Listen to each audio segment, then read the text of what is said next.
Yes.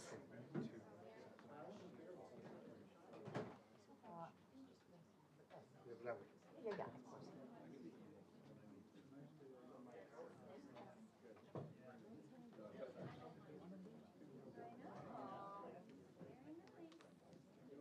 Oh, a chair up here.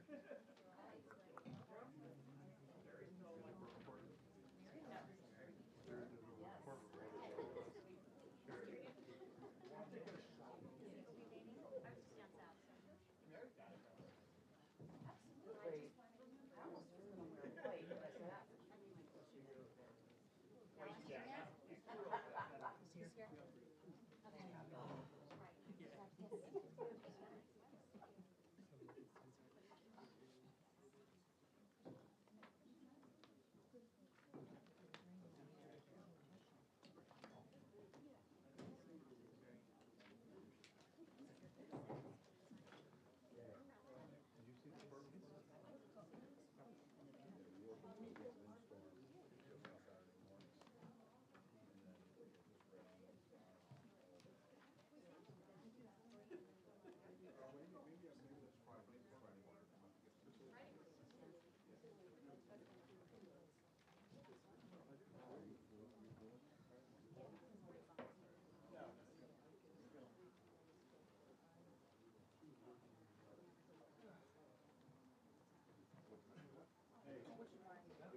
I got what you're.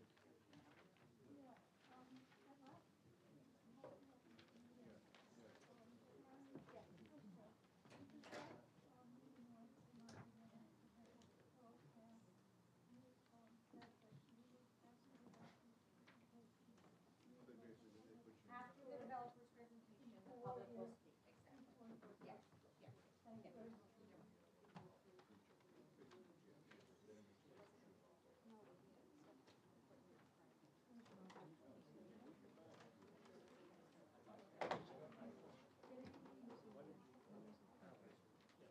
Yes, yes.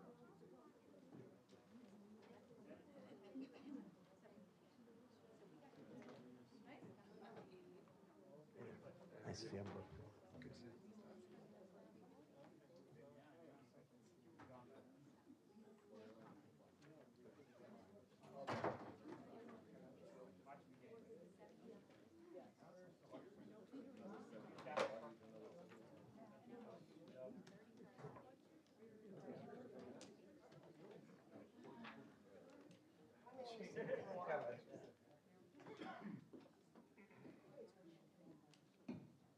you.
Okay.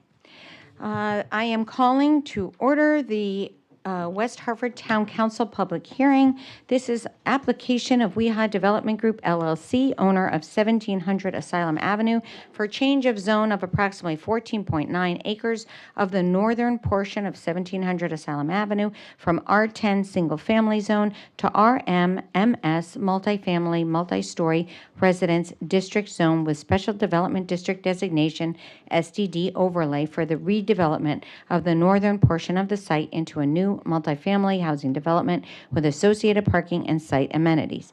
The SDD overlay is also proposed to encompass the southern 8.9 acres of 1700 Asylum Avenue and includes new ballfield parking. No change of underlying zone is proposed for the southern portion of the property.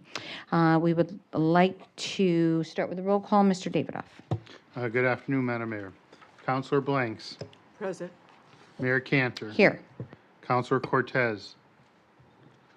Councilor Fay. Here. Councilor McGinnis. Present. Councilor Poland. Here. Councilor Walters. Here. Deputy Mayor Winograd. Here. Councilor Zdanowitz. Here. Mr. Dorr for Councilor Cortez. Thank you, and I especially thank our alternate for being here to fill in for Councilman Cortez.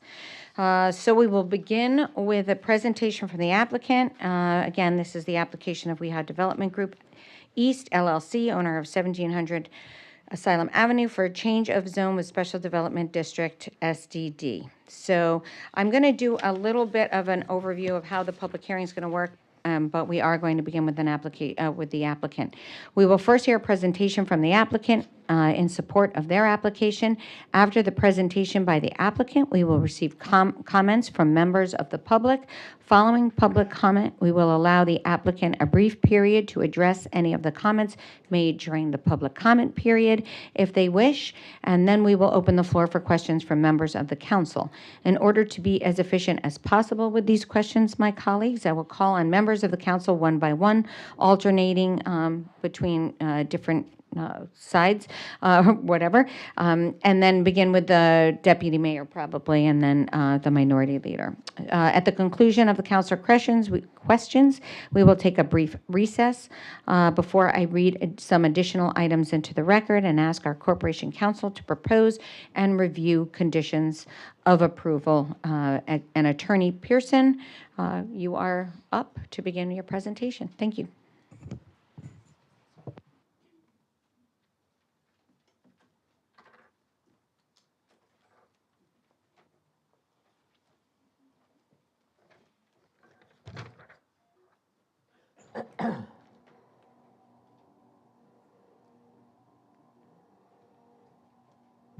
Sarah, that's okay. We can leave it down.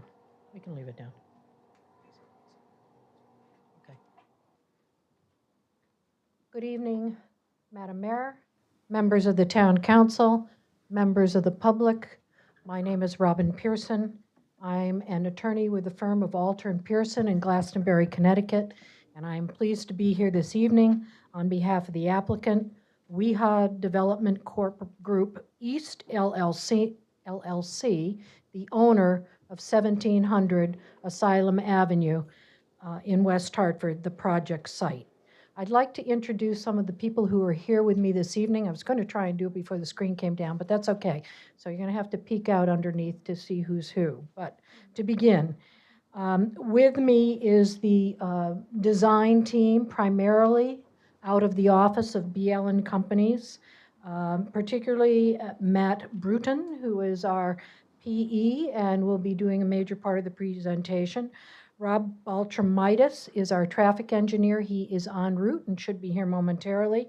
We also have with us this evening Dominic Saltruda, who is a landscape architect, basically to answer questions. We're not going to have him do a full formal presentation.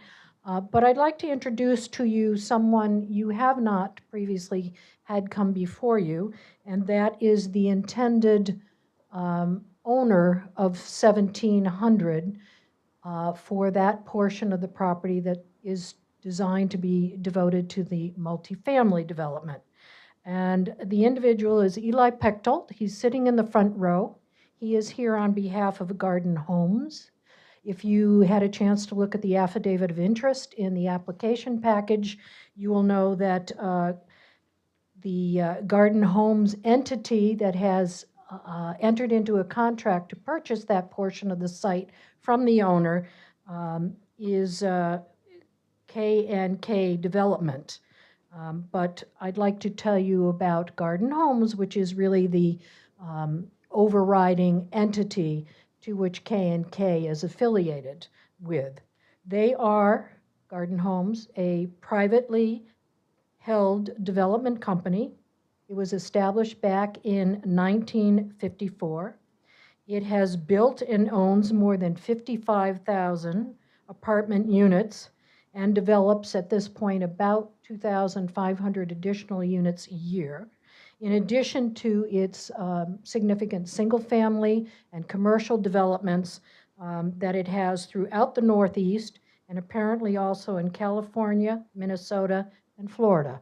So it is a well-established company with a really good track record. And I would note, which might be of interest to you, that they currently have several developments in Connecticut, one in Simsbury, one in Hamden, one in Manchester, one in Bloomfield. They're under construction in Trumbull, and I believe that's it for the moment. But I'd like to underscore for you one of the important aspects of their development goal. And as expressed by the company, they note that they are long-term owners. They do not just build and sell.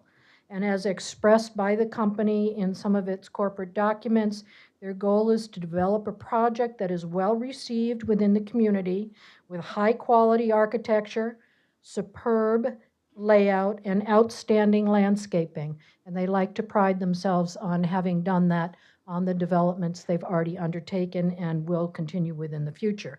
And I know for a fact, as I've done a lot of work with Mr. Pechtold over the years, that Garden Homes has long hoped to have an opportunity to come into West Hartford for all of the many reasons that makes West Hartford both a great place in which to do business, but also in which to reside. So on behalf of Garden Homes, also here this evening is their architectural firm, Minnow Wasco, and Michael Lawson is here sitting next to Eli to go through that portion of the presentation. So what we propose to do this evening is to, first of all, remind you that you do have the sign of affidavits on file. I provided a subsequent affidavit to indicate the signs are still up for 1700. I've also provided the council with copies of the PowerPoint that we intend to present this evening. Sometimes we like to hand that out later because we think otherwise people are reading ahead. But I also think this is there are a lot of points that we want to raise, and if it's helpful to you to take notes as we go through the slides, then it served its purpose in terms of giving it to you ahead of time. Our presentation format. I am going to do an overview of the site location, the proposed development area, and describe in more detail the zone change that's requested in context within the existing neighborhood. Matt Bruton will be the next speaker. Recall that he's with BL Companies. He is going to take you through the specifics of the proposed development of 1700, including the lot split that's proposed as part of this application to separate out the ball field portion and the new ball field parking that's proposed. He will also go through building and parking locations with regard to the proposed development of the multifamily complex, and will describe for you the minor deviations in the zoning code provisions that we have requested as part of this Special Development District application. He'll talk about how neighborhood flooding concerns have been addressed, and he will talk about utilities and stormwater improvements, significant wetland and landscaping enhancements that have already been not baked in, but have been made part of this application by virtue of the extensive wetland proceedings that we underwent with this application. He'll be followed by Mr. Baltramitis, the traffic engineer with BL. He's going to give you the highlights of the traffic study and roadway improvements provided. He has over 30 years of traffic engineering experience, and I should note that the resumes of all the presenters have been provided and are in the record should you have any questions about their qualifications. And he is going to explain how the traffic study they undertook demonstrates that the trip generation from the residences at Heritage Park will not have a discernible impact on the flow of traffic through the area. Then Matt will return to the podium. He's going to review the substantial landscaping and wetland mitigation plan improvements that have made, culminating in a net increase of approximately 300 more trees on the site than exist today. And then we will go through what I believe to be a very exciting architectural presentation by Minowasco, Michael Lawson. Again, Minowasco is the architectural firm for the residences and has worked extensively with Garden Homes. He'll show you the proposed architecture and site amenities featured and how they have evolved in terms of the many meetings that we had with the Design Review Advisory Committee. He'll touch specifically also on sustainability aspects of the proposal and what we believe is a really good trash management program for this development. To conclude, I'll quickly go through the outreach efforts that we have made and summarize, we won't go into a lot of detail, summarize the highlights of the many benefits to the town we believe are associated with this proposal. So with that, we'll go to our first slide, the introduction. Again, introduction slide just references the cover sheet on your PowerPoint. It's not visible from this side. It's not visible from this side either.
Sarah, we good? Okay. Okay. So I'm going to begin with slide number 3, having already done the introductions. And this is a aerial shot that shows superimposed on the aerial the location of the proposed site. And Sarah, are you going to be pointing out things as I go through? We included this slide because we think it's important to understand the suitability of this proposal within the context of the neighborhood. Clearly, this is a site that has adjacent to it on certain sides an extremely robust residential single-family neighborhood, set of neighborhoods on both the north and the south sides. But also, as evidenced by this slide, you'll see that the immediately abutting uses on the west and on the east of the site are large tract institutional uses, including recreational uses, not dissimilar to the scale and type of development that we are proposing. On the east side, you have the University of St. Joseph, and of course, on the west side, you have what was the University of Connecticut campus, which has now been discontinued. The northwest corner of this slide shows you a commercial area, mixed-use commercial development, which is significant, Bishop's Corner. And on the northeast side, there is multifamily housing. If you can that is the Steel Road development. That is 208 units of multifamily housing that has been approved, and some of which is currently under construction, the remaining portions of that on the east side of the university campus. So the proposal seeks to redevelopment, we believe, a very large existing parcel for housing in keeping with the scale and the type of development that already exists, at least on 2 sides of the proposed project site. To zero in, if you go to the slide 4, we show you this just to make it quite clear that the project area is on the east side. That is 1700 Asylum Avenue. I know there's a lot of interest in what might happen in the future in terms of an application for 1800, but that is not pending before this body, and anything in conjunction with that is really irrelevant for this proceeding this evening. Note again the size of the area on this site that has already been developed for parking. If you go to slide number 5, we'd like to describe for you in a little more detail, just to make it clear, because it can be confusing, what the zoning request is that is before you this evening. This application requests a two-part decision, um, which would be an amendment for the entire 1,700 parcel. The first part of it would be to change the portion for which the multifamily is proposed, which is outlined in, I guess you'd call that pinkish here, from the existing R10 zoning that underlies that particular piece, to RMMS, which is a multifamily zoning designation, and that would encumber the 14.86 acres of that 1,700 site. No change to the R10 zoning is proposed for the southern portion of 1,700. It will remain R10, a single-family zone. That is the area for which the ball field use will remain in place, and that portion of the site is 8.92 acres. In its entirety, though, and the second part of this application, 1,700, which consists of 23.78 acres, will be encumbered by a special development district approval should this application be granted by the town council. And if approved, the multifamily that is proposed for the northern portion of the site will be the only use that will be able to be allowed on that portion of the site unless sometime in the future an applicant comes back before the town council and requests to have that changed. The same thing is true of the lower portion, the southern portion of the site. Once that SDD is approved and is applied by filing the requisite plans on the land records, the only use that can continue on that southern portion is the ball field use, including the additional parking that we are proposing. Please note that the same zoning configuration of an RMMS multifamily zone with a special development district overlay was, within recent history approved by this town council for the 208 units that comprise the Steel Road development by Metro Development. So the use that's being proposed, just one side of the university and the other side of the university, is appropriate given the context of the existing zoning in the area, and we did think it was important to point that out to you in terms of your considerations as we go forward. So if we could move now to slide 6. Just to take us back to our current conditions, this is a slide as of 2022, and again, it shows the extensive parking field as well as the ball fields for 1,700. The area of the proposed change for multifamily development basically lies within that existing developed area of the site. If you go to the next slide, 7.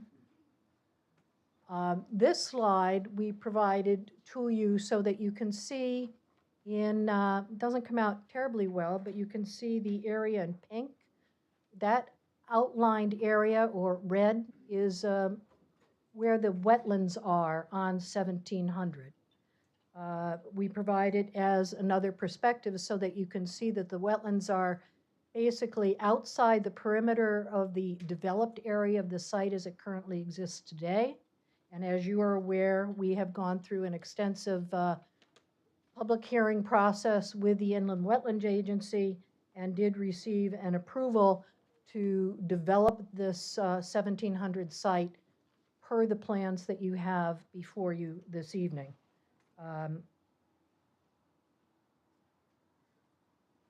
So I think, again, this points out that we are not working to develop an area that's unimproved, but instead to redevelop it in a way that makes sense for the town, that will be beneficial, we believe, for the West Hartford community as a whole, and will be something that is constrained within an area that has already been impacted by development.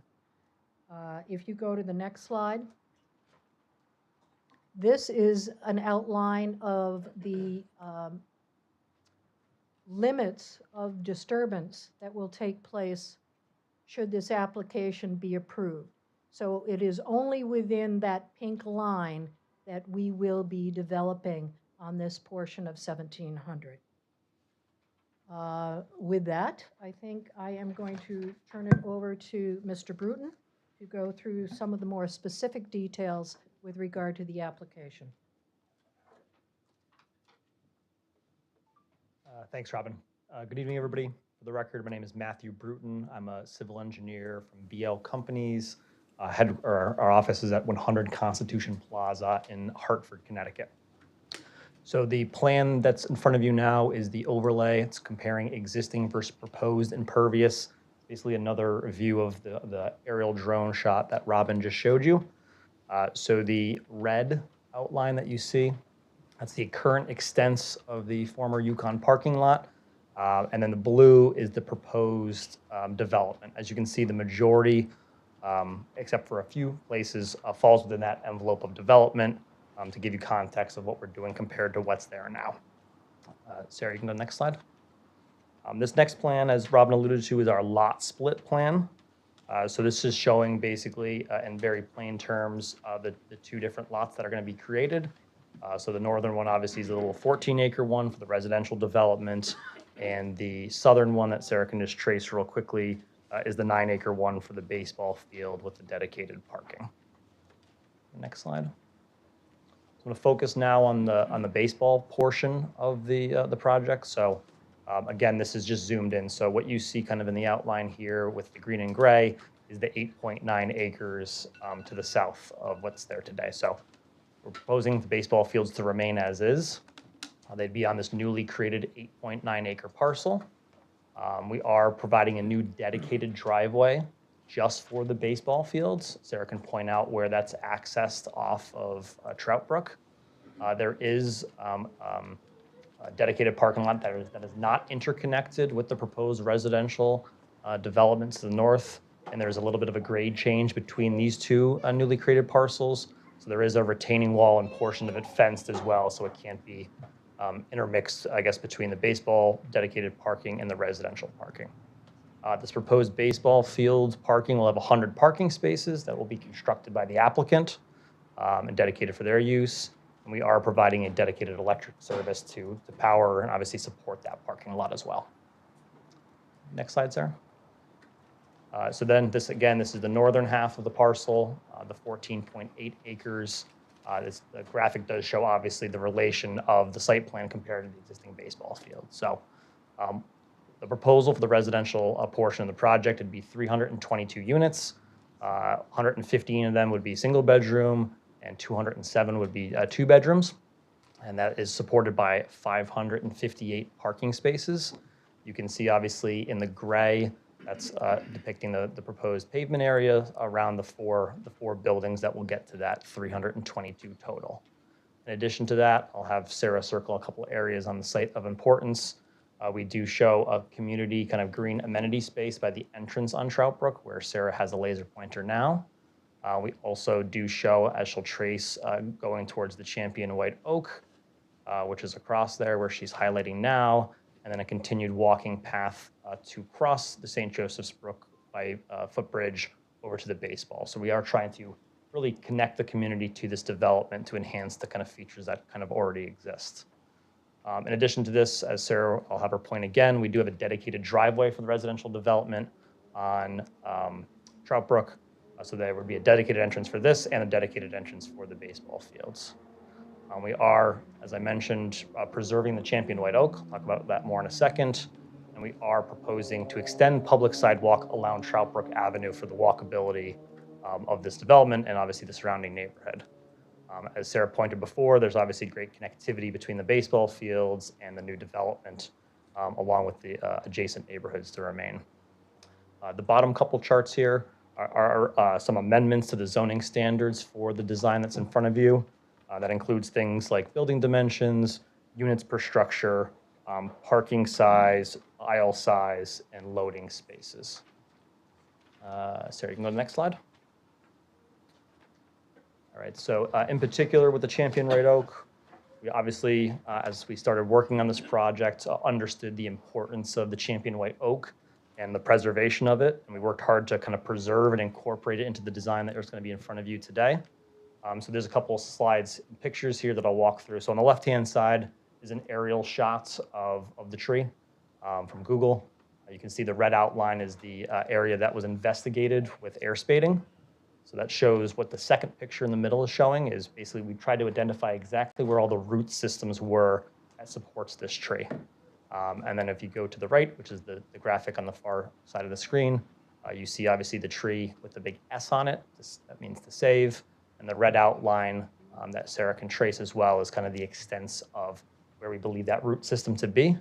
And you can see from this that the existing parking lot boundary that's there today is in blue with the proposed in green.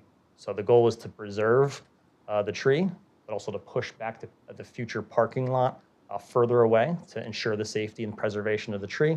And we do show as well, zoomed in just to give you a better view, is we do show a connectivity, and Sarah can trace here, with a walking path from the baseball fields past the Champion White Oak and into the deeper into the residential development. Sarah, you go next slide. Thank you. As obviously as part of this development, we had to do extensive design and review with not only town staff, but peer review through the earlier processes. One of the big factors for this is obviously stormwater management and flooding. So as a reminder, just obviously we're designing towards regulations, which include 2004 Connecticut Stormwater Quality Manual, 2002 Erosion and Sedimentation Control Guidelines, and obviously the town of West Hartford regulations. So the goal obviously of stormwater improvements is for water quality, pre versus post flow mitigation, and 80% TSS removal. TSS stands for total suspended solids, and obviously to maintain existing drainage patterns and outfalls. If anyone's been on the site recently, obviously you've seen that there's an existing parking lot there. There is a stormwater management system for that parking lot. It is very outdated, very rudimentary, significant maintenance would need to occur for it to even be semi-functional.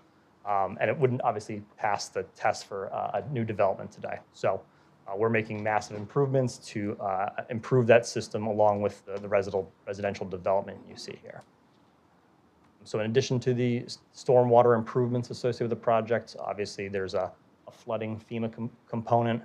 Sarah can trace, just for everybody, there is a St. Joseph's Brook that bisects this parcel from the baseball fields to the development to the north.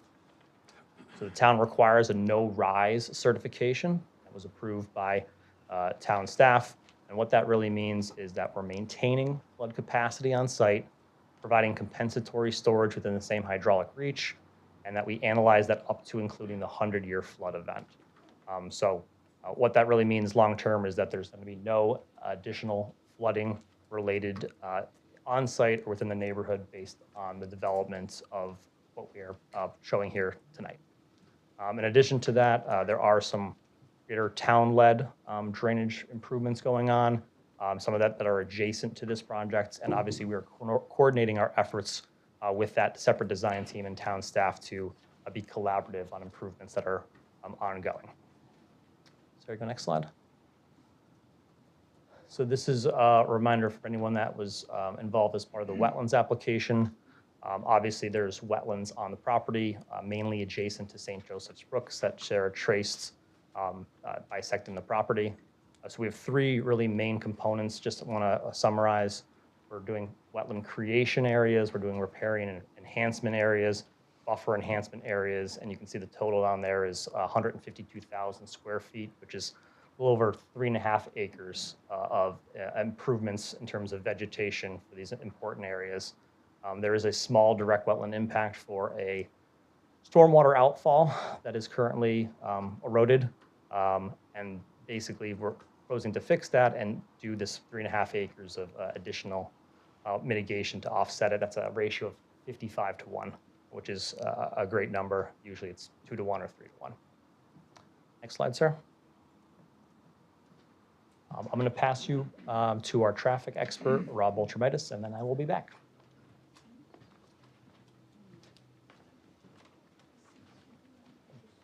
Thank you, Matt. Good evening, Mayor, Councilors. For your record, I'm Rob Ultramitis, consulting traffic engineer. As Attorney Pearson stated, doing that more than 30 years in Connecticut. When I testify as a traffic engineer, I do like to qualify myself. I'll be very brief.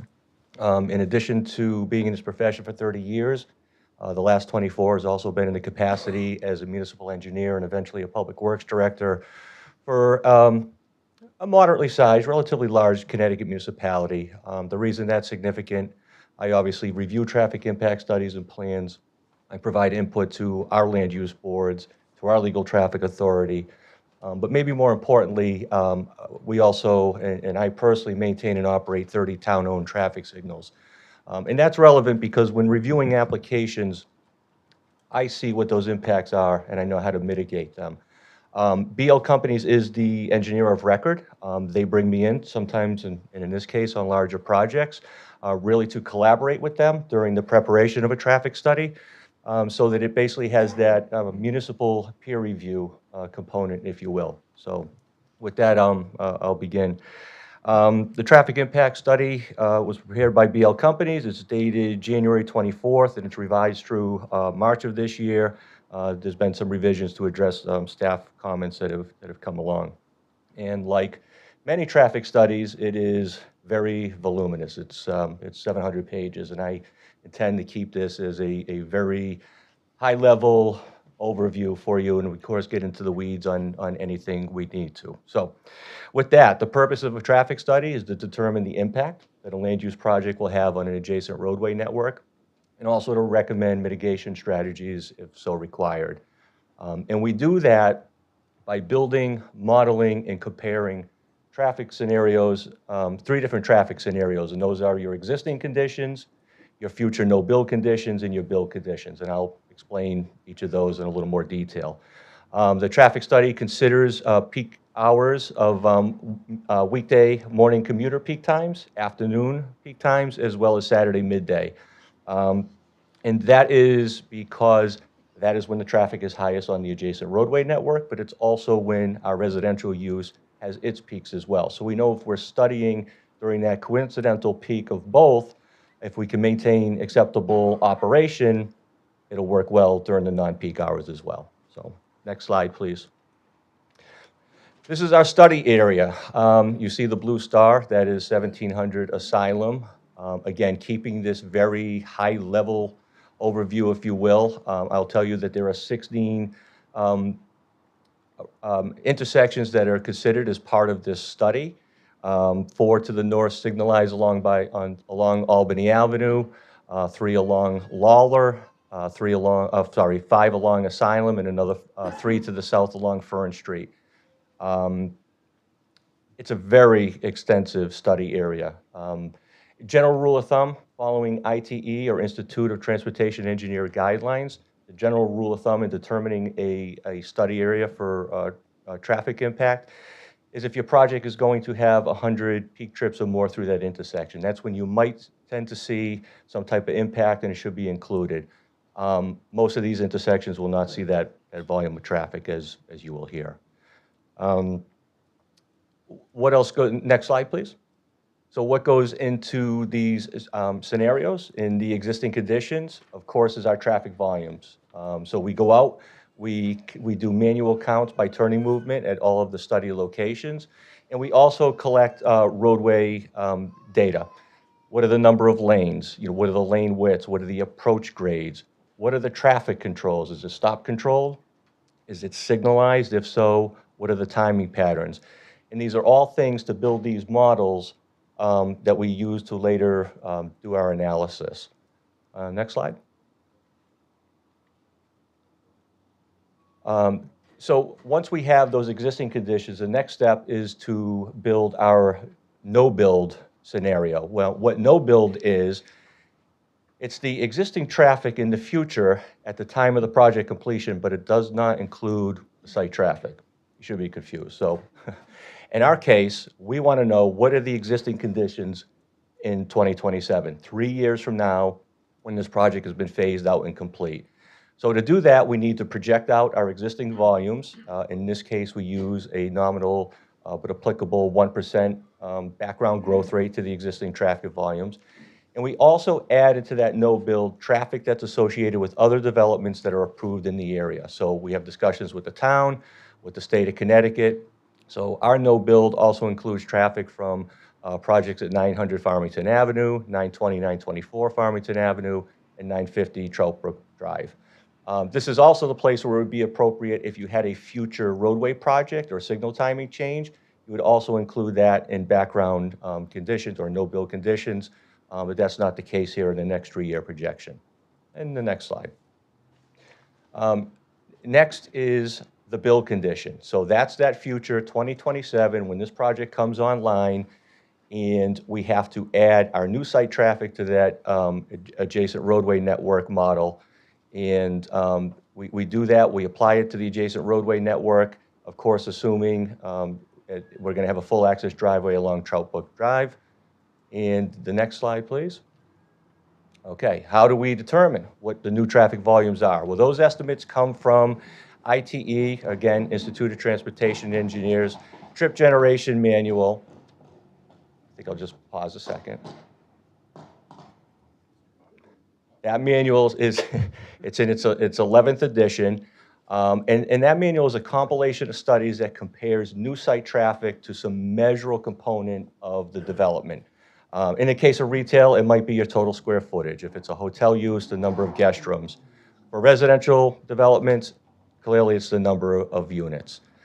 Next slide. And this is really the crux of it. So what this is telling us is during any of these peak hours, the 322 residential units are projected to generate 122 total morning trips, 120 afternoon trips, and 124 Saturday midday trips. And I want you to remember those volumes at about 120 peak hour trips, because I think it's relative when we get to the end. The next slide. Okay, so now that we have our 3 conditions, our existing conditions, our future no build, and our future build condition, we have those models, we need to analyze them. And we do that using software. It's entitled Synchro.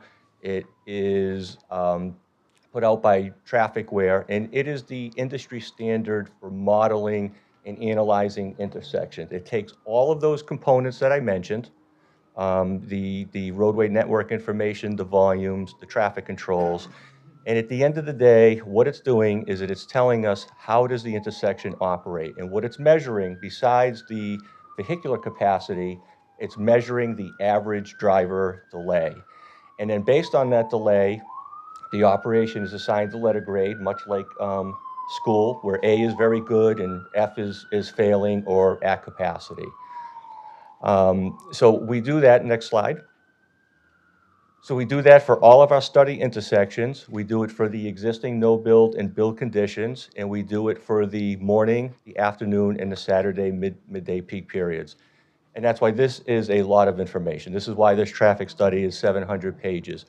But I like this graphic because it shows you for all of the study intersections, if you compare the overall levels of service for any of these intersections from your no build to build condition, what you'll see is that there is overall no impact by this development.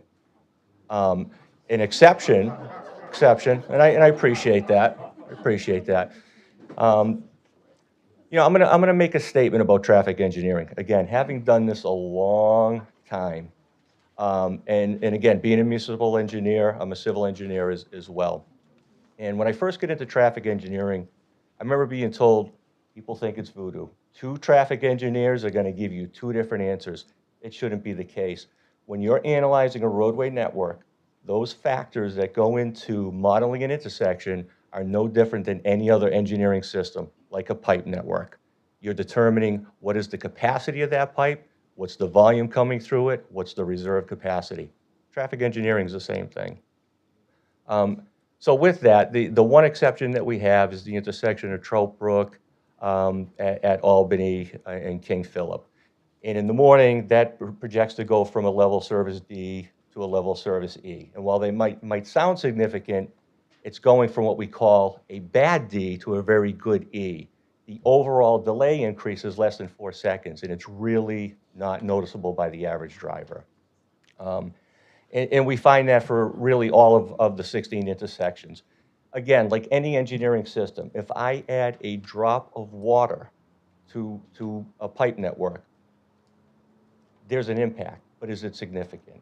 And it's the same with traffic engineering. So next slide. So really conclusions, as far as the adjacent roadway network, there is no need for mitigation. There's no need for intersection widening. There's no need with the project at 1700 Asylum Avenue to modify signal timings. What we are recommending is a driveway that's stop controlled along Troutbrook Drive. We're recommending that it have separate left turn and right turn egress lanes, that those stop controls be in conformance with the Manual of Uniform Traffic Control Devices, something your LTA would be very familiar with. But most significantly, and this is where I think we're mitigating the one possible impact of this development. Troutbrook is obviously, it's a 4-lane highway along the site frontage, 2 lanes in each direction. We're going to be creating left turns into this site. We are proposing to widen Troutbrook to the site side of the roadway to create a 5th or middle lane for an exclusive left turn lane into this site. So by pulling those left turners out, we're not impeding the southbound through traffic, and that's very, very important. Furthermore, those improvements will be carried further to the south to also serve the driveway to the ball field with an exclusive left turn lane into the site. And that is a general, again, very high overview of the traffic study, its findings, and myself and, of course, the rest of the team will be here to answer questions and concerns. So thank you.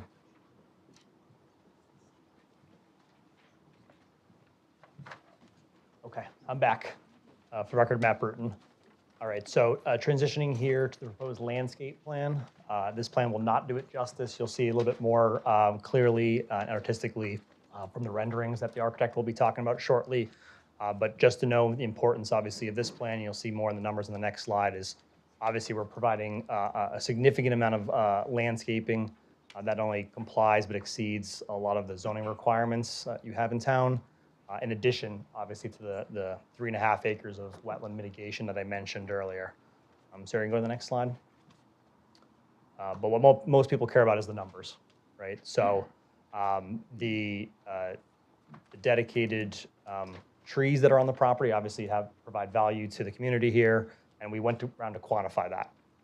So this was a study that was done to not only count the trees, but the quality of the trees. So there's about 517 trees currently on the property.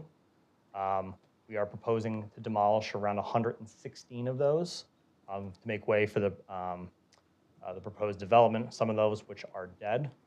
We are proposing to plant over 400 trees on the property. So if you do all that math, the bottom number is really the key. The total number of trees post-development is about 823.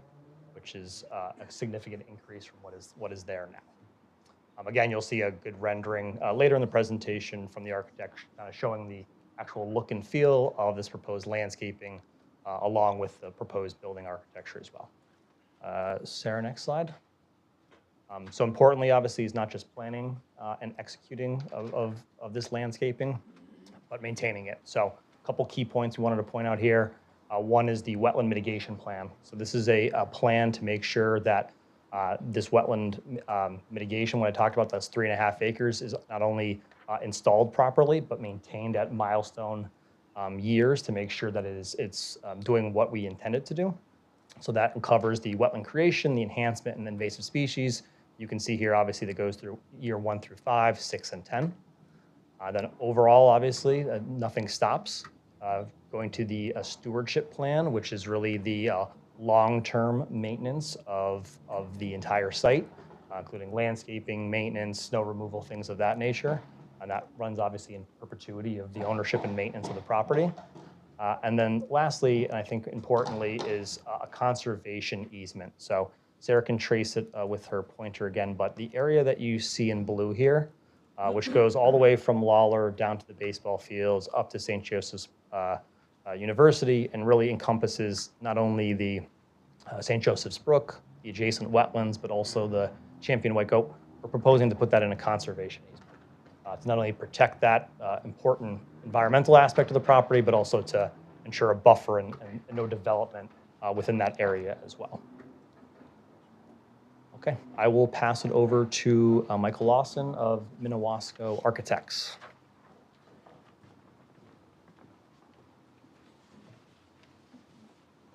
Thank you, Matt. Good evening, everyone. My name is Michael Lawson. I'm with Minnewasko Architects and Planners, and we're very excited to present this project to you today. As you will see up on the screen right now, this is the overall site plan of the proposed project. It includes 4 distinct buildings on the site. You'll see those as A, B, C, and D, and the inclusive parking surrounding them for each of the different buildings. You'll also notice on site that there are several outbuildings that include several garages, as well as a maintenance building along the periphery of the site. All of which we'll see some facades and overall architectural renderings later on in the presentation to show you what kind of aesthetic we're proposing for the site. You'll also see on your right-hand side, just to orient you, you have the baseball fields with the secluded parking for those for the baseball field on the one side, and our entry to the residential component of the site located right at the center. That includes a very welcoming entry to the site that has a central median, as well as some large signage there to really greet you to the overall residential development that we have proposed. On either side of the central green space that really acts as a park and communal space for the residential development, you'll see the 2 sister buildings, A and B, and then the main lobby with a drop-off space for Uber, Lyft, as well as packages located in building D. Associated with that is our overall clubhouse. That includes many amenities that we'll get into later on in the presentation, but also exterior amenities, including outdoor barbecue areas, outdoor community courtyard areas, as well as a pool. So that gives you kind of an overview of those main components. In terms of statistics, as Matt alluded to, we have 322 proposed dwelling units on the site. 115 of those, 36%, are 1-bedrooms. 207 of those are 2 bedrooms, which is 64%. In terms of the buildings and where those units are located on the site, in building A, we have 72 units, and Sarah will kind of denote where we go as we go around. In building B, that's a sister building, so that has 72 units as well. In building C, which is our smallest building, that has 45 units, and the largest building has 133 units, and that, of course, is where we have our clubhouse and main lobby space. In terms of parking, we have the 558 total parking spaces, which is a 1.73 spaces per dwelling unit associated just with the residential, and 34 of those spaces are in garages on the periphery of the site, as I indicated previously. We go to the next. So this slide really shows you some theme imagery of the way the site is looked at from a planning perspective as well as a landscaping architecture perspective. The idea here is to really enhance the meadow-like quality of the site that exists there with the wetlands and the brook that's currently on site. We do this with naturalistic landscaping, which is being done by our landscape architects, as well as a lot of pollinating gardens, natural things that are part of the ecosystem of West Hartford. And we look to create that in the new development and bring that into the new development. We think of that as an extra amenity to the residences that will call this place home. Next slide, please. So as we go further into this, you can really start to see how we've created this distinct entry point, the main communal park located right at the entry, as well as how we've then created areas for naturalistic landscapes, as well as the preservation of the championship oak. Having those connections throughout the site are really important to its overall urban planning. And having pedestrian connections through the site were very important as we looked at the whole site in its context. You'll see this is the ground floor of all the residential buildings. And here you can truly see how we are placing the main lobby spaces for the overall development in Building D with the clubhouse associated there. You'll see also 2 other lobby spaces for buildings A and B, with the mechanical and refuse areas located in the rear of those buildings, so that they are not shown along Trout Brook. And the same thing goes for Building C, having a lobby space on the one side with mechanical and utilities on the opposite. The reason why I bring that up is for the next slide that we go to. And this shows you how our trash is really dealt with.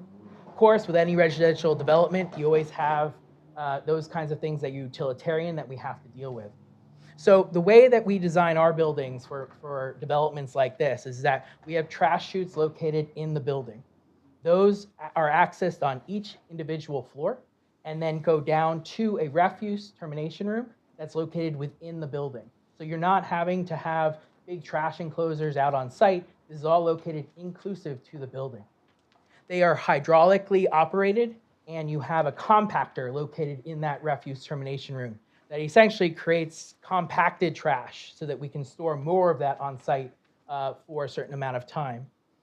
What happens on trash days, which happen about 2 to 3 times a week, is that for about 15 minutes, those compactors are brought outside. They are loaded onto a trash truck, and they are hauled off the site by a third-party consultant. As you see the plan here, you can see that we have dedicated a parking space that is striped off for that loading operation to occur at each of those refuse termination areas on the plan. The truck would pull up into each of those different areas, pick up the trash, and then haul it away. That usually happens within 15 to 30 minutes, and this, as you can see, happens interior of the site in the parking lot areas. Next slide, please.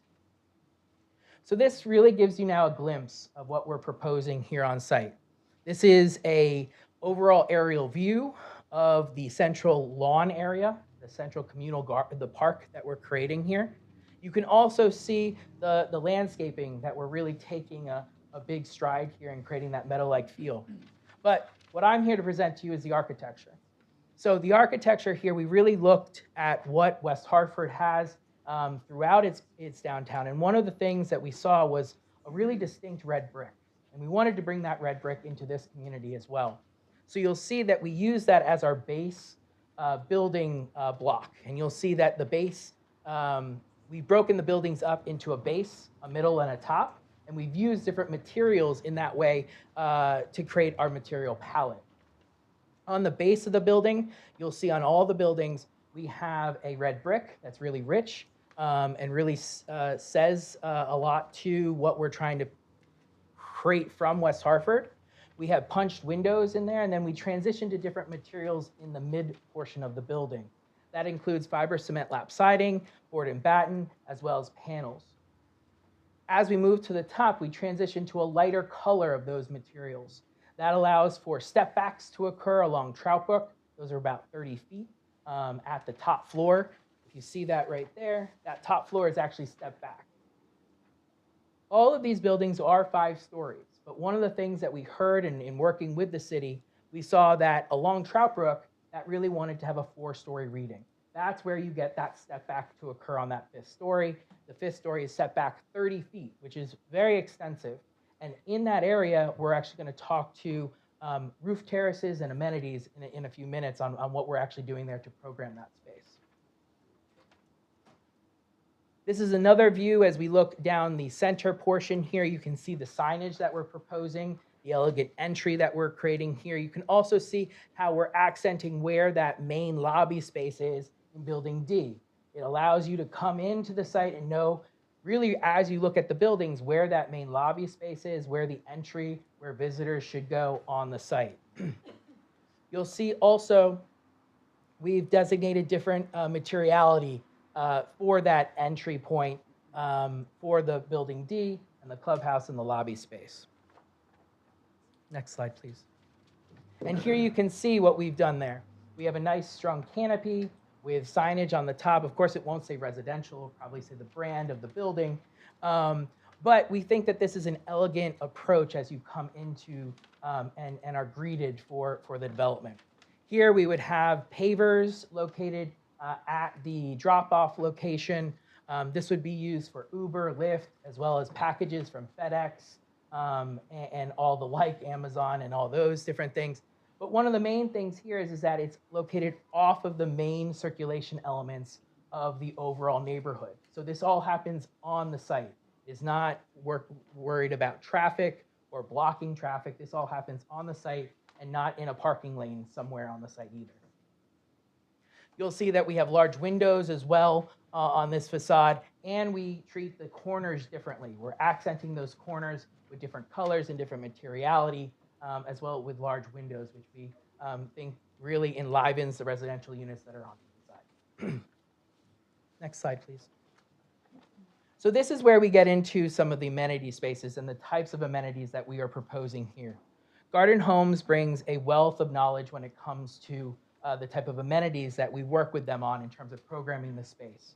This includes club rooms as well as yoga areas, fitness areas, co-working spaces that have become very popular, especially during the pandemic. Outdoor amenities are just as important. So having barbecue grills and landscape features, as well as lounge areas, as well as a pool, really enhance the overall living experience and create that place where people want to live. Next slide, please. These are some images from our projects and the level of finish that Garden Homes brings to every one of their projects. So you can see different apartment units shown in here, the different kitchens and living room areas and bedroom areas, as well as the type of amenities that would be located here. A lot of times you have areas for common cooking, or you have fitness areas, as I said, co-working spaces and club rooms for all the residents to enjoy. Next slide, please. And that leads us to the outdoor amenities. As I stated before, these are as important as the indoor amenities. And one of the things that we wanted to highlight here was our landscape architects took great pride in making sure that we were bringing the overall naturalistic environment that was so important around the site with the meadows and those kinds of things into this courtyard area. So it felt the same as what was happening throughout the site. This included wood-like composite trellises, as well as really nice pavers, concrete pavers, as well as tile pavers, areas for lounge around the pool, that is very important, as well as barbecue grills, so that you can bring out your food, cook it, and then go back to your unit. These are all very important elements that really create a great lifestyle. Next slide, please.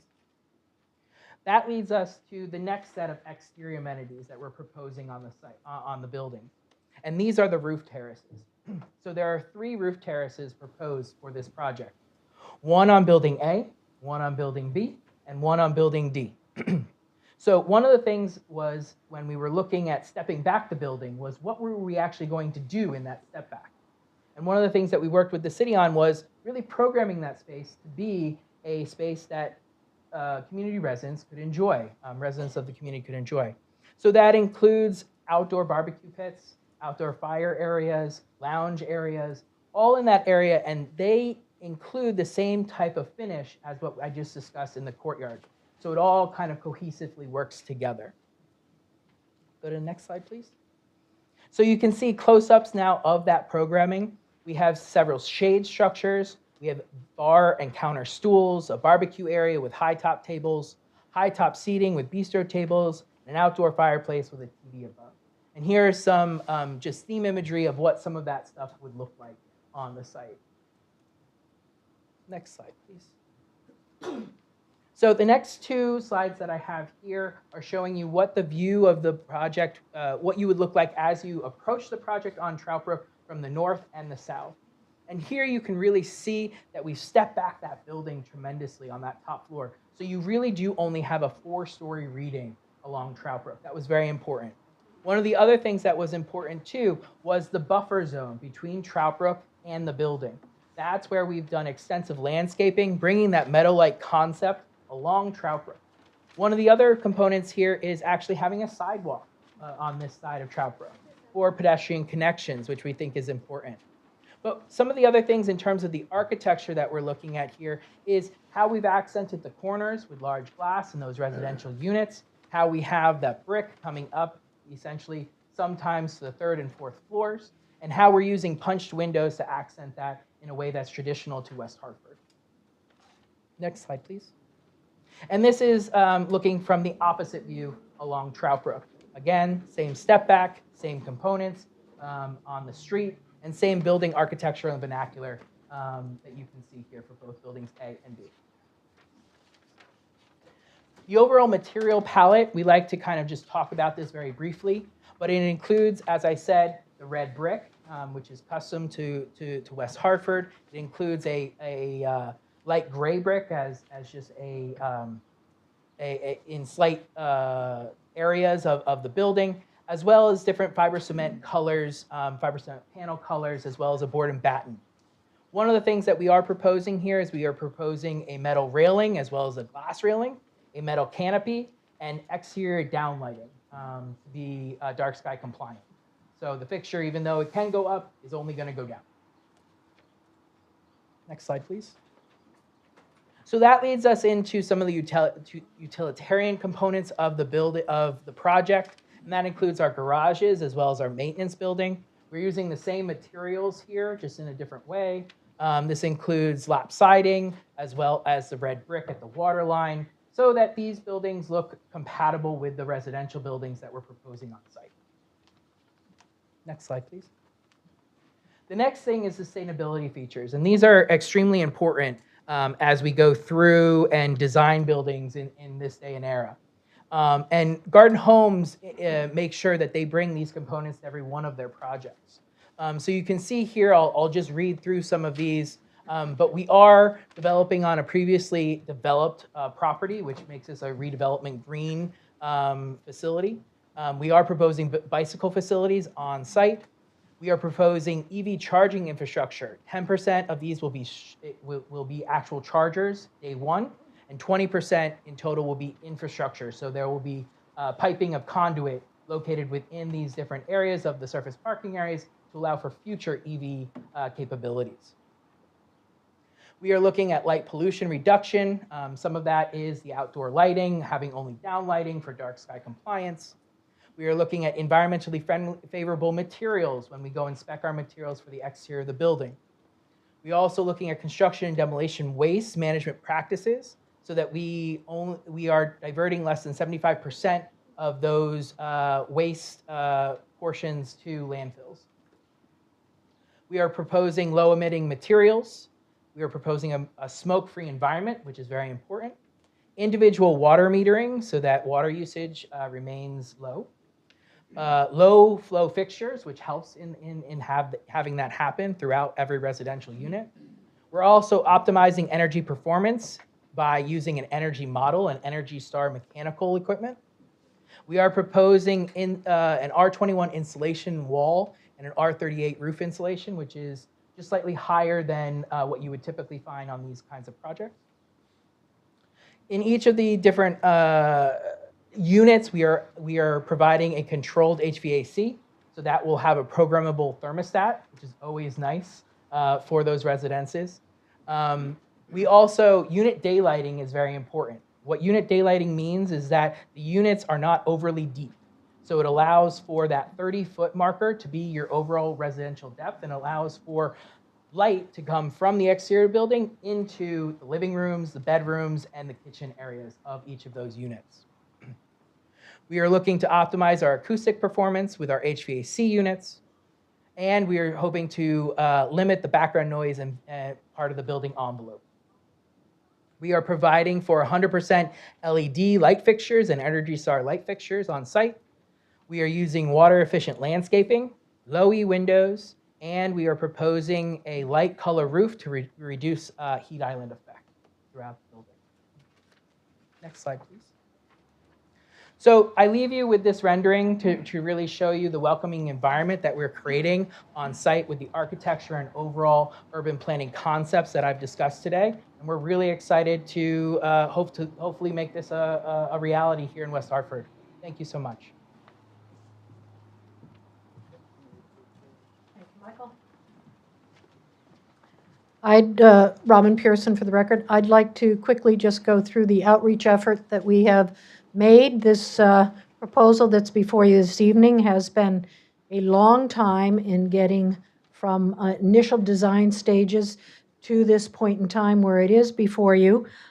So we have had, I think it's fair to say, significant input from various constituents, agencies, town staff, and the public throughout this process. And accordingly, we have over months made many, many changes to this development to get to the point where we are this evening, where you have an opportunity to review and consider whether or not it's worthy of approval. But just to quickly go through them for you, in March of 2023, we began our process going door to door through the neighborhood. We left materials and encouraged people to visit the project website, to follow project updates and design. We had hoped that it would be a place for some dialogue and input from the community with regard to issues or questions they might have.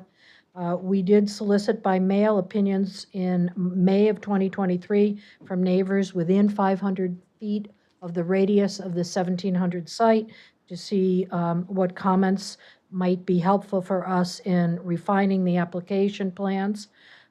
In September of 2023, we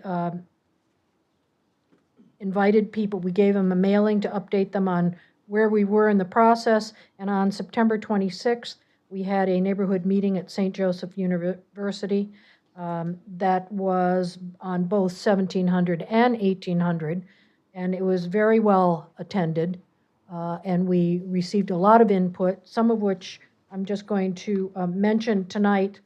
We did not have a traffic report ready at that time, so we weren't able to share that information, but our traffic report has been available on the town's website for a long time, so people have had a chance to take a look at it now. One of the interesting comments we received at that particular meeting, as well as a lot of concerns, and a lot of people expressed opposition to the project, but a number also said, you know, this might be a very good thing for West Hartford. But one of the comments that stood out to us as a design team was the concern that was expressed about the possibility of having places for empty nesters and people who would like to leave their West Hartford single-family homes to still have a place to reside as they age, perhaps, in a residential setting that would not be a strain for them, could be first-floor living, could be affordable, and would eliminate the need for them to take care of yards and lawns and exterior of homes and things like that. So I think that is one of the strong points that is presented by this proposal for multifamily at this location. It does meet that particular need, and we think it will be very desirable to people in West Hartford as a result. In December of 2023, we mailed an update to the neighbors within 500-foot radius of the 1700 site, describing the design changes that have been made. In 2023, we also met several times with the Bishop's Corner Neighborhood Association. In February and March of this year, representatives of the applicant met with the Economic Development Committee of the West Hartford Chamber. In March of 2024, we did another neighborhood mailing with an update on the 1700 reviews, traffic study, and the upcoming hearing. I will note for you that we've had very little traffic on our website, so if people do have concerns, they haven't necessarily shared them with us on the website itself, but there's a large contingent of the public here this evening, so I assume you're going to hear what their concerns may be if they are still present with regard to this application. So the website remained updated throughout this process, And again, I want to underscore that we have made significant changes through this whole design process, which included many months of going through the inland wetland permitting review process between staff and the agency itself. So one cannot say that this is not a development or a design that the public is not intimately familiar with at this stage. We welcome the comments that we may hear this evening, and we certainly hope we've been able to allay a lot of the concerns that have been raised as we've gone through this process. I would like to just note in conclusion, if we can go to the findings. I am not going to spend a lot of time going through it unless you ask me specific questions, but we have presented all the reasons we believe this application complies with the Section 177-44 code standards that you have to consider in making a decision on a special development district application. Those are set out, and I think it's like page and a half in terms of our argument in favor of our position that we meet your findings that you have to make. Those are in our application letter. I encourage you to revisit those if you have any questions. In terms of making a decision on the underlying zone change from R10 to RMMS, as well as the decision on adopting an SDD for this site, which is in and of itself another zone change, it is important that we have substantiated for you that this proposal complies with your plan of conservation and development. And to that end, rather than listening to me, I'd like to direct your attention to the letter from the Plan and Zoning Commission on March 7, 2024, at their March 4th meeting. They did adopt a resolution recommending that the council favorably review this application. And importantly, they said that the majority finds it consistent with and furthering the overall vision of the Plan of Conservation and Development, the POCD, and notes that, one, the proposed development is consistent with the neighborhoods and housing section goal and strategies to enhance and maintain West Hartford's existing neighborhoods and encourage diversity of housing types and costs to provide access and availability of housing options to current and future residents. Two, it said the proposed development is consistent with the open space and environmental section goal to preserve, protect, enhance, and promote open space and our fragile natural systems in concert with managing responsible growth and development. And you just heard Mr. Lawson talk about some of the ways that we feel this is responsible and sustainable in terms of the attributes of this particular development. And finally, they noted that the proposed development is consistent with the land use section goal to sustain and preserve the town of West Hartford as a balanced community, maintaining and promoting neighborhood quality and open space in conjunction with the principles of smart, sustainable growth. Moving on to the other thoughts I'd like to leave you with. This application, as described by my BL, Mr. Bruton, provides stormwater quality measures and detention where none exist on that existing sizable parking lot today. The water lands on that parking lot with any materials that have been deposited on that parking lot, and it is not treated or directed in any way before it flows into the existing stormwater systems and brooks along that property. This will change all of that, and that is why the wetland agencies made a favorable decision on our wetland application, or one of the reasons. There is no impact on flooding, a big concern of the neighborhood, as a result of this development.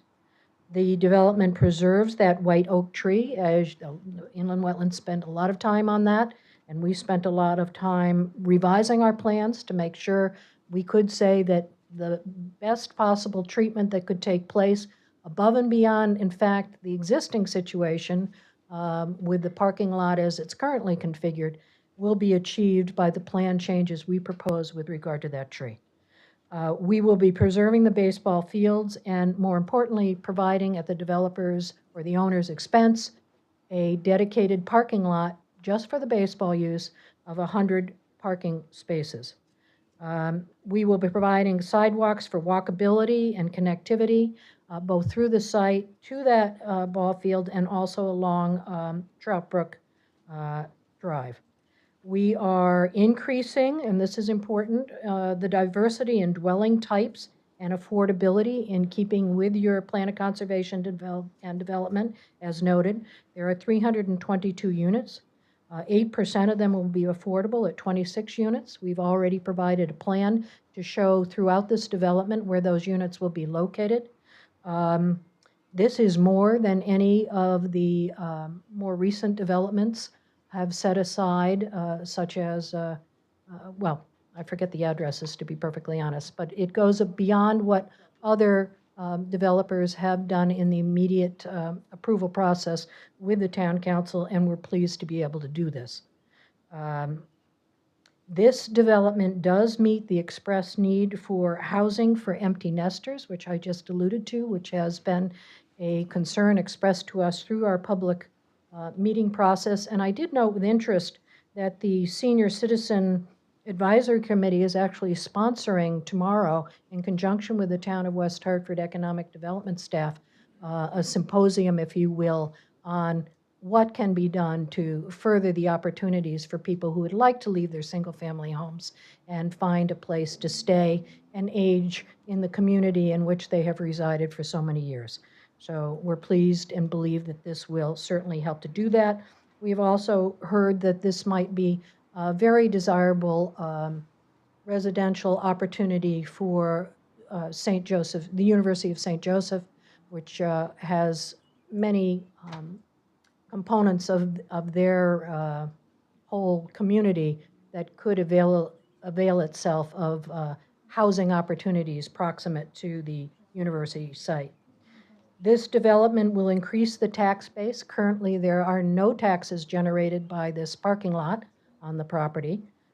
We anticipate, and we just did a quick, this is probably a conservative, i.e. low, estimation of what the end result might be, but we took the taxes that were being paid by Metro, by the Steel Road development, and just applied that rate to the units that are proposed for this development, and it would indeed generate, conservatively, 1.6 million annual tax revenue to the town. That happens to be, that would make them one of the top 5 taxpayers if this application is approved. Town staff review comments have been received. We understand that, and I do have a copy, I don't remember the date of the letter, but they should be in your packet, that planning and engineering have said that all of their concerns have been addressed.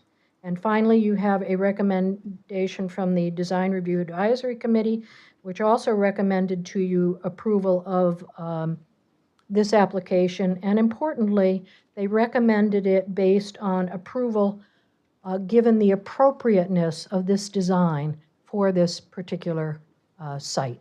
So with that, I think we have presented, I'm looking at my team, I don't see anybody jumping up and down to say anything further.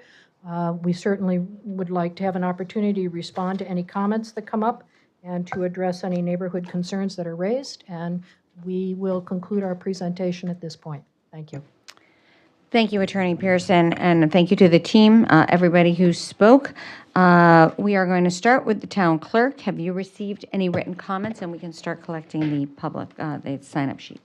Yes, Madam Mayor. All the comments received through last week have been uploaded to the public hearing agenda.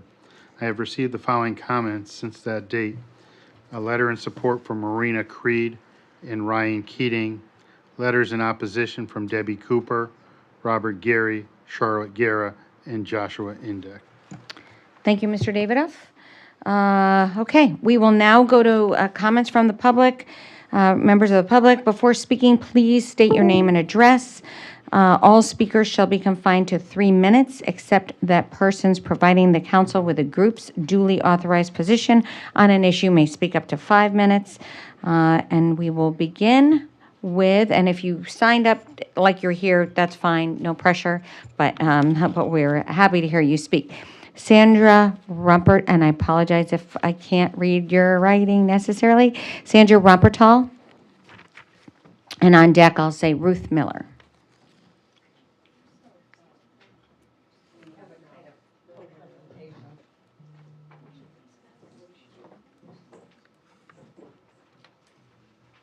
Good afternoon. I'm just having my friend Ruth here help me set up some posters. Thank you for your time. My name is Sandra Rampertab, 3. We can't hear you, so you need to lean into the mic to speak, please. Thank you. Sandra Rampertab, 3 Pilgrim Road, West Hartford. Can you hear me now? We can hear you now. The tall towering buildings proposed for 1700, sited right on the street, do not belong in our neighborhood for a variety of reasons. The areas with black roads colored red with the large buildings in black rectangles are commercial areas that serve the entire town with shopping and dining. Lubac has especially tall buildings sited right next to sidewalks and curbs. These work because they create a scaled-down urban streetscape in an essentially small New England context. The large yellow-colored areas is our neighborhood. It's densely filled with modest single-family homes. Even all of Asylum Avenue and Troutbrook Drive, north of Farmington, are filled with the same type of homes. In the white area at the center of our neighborhood are historic institutions, well set back from the street, that have been there as long as our homes. St. Mary's Home from the 1890s, University of St. Joseph's from the 30s, and the former Yukon campus from the 1960s. In 2018, the town, with pride, sponsored a visioning process for future uses for the Yukon campus, which was closing. Residents overwhelmingly voted for making a public park of this wet, tree-filled land. However, the town failed to consider the wishes of the West Hartford residents. The result was a proposal for massive residential buildings that do not fit in this neighborhood. I therefore urge you not to approve rezoning 1700 Asylum for the current proposal, but instead require that the developer consult with neighbors of the community to rework a scaled-down version of the plan before the rezoning can be approved. Thank you for your time. Thank you, Ms. Rumpertall. The next is Ruth Miller. The next speaker after that is Jim Miller. This refers to the last page in your. Please speak into the mic, otherwise it won't be on the record. Yes. Thank you. This refers, my talk refers to. You need to lower. speak into the mic, sorry. This refers to the last page in. And make sure you say your name and address for the record. I'm sorry, I don't think you was said going that. to. Okay, thank you. My name is Ruth Miller, and I live at 1669 Asylum. According to West Hartford's standards for a special development district, any such development must, quote, be in harmony with the actual or permitted development of adjacent properties. The town council should require that the developers of 1700 Asylum negotiate design and site conditions with neighborhood residents, as happened a decade ago when the residences at Steel Road were built. Completely as a result of those negotiations, the residences at Steel Road now are part of the harmonious history of coexistence in our beautiful neighborhood of graceful streetscapes. Historically, respectful building setbacks proportional to building heights have been a vital part of the universal character of our neighborhood. Example, a typical single-family residence in the neighborhood has 2 stories.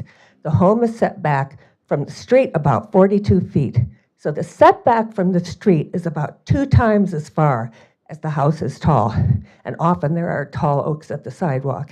Example, the University of St. Joseph, immediately adjacent to 1700 Asylum, has front buildings that are 2.5 stories, set back 325 feet from Asylum, about 12 times the height of the buildings. There is a 50 to 60-foot band of soaring street trees.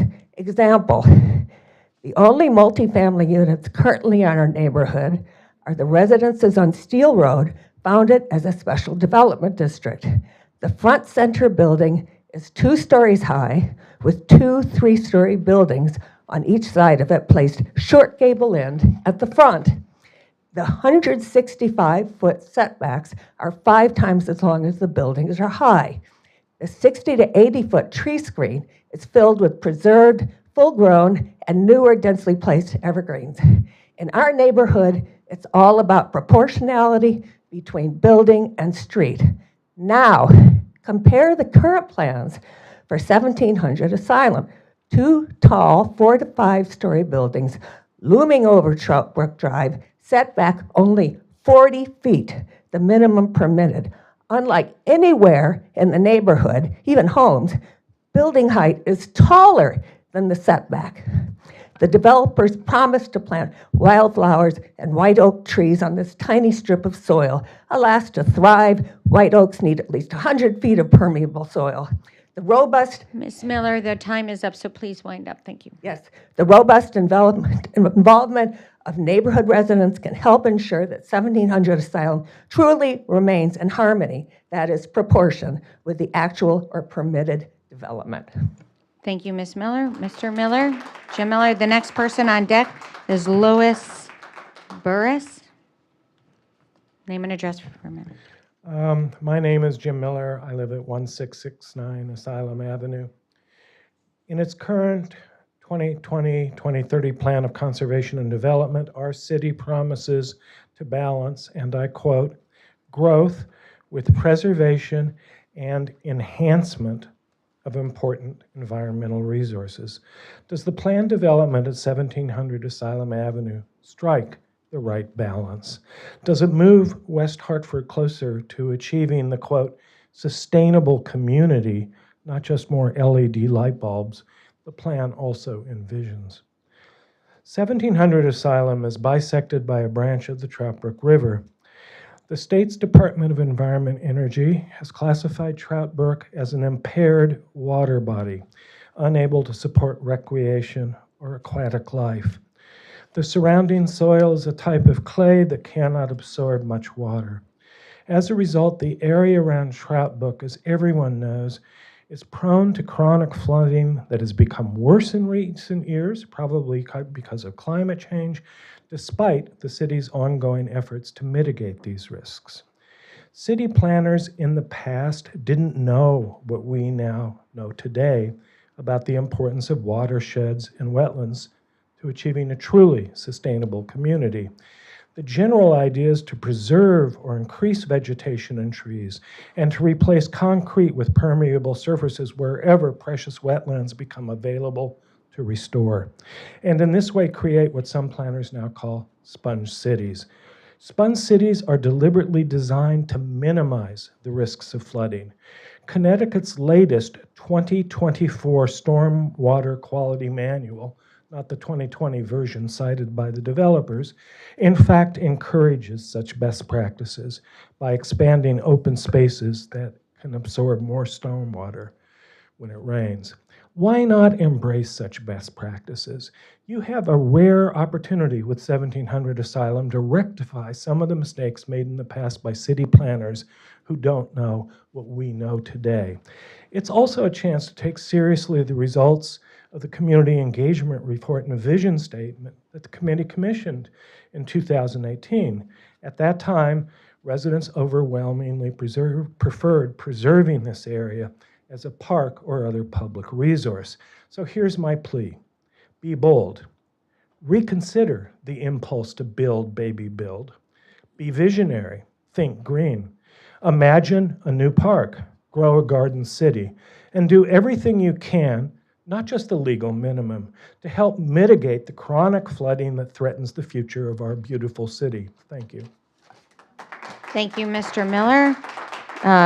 Lois Burris is up, and then Larry Schnittman.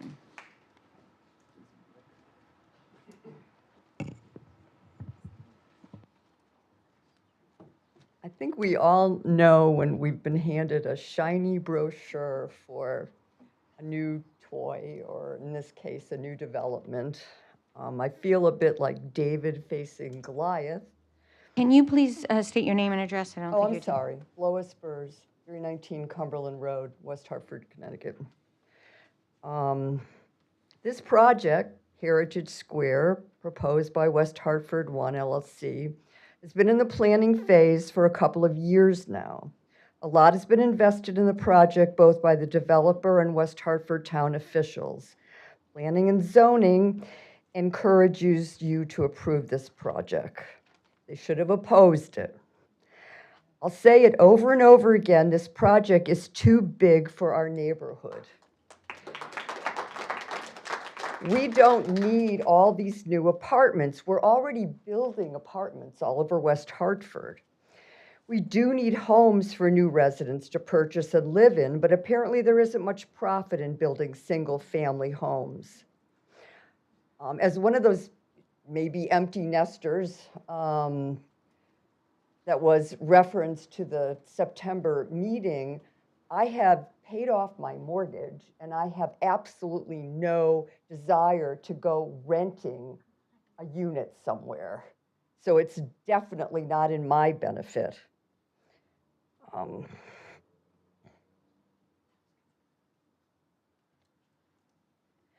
You, the town council, stand between us, the neighbors, and this runaway freight train of a development.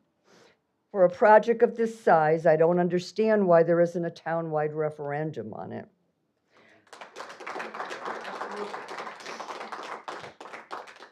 How can so few people okay a massive project that impacts an entire neighborhood and vastly increases the traffic on our streets? We're told not to consider 1800 Asylum Avenue. That's a huge project. Please speak into the mic. I'm That's sorry. also going to have a tremendous effect on our roads. You can't separate the two properties. You can't say that this property isn't affected by 1800 Asylum. Please don't just rubber stamp your approval of this project. Please consider our neighborhood needs and wants. The developer claims to have worked with neighbors in planning this. I was at that September meeting, and only one gentleman that I heard mentioned that this was what empty nesters would like to see. There was tremendous opposition to the project. Ms. Burris, your time is up, so please wind up. Thank you. Okay. We want a smaller project, less buildings with fewer floors. We're willing to compromise, and I'm wondering, why is developer West Hartford One LLC not willing to compromise? We would like you, the town, to compromise as well. When did the grand list become more important than the residents who live here? Thank you, Ms. Burris. Next is Larry Schnittman, and after that, Charlotte Guerra.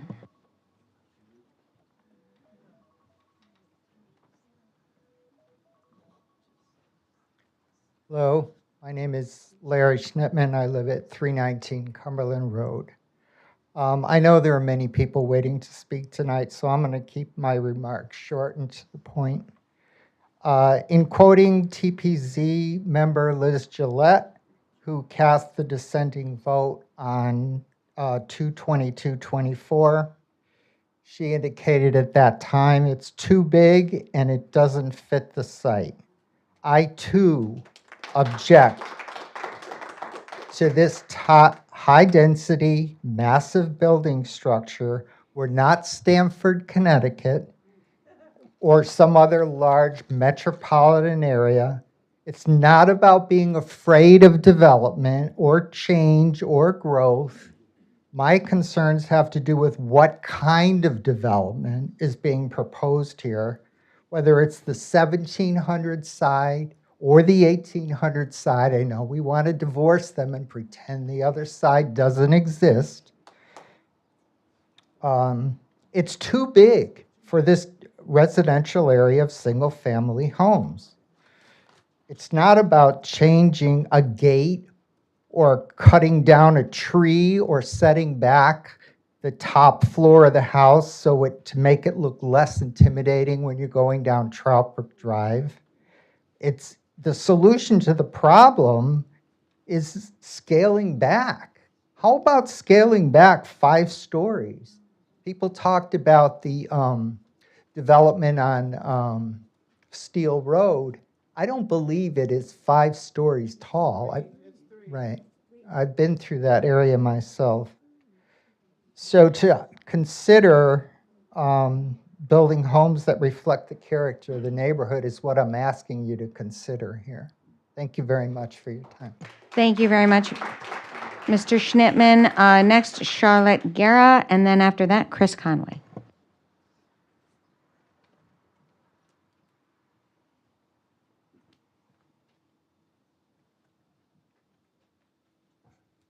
Charlotte Guerra, 384 North Quaker Lane.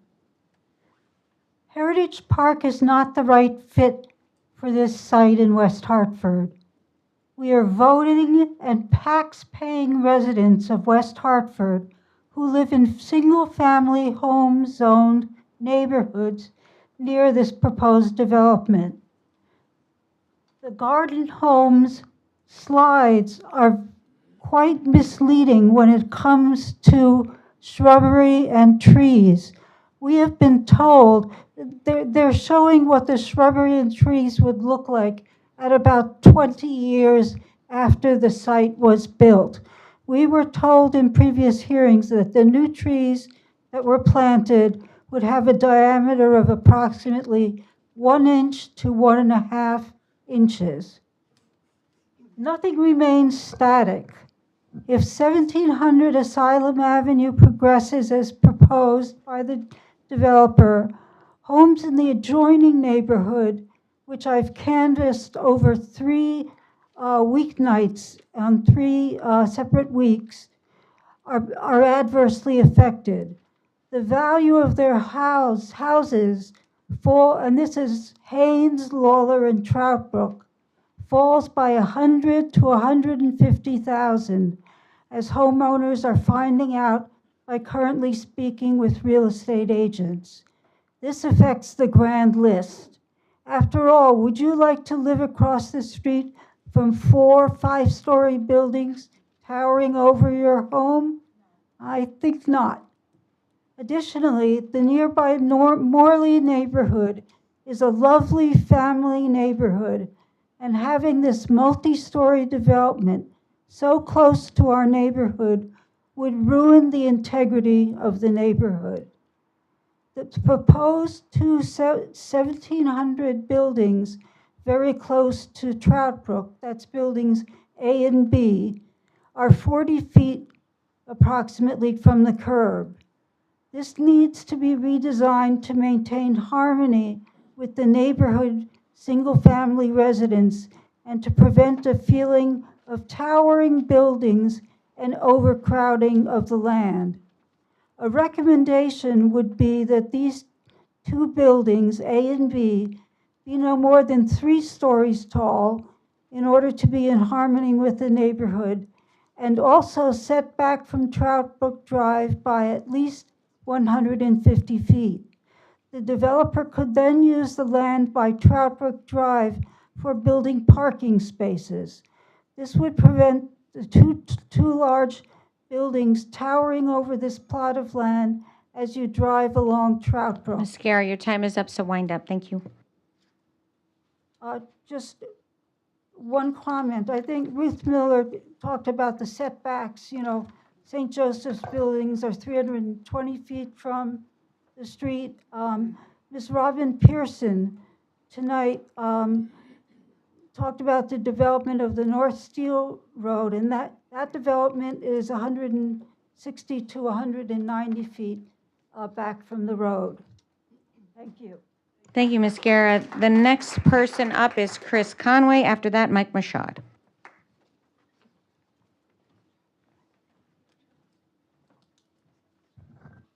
Good evening, Mayor and Town Council, members of the public. For the record, my name is Christopher Conway. I'm the president and CEO of the West Hartford Chamber of Commerce at 948 Farmington Avenue. The West Hartford Chamber of Commerce Executive Committee, with input from the Chamber's Economic Development Committee, supports the application of the residents at Heritage Park at 1700 Asylum. On February 1st, 2024, and on March 7th, 2024, Michael Johnson, representative of the residents at Heritage Park, met with the Chamber's Economic Development Committee. At the February 1st meeting, Michael provided a detailed overview of the Heritage Park proposal and received feedback from the committee. Committee members expressed concerns over the main driveway gate and expressed desire to see more than 5% of the units affordable. On March 7th, Michael responded to the concerns raised at the previous meeting by stating the main gate had been removed and the affordable component had been increased to 8%. The Chamber's Executive Committee met on March 8th and voted to support the application, noting the developer's responsiveness in making changes to the addressed previous concerns raised by the Economic Development Committee. The Chamber believes that the redevelopment of 1700 Asylum will benefit the town by replacing acres of surface parking with much-needed housing, while also preserving the Miracle League ball fields. For these reasons, the West Hartford Chamber urges the Town Council to approve the residents at Heritage Park at 1700 Asylum. Thank you, Mr. Conway. Mike Mashad is next, and then after that, Jury Kodowitz.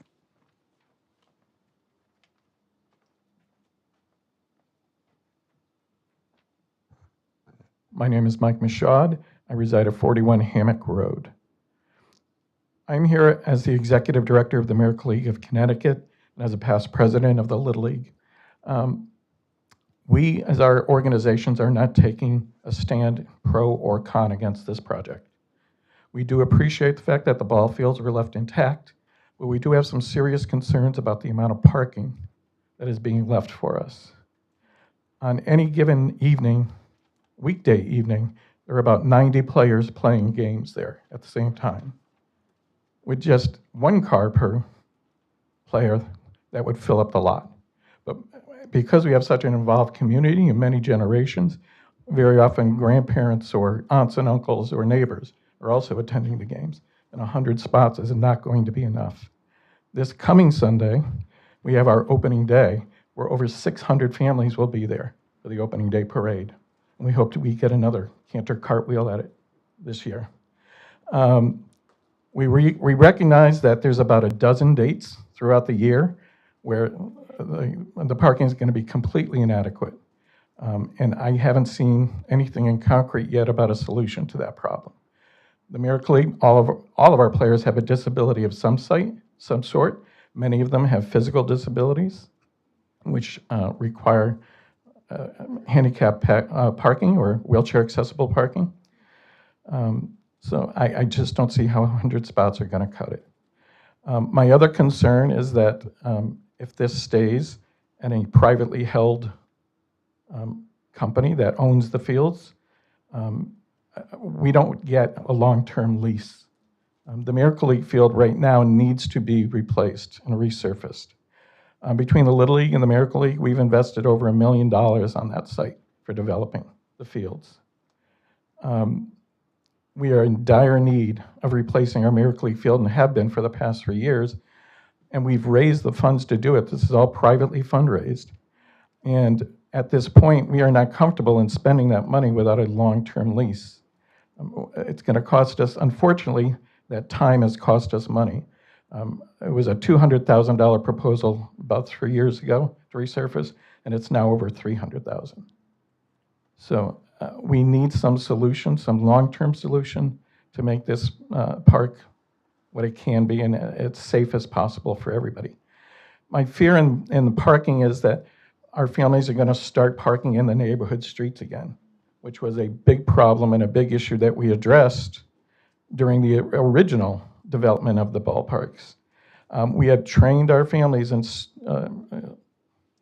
strive to get them to park in the Trout Brook parking lot, and now it's not going to be enough parking. And that's going to require families crossing Asylum Avenue, one of the busiest streets in town, during all days. On Sundays, there are about 120 players playing games at any given time in 3 time slots.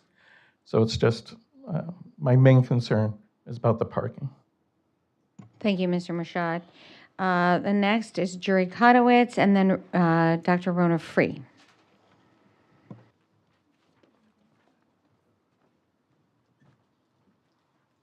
Hello, Yuri Kotowitz, 1840 Asylum Avenue. That's about 6 houses away from this now blighted property.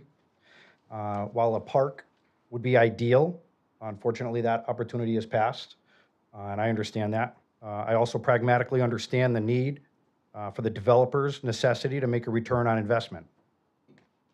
I agree it would be great if economics gave us more options. Unfortunately, they do not. That said, my fellow citizens, along with town representatives, have put the developer through quite a process for sure, as we should. As a neighbor to the property, I believe it is time to move forward, and I support that progress. Thank you. Thank you, Mr. Kotowitz. Dr. Rona Free, and after that, Chris Hennigan.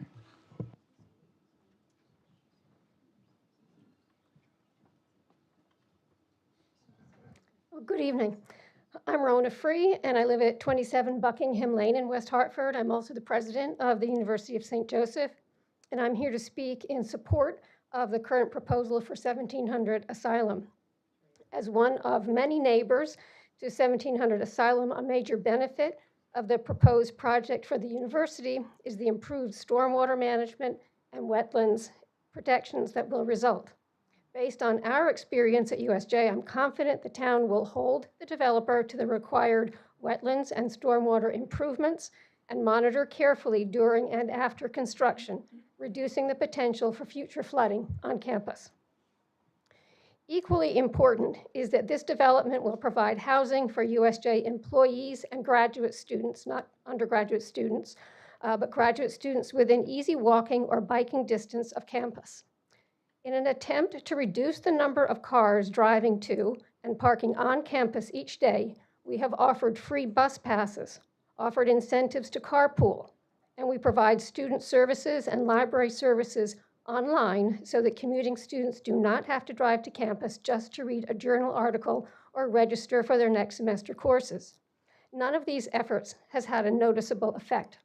What has worked is that some new employees have moved into the apartments on Steel Road, and they walk to campus along a well-lit path. But we hire at least 60 new faculty and staff a year, many of whom relocate from other parts of the country. And we bring in about 100 new year-round pharmacy and physician assistant graduate students from all over the country. The Steel Road apartments are not enough for them. Apartments at 1700 Asylum would make it possible for many of them to live close enough to campus that they could walk or ride a bike each day rather than driving to campus from surrounding towns.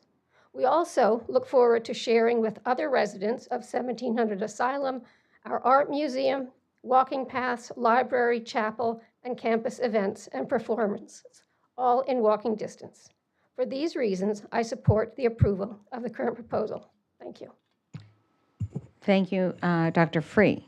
Chris Hennigan is next, and then after that, Debbie Cooper.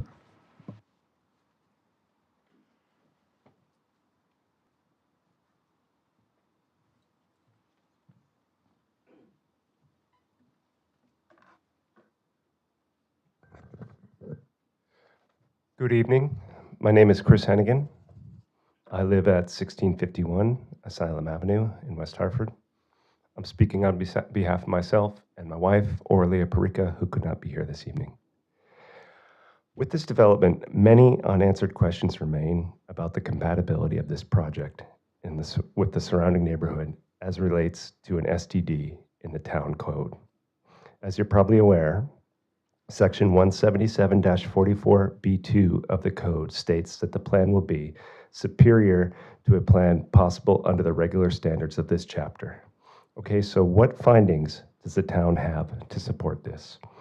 From where we sit, a multi-story mega development does not seem superior to the single-family homes which the area is currently zoned for.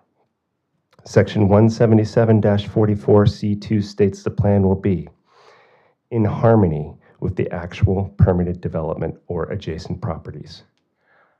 I'm curious as to if anybody can answer the question as to how multi-story apartment buildings are in harmony with adjacent single-family homes, excluding the St. Joe's University dormitories, which are part of an educational institution that's been long-standing in the community. This for-profit mega development is certainly not in harmony with the adjacent community. Section 177-43B requires a total density of development not to be greater than permitted in the district in which the property is located. What is the current density and how does the proposed development deviate from it? The density seems much higher and certainly out of line with the surrounding neighborhood. Now, we spent a significant time, hours, canvassing the abutment area, talking with residents and collecting signatures on a certified petition, which I have here. A few key takeaways from our efforts. Most of the people in this room we spoke with were that we knocked on every door in the abutment area. It was extremely difficult to reach all residents given the time constraints, so more time should be allocated if this work is to be on a concerned citizens group. And of those we spoke with, an overwhelming majority signed this petition. So I have a 10-page petition here that I'll present. And what the petition says, just one moment, Mr. Dodge, is that we are requesting that the current zoning be maintained and that in R10 and that it not be rezoned to a special development district. Okay, in closing, I have just a couple of points here. As was mentioned, speaking with realtors in town, the message is overwhelmingly clear that this project will not do any favors for property values. This is a cut rate. Mr. Hennigan, the time is up, so wind up. Thank you. Absolutely. This is a cut rate, Walmart-style way of growing the grand list. I urge the town council to do the work for the people that they serve. Keep this land for single-family residential homes and ensure these homes are affordable.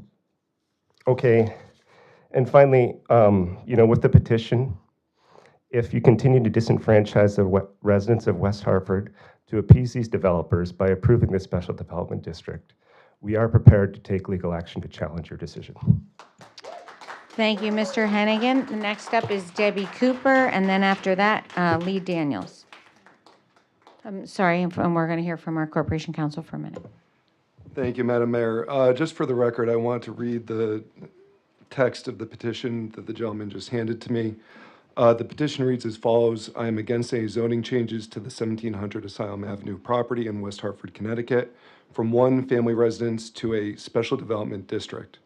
The zoning for these properties should remain as it currently is today, where only single-family residential homes can be built. Do not change zoning from R10 to a special development district.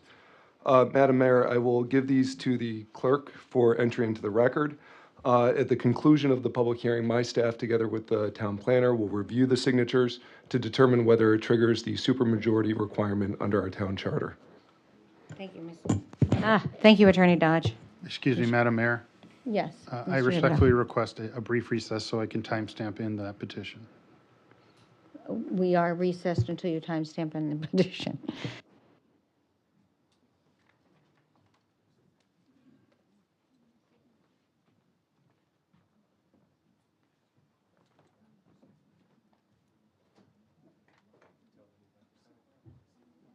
We have a few residents in the abutment area in the office, in the room now. Before the petition is submitted into the record, we'd like to ask their time to put signatures on the petition, please.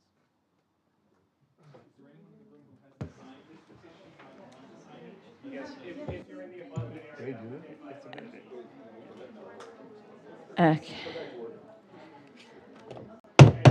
Okay, we are back in order. Mr. Dodge? Thank you, Madam Mayor. I know it sounded like there was some interest by other parties in the room to sign the petition. You do have until the end of the hearing to submit additional signatures. So we can go back into recess while the town clerk stamps those. We'll make sure to pause prior to the close of public hearing to accept those additional signature pages. Thank you, Mr. Dutch. May we place the petition on the table here once it's in the public record with pages for people to sign? Anybody who is in the abutment area for the 700 property, as indicated, we wouldn't like more time to do this work, but clearly there are concerned residents Madam Mayor, thank you. just for this back and forth, I'd suggest that the gentleman come up to the podium so that his comments can but- be read into the record. Just because we are back in session, Madam Mayor. Okay, I will allow this. This is, we don't, normally go back and forth. So, Mr. Hennigan, just state what you said so it's, here, everybody can hear audible for. Sure. Thank you for the audience. opportunity on this important matter, Mayor. As indicated, a petition is going into the public record of deed holders within the abutment area who oppose the rezoning of this property. Once that petition is in the public record, it will be out here on this table here for anyone whom has not had the opportunity to sign the petition, who is a deed holder in the abutment area of the 1700 property to sign. And as indicated in my public comments, we do need significantly more time to capture everyone, but we're trying to get as many people as we can here, and an overwhelming majority of people do not support this project. Thank you. Thank you, Mr. Hennigan. Okay, Ms. Cooper? I'm sorry. Yes, 1 minute. We need our town clerk back. He went to timestamp, so just hold on. Okay.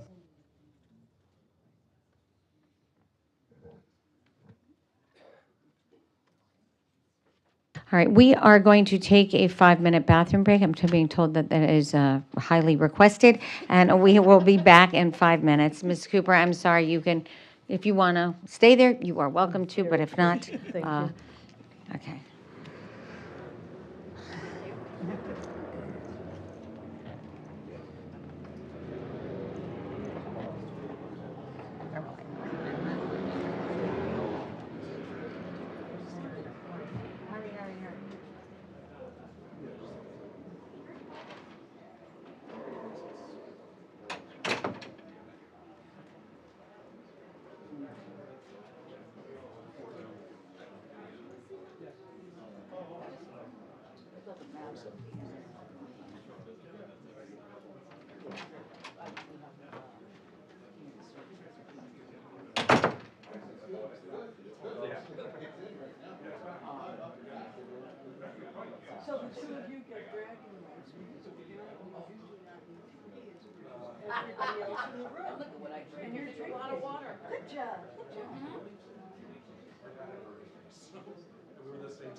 But it's just the back two. We can't go off or down.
I wouldn't, but feel free.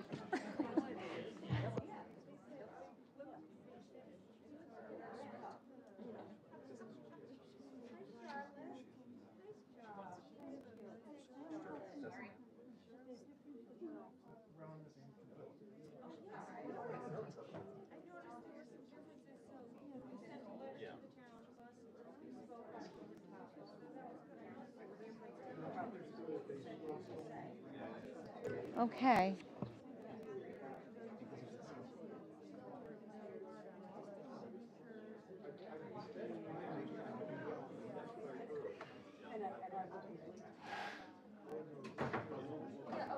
Okay, we're going to get ourselves together here. Thank you for indulging many of us. Okay.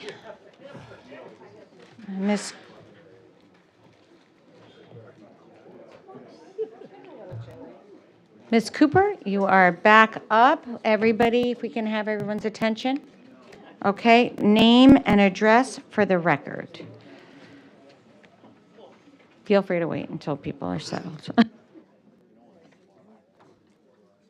The teacher in her. Yeah, Gal. All right, there you go. Also, yeah. I'm afraid. Okay, go ahead. Hello, all. I'm Debbie Goldman Cooper, 19 Brighton Road. I've lived in this town since 1980, and I hope to remain here for many years to come. I'm concerned about the density of the proposed changes to 1700 Asylum. I think it's a shame that our town did not purchase 1700 and 1800 back when WIT was available to us.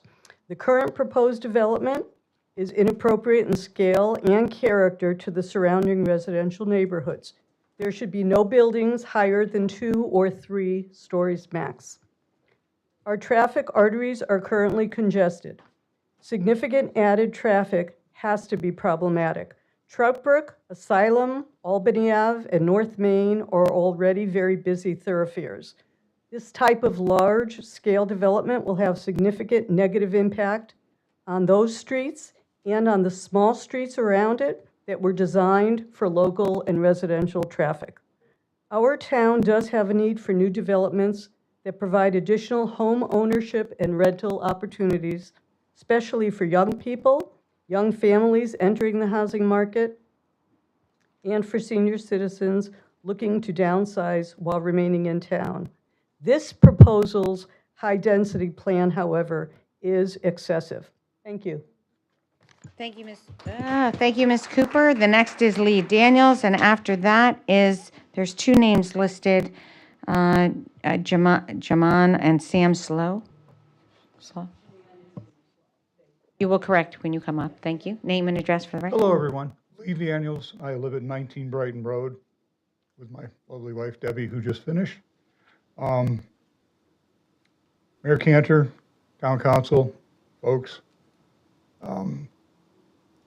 The one thing about this project that I just can't get past is the glaring inconsistency of putting a project like this in the middle of a single-family neighborhood. I realize it's been cited that we have Bishop's Corner close by. Well, it's not that close. And I realize that we put in apartments on Steel Road. If you look at what's around the apartments on Steel Road, it's not what's around these apartments. There's single-family homes. There's families that have lived there for 20, 30 years who look to retire there. They paid for their home. They want to stay there. And now the sun's going to be blocked by this monstrosity. I can only say that, as I look at the plans, I feel that it's just totally out of place in this neighborhood, and I would appreciate you giving careful consideration to that. And I thank you for your time. Thank you, Mr. Daniels. Sam Slow? Okay, thank you. Mark Hirsch is the next person. And after that, Daniel Simkovitz. David Simkovitz, sorry. Okay, David Simkovitz. And after that, Christine Johnson.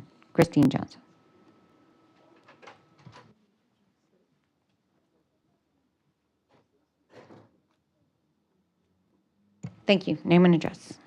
So my name is David Simkovitz. I'm also speaking on behalf of my wife, Amy, who had to leave with our screaming child earlier. And we live at 58 Lawler Road, which is right across from the currently green and quiet parking lot, or also the area in question. Like other West Hartford residents, we bought our house in this residential neighborhood, consisting of 1 2-story single-family homes. I never imagined the town would allow multiple 5-story apartment buildings to be looming over our home, and also neighborhood. So I looked over the architectural plans, and these buildings are not unique or interesting.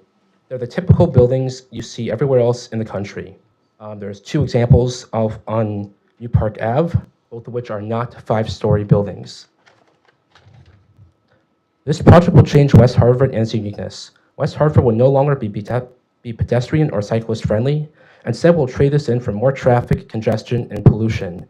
And all the side streets, like mine, Lawler Road, will pick up the brunt of the new traffic patterns.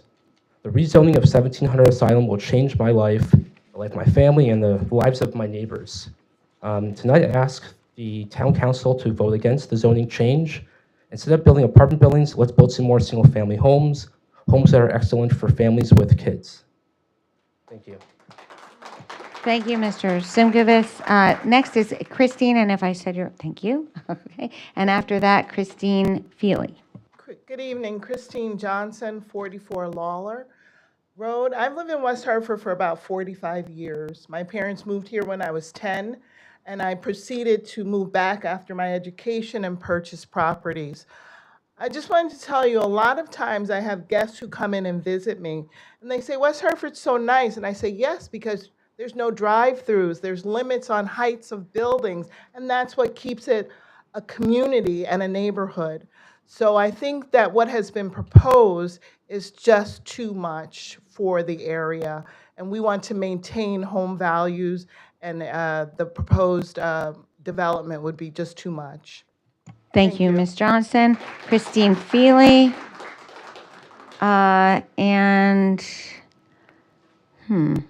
Loveland something. Mia Loveland. Yes. Then that's the next. Okay, go ahead. Good evening, Town Council, town staff, and residents. I'm Christine Feely, and I live at 282 West Point Terrace. I appreciate the opportunity to comment on the request for change in zoning. I oppose the request to change the zoning from single-family to multifamily residence because this development does not follow or take into account the 2018 Community Engagement Report and Vision Statement. It has too many units for the space. There is currently no plan for the 1800 Asylum parcel, which has some good and not so good aspects to it, and the likely traffic problems have been underestimated by the traffic study. Before I go on with the rest of my prepared remarks, though, I want to say that I am so stunned that there was nothing said about food waste management, which is a huge problem in West Hartford, which we were trying to address, but we're not making much progress. But we absolutely have to do for any new development. No solar, rooftop solar, no solar canopies. Is this, or is this not a 21st century development? It apparently is not. I am truly shocked by that. I will try to get through the rest of my comments, but I really need to put that out there. So first of all, 2018 engagement report. 60% of respondents were concerned about a loss of open space on the property, 55% were concerned about traffic, and 52% were concerned about the intensity of the development. I doubt that the residents consider parking lots as a form of open space. But aside from the ball fields, parking lots are really almost the only open space on this parcel. So, and also, one of the big things about the 1800 parcel, in presentations, in written documents, one of the things that was actually cited is that the open space and green space on the 1800 parcel would be a big benefit to the people in the 1700, because they're actually, I don't know if the proportions are right on some of these on these schematics. They don't seem very accurate to me. But right now there is no development on 1800. There's no current land use application. So we need to consider that whatever you think the benefits of the 1800 would be, like the green space, the grocery store, the whatever, those don't exist. And there's been no statement in any of the materials that I've seen, including things that went to the neighborhood, about an estimated date, an aspirational date. So that's an issue. Another thing is, and this actually takes me to the traffic study, which is another one of my areas of comment, is that unless or until the development is done at 1800 Asylum, there will be no stoplight on Trout Brook into and out of the development. So all this stuff about traffic, how are people going, 560 parking spaces. How are people going to Ms. go? Feely, your time is up, so please wind up. Thank you. Okay, I will wind up. I just think, if you actually look at the traffic study, lots more cars. There's no intersection right now on Trout Brook, so you can't estimate how many cars are going to be there, and you can't have an impact. That's a real glaring thing. No traffic signal. Cars on Trout Brook are going very fast. How is anyone going to turn left into or out of that? How are cars on Lawler and Haynes and other places going to turn left onto Trout Brook? You can barely do that now.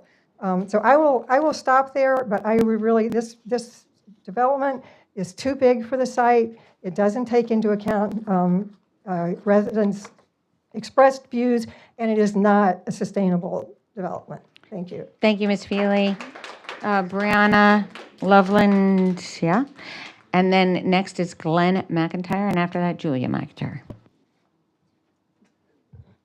Good evening. My name is Beth Ann Loveland, Senate. My husband and I own a home at 109 Walden Street. And I'm sorry my handwriting was not good tonight. Thank you for your service to our community and for the opportunity to speak to this gathering tonight. As pointed out tonight, some major problems for some of us in the audience and the concerned citizens in this area relative to rezoning 1700 Asylum include storm runoff and impact on traffic. And in spite of the earlier presentation, I am not convinced that these are not significant issues still. Storm runoff, in this era of climate instability, it's all about planning and resilience. And that's one reason that I was really disconcerted about the wetlands review process, that the TPZ didn't take the advice of the contractors that they hired to make specific recommendations relative to the proposed development's negative impact on the wetlands and buffers. Skirting those issues does not improve resilience in a time of climate change. The floodplain belongs to the river, and functioning wetlands preserve balance by allowing gradual filtering of overflow into our aquifers. Weekly flooding in basements throughout the neighborhood around 1700 need attention now. Certainly before 2025 or 2028 or whenever the next re-engineering happens, we have no doubt that the flooding will be exacerbated by this very dense project despite massive re-engineering.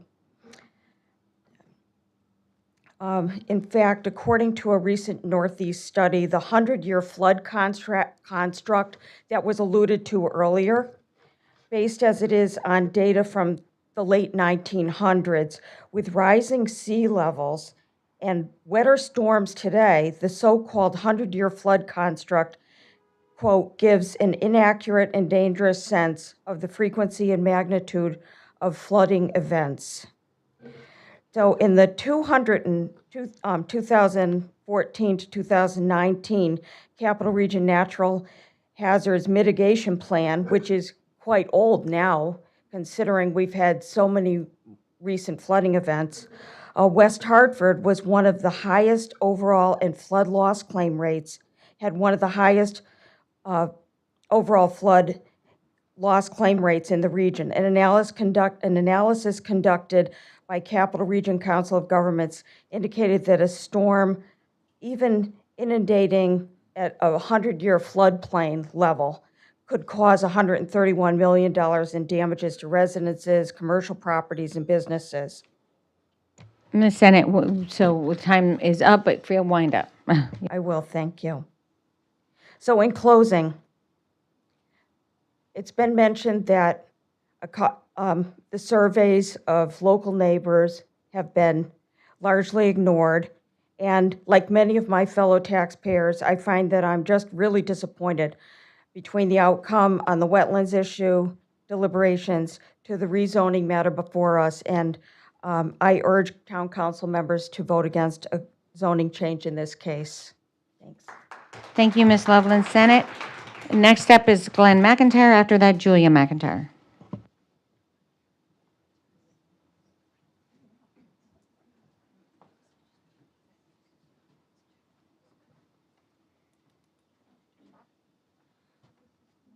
Good evening, Town Council and general public.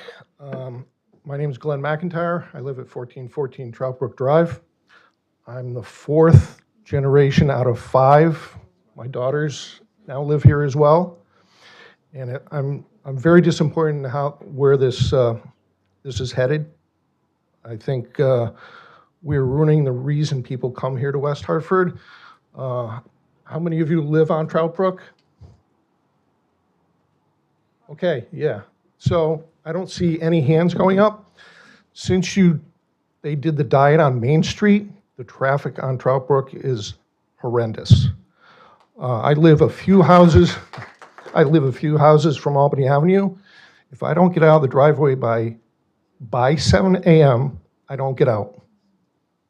They keep talking about disregard across the street at 1800. How absurd is that? They're insulting our intelligence and they're demeaning us. Excuse me, I have some notes written down.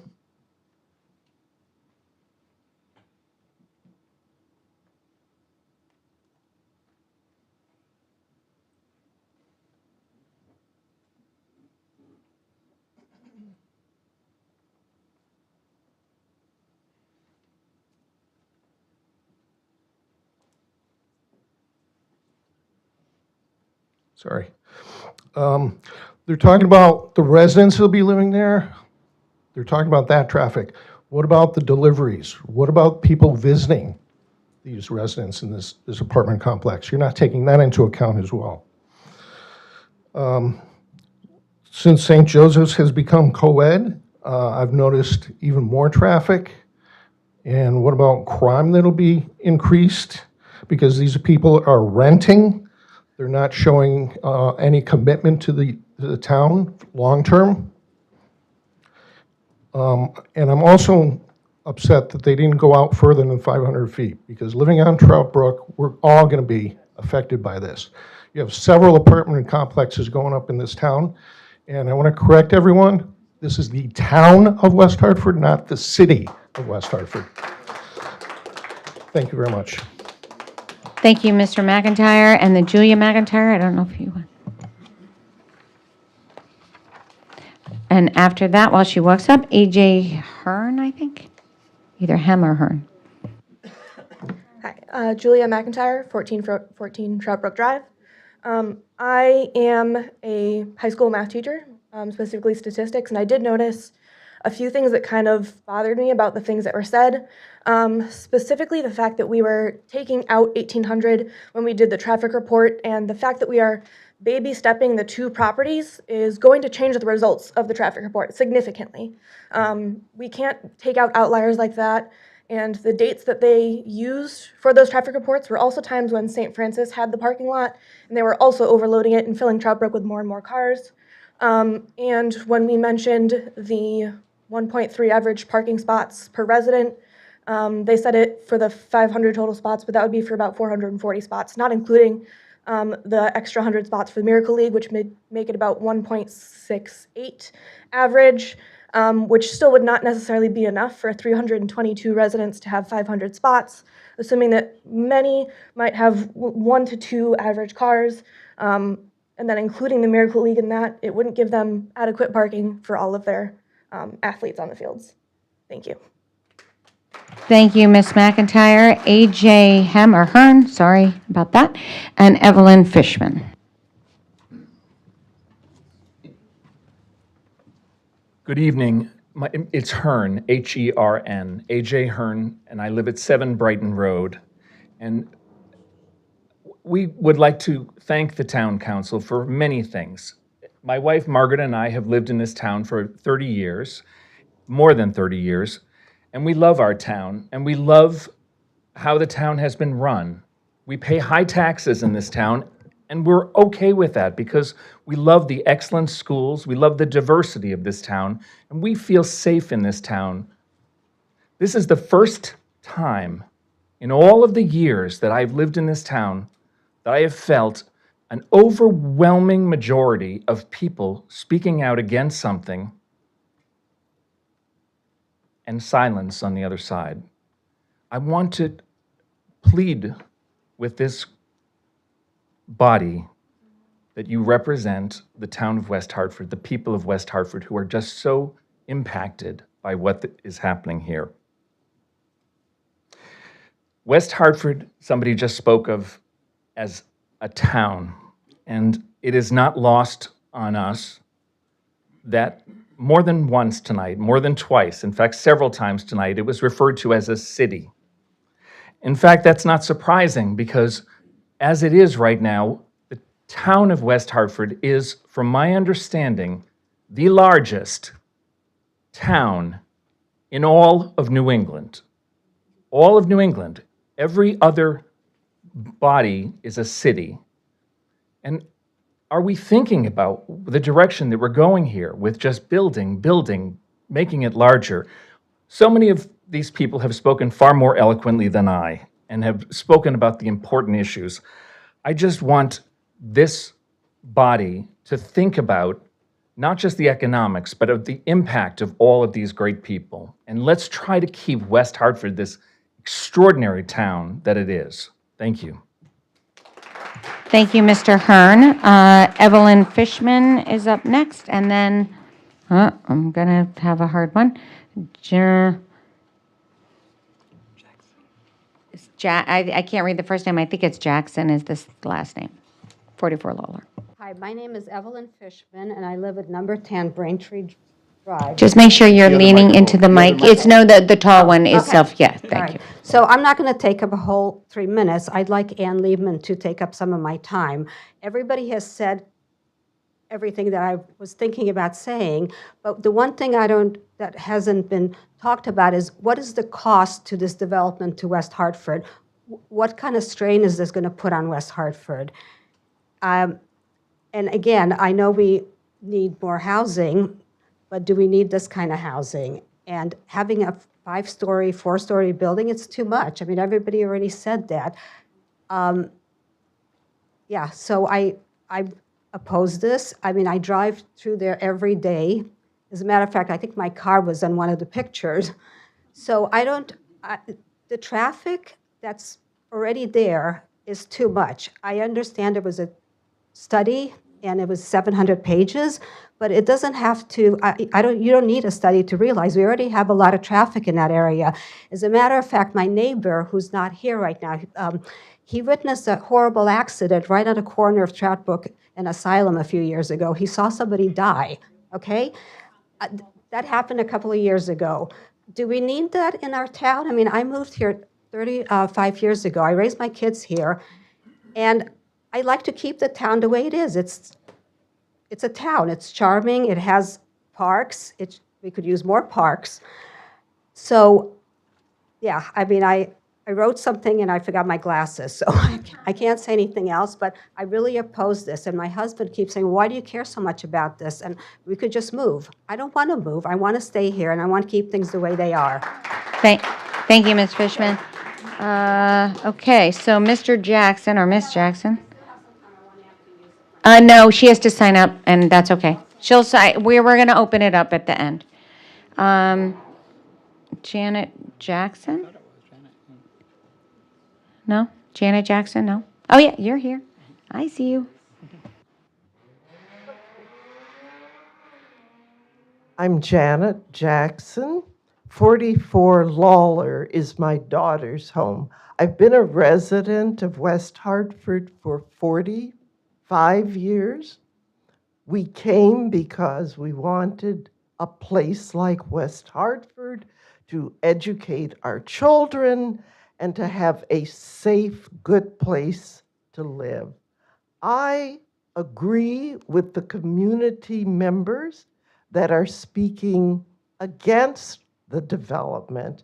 And again, I thought I was simply signing in. So I'm not prepared, but I do support the fine work that the community is doing. Thank you. Thank you, Ms. Jackson. Next is Amy Simkovitz, and then Jason Wang. Okay, Jason is here. And then we will open it up. Ann, I added your name, so you can come up after that.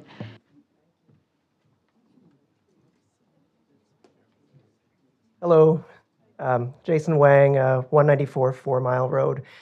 I would like to express my support for the rezoning and redevelopment of 1700 Asylum Avenue. There's many opposing views that I agree with. For example, I would love to see more of an ownership component.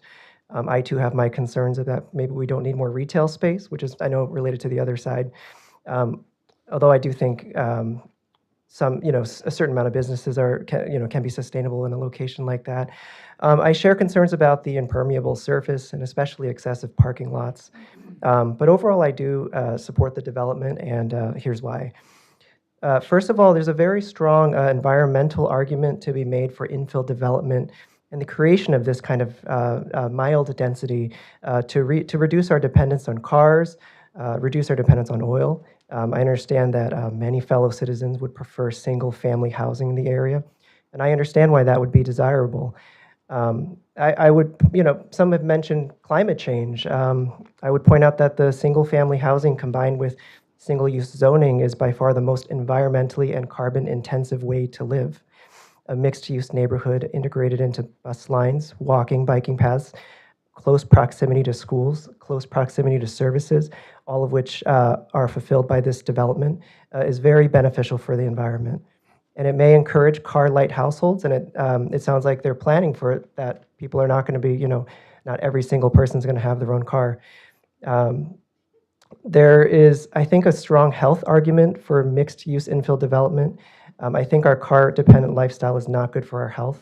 It isolates us, and I think it causes a decline in what, and I think our connectivity and our community when we're kind of isolated in our own vehicles. And I think having some density and a place to gather can be really helpful. I think, so these are all reasons I advocate for the creation of vibrant, walkable, sociable environments like what's being proposed, which is currently a pretty decrepit parking lot. The other thing is there's a lot of, I think, housing justice arguments to be made for building development. And when I was a kid, my parents did not have a high income at all, but they managed to get us into a great school district because this was actually in St. Louis, but because we had a lot of reasonably priced apartments in neighborhoods that otherwise would have been totally unaffordable for our family. There was no way we could have afforded a single-family home in the town I grew up in. And I was able to get an incredible elementary school education and a stepping stone onto the American dream because there was affordable market rate housing in a good school district. And so I don't want West Hartford to wall ourselves off from diverse housing options. I think the only way to ensure that other striving families can access good housing and good neighborhoods is to build it. Mr. Wang, the Wang, so finish up. Thank you. Okay, so these are the reasons, I think, the environmental reasons and building diversity, for our current and future citizens is why I support it. Thank you, Mr. Wang. I think Ms. Liebman was asked to be added. I have added you, but then if there's anybody else that would like to speak, we will give you a turn. So just state your name and address for the record.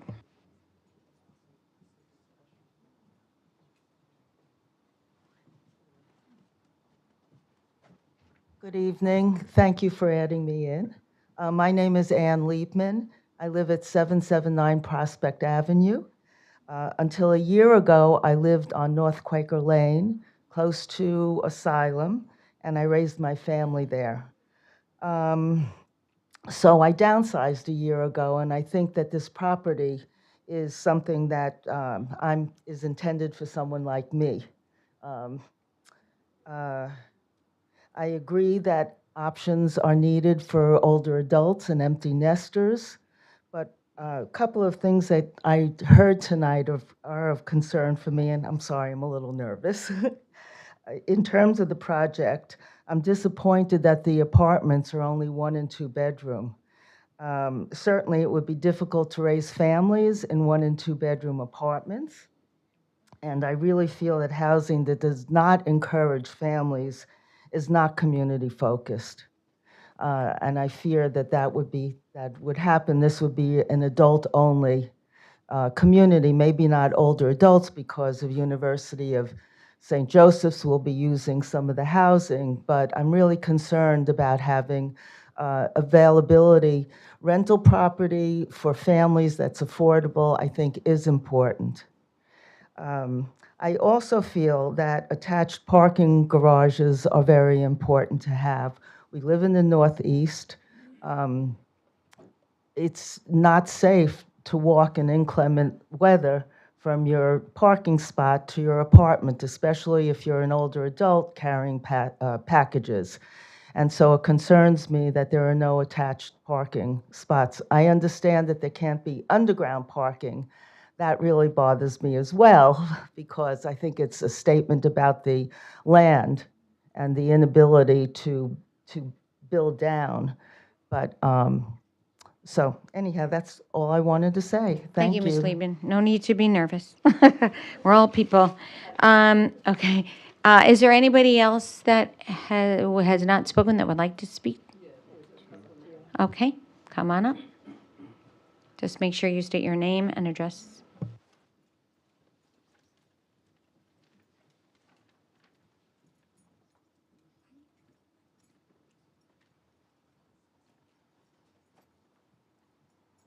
Good evening. I'm Roberta Eckelson. I live at 143 Haynes Road. And I'm going to stress Haynes Road because it's one of the streets that they did not survey for the traffic study. Haynes Road is the cut-through. We're the street that runs directly from Trout Brook up to North Main, past the low travel area where everybody breaks out and starts heading for Bishop Corner. I'd like them to look at that. I'd like them to consider that. Lawler at least has another stop sign in the middle at Lincoln. We don't. I think it's also a question not just for this issue. Isn't it that time for the town to look at expanding the 500-foot abutment area? That is not sufficient for large projects. It's not appropriate in a project like this one. It doesn't reach enough people. We have thousands of residents nearby who will be seriously impacted, especially by the traffic. And you're not even talking to them. You're not hearing from them. And finally, I want to know what it is about this proposal that earns it a special district status with the attached ability for high density. What is it that makes this project special? Why are they being given this privilege? The town's approved a lot of special districts in the last several years. Maybe it's time we reconsider that policy also. Thank you. Thank you, Ms. Eckelson. Is there anybody else that would like to speak?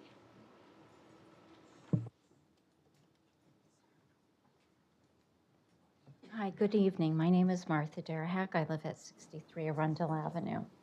I am not close to Can this. you speak into the mic? We're having Sure. trouble hearing you. Thank you. I am not close to this project, but I do support those that oppose this monstrosity.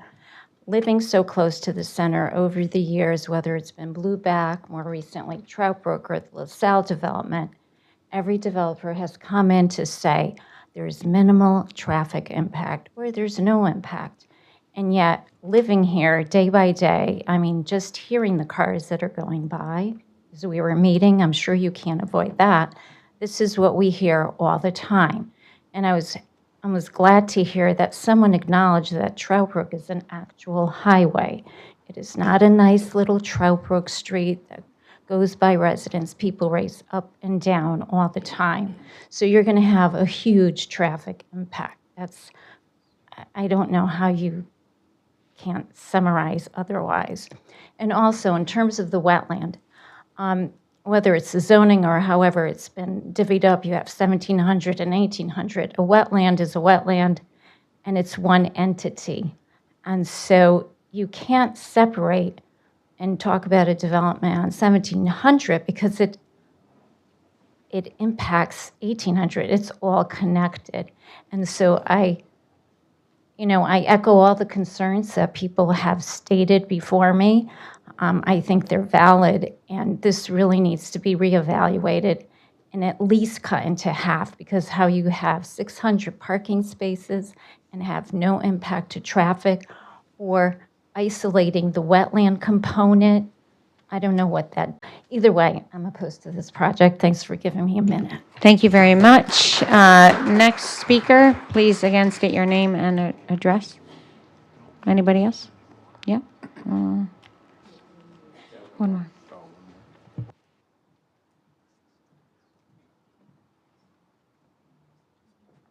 Good evening. Chris Cycli, 65 Arnoldale Road, 24-year resident of the town of West Hartford. I previously submitted an email correspondence in support of this application. Tonight, I would like to reiterate my support for this project.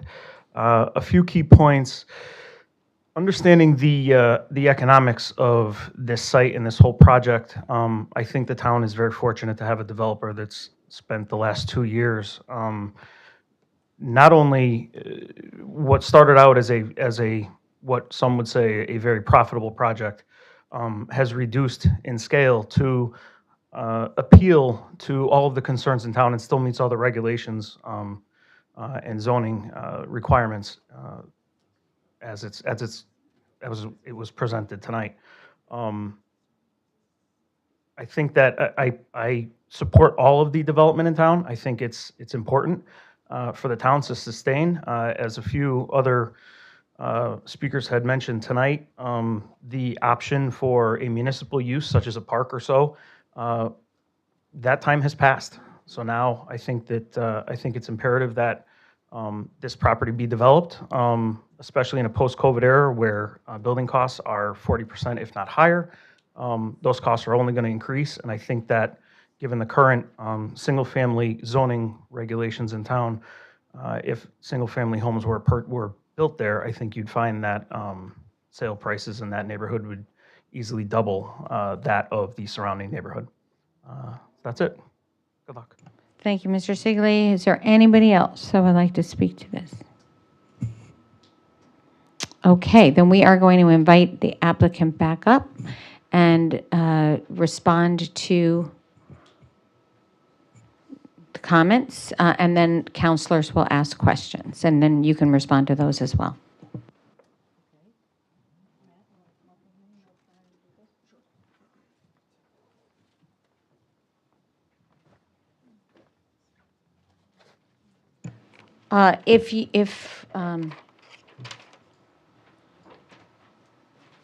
Sorry. Is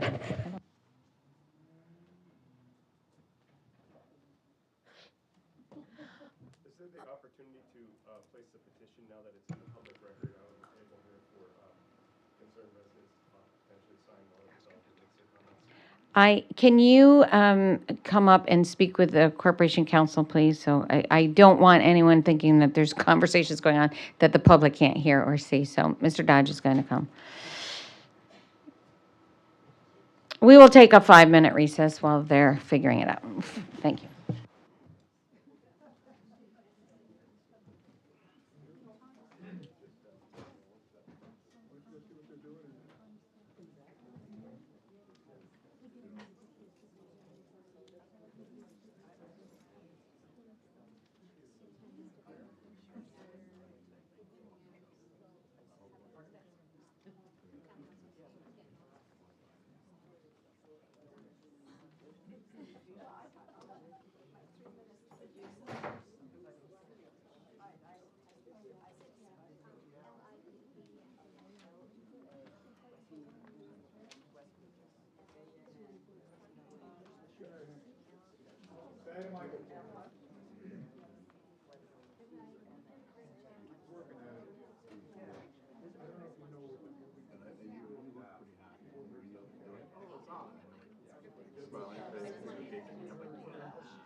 Yeah, I know it's over.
I'm like, oh, are you kidding me? And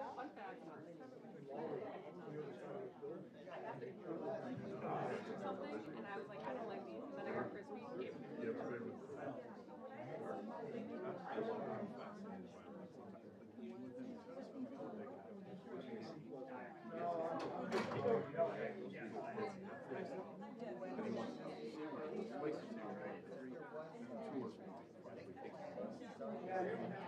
And then he'll pick. He doesn't want to pick. And then it's burgers. I want to play. It's like burger,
I wasn't wearing my sweater or my tank top.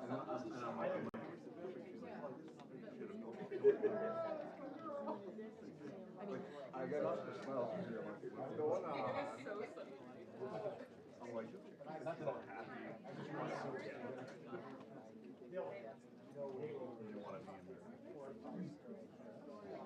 Not everybody like this.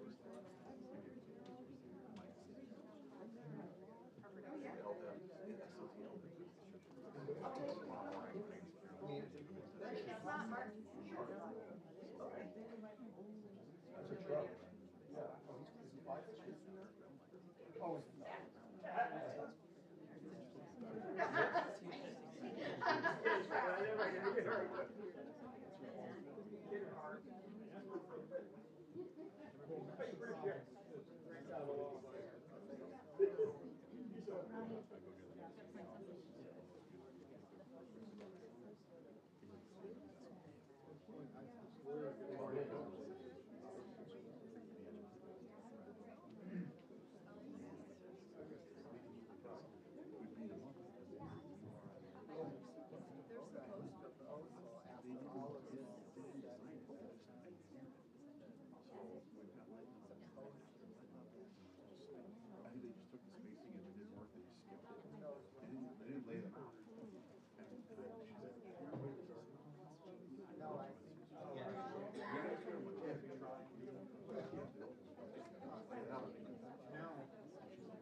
We are going to reconvene in just a couple of minutes. We're waiting on our corporation counsel, and I think that's it.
Okay, we are reconvening, and we are going to begin with the applicant responding to some of the comments that we heard in the public comment portion.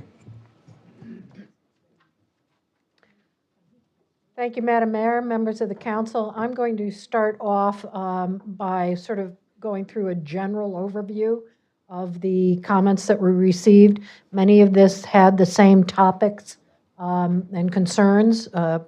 Particularly, I'm going to start with traffic. And we heard a number of people say, look, there's just too much traffic now, and this is going to generate too much more traffic, and therefore this application cannot be approved. I'd just like to say this, and I thought Mr. Baltramitis, our traffic expert, did a very good job when he presented the application to say traffic analysis is an objective science. He plugged all the information into the computer, and the computer said, this is what is going to happen based on the type and number of units that are proposed. It's not a subjective decision that he made or report that he presented to you. And I would like to underscore again that the town's administrative staff, which includes a very professional, competent engineering department, reviewed that report in detail, had a lot of questions and comments, asked us to look at additional things. We went out in the site and looked at different intersections and rechecked everything. And the bottom line is the engineering department has said that that traffic report, by virtue of its analysis that all its concerns have been met, is satisfactory. So I would also like to take some of the council members here, I believe were involved with the original metro development. I know I go back a long way, and I'm thinking also of the original BJ's development. Those were developments in town where traffic was a major issue. And in both instances, the council required that a follow-up traffic study be done to ascertain whether or not the traffic information was correct. I'm not advocating for that here because I don't think there's any way those situations are similar, except for the fact, I just want to underscore that both of those, when follow-up studies were done, after the development was built, all of the traffic projections turned out to be conservative. In other words, they looked at the worst possible conditions, and indeed the actual traffic that was generated was less than those reports even estimated at the time the town council approved both of those applications. That has been typically my experience. Mr. Baltramitis knows what he's doing. Your engineering department knows what it's doing, and those traffic numbers can be relied upon in terms of what the effect will be on area roadways. Related to that, there was concern that we had separated the applications with regard to traffic, that 1,800 was not included in the analysis that we prepared. I will tell you that originally we filed a report that did include 1,800. It didn't make a lot of sense because nobody knows what the scope of 1,800 would be. The analysis was separated. 1,700 stands on its own. It's being analyzed by the town council on its own. If the traffic is, if our analysis is correct and the council feels that there's no hindrance to approving this application because of traffic concerns, when and if the applicant comes back in for development of 1,800, they will have to take into consideration all of the traffic that has been generated by 1,700. So in no event will the end result in terms of whatever happens on both of these sides of Troutbrook Avenue, Troutbrook Drive, in no event will it be in a vacuum. All of the traffic will ultimately have to be considered before 1,800 can move forward. So there's no harm, and I want to make sure that the audience understands that we're not trying to do something that puts the public at a disadvantage with regard to separating out those two traffic studies. There were two interesting speakers in my mind. I noted Ms. Fishman, who said, and I think she summarized what a lot of people feel. She said, I want things to stay as is, as they are. Don't want change. Change, and you've always heard an applicant come before you and say the same thing. Change is very difficult. And there have been applications that you've had before you that have been very difficult for that reason because they constituted some fairly major changes to West Hartford as we know it. This will be a change from a parking lot to multifamily housing, but I also picked up on what Mr. Wang had to say. And I think he represents a strong component of the West Hartford community that says, as was identified in your plan of conservation and development, we need diversity of housing. We need more density in terms of our housing. We need it to work, but it's still something that's a desirable outcome. Some people are saying we've got too much multifamily. I would argue, as Mr. Wang, I thought, did very well, that multifamily is positive in many regards. It meets the needs of many diverse people in terms of their residential housing options in town, and it is, as he posited, and I think he's correct, it's environmentally in many ways more sensitive to the community than is straight single-family housing. I particularly like the statement about it providing, multifamily, providing a means by which rental housing allows people to take advantage of things such as the good school systems West Hartford has to offer, where it is so difficult to come up with the amount of money that is needed to buy a single-family house in West Hartford. So it provides options for people entering into the market, and it also, as we demonstrated or suggested, for those who look to sell their single-family homes and still have a way of staying in West Hartford. So we think there's a lot of value in the multifamily use. The P&Z confirmed for you that this proposal does meet many of the goals of your plan of conservation and development to provide multifamily housing in West Hartford. The other issue I'd like to speak to before turning it over to very specific items that were raised or concerns with the application is the Miracle League ballpark use. There is a limited amount of parking available between the two sites. That doesn't mean it can't work for the ball fields.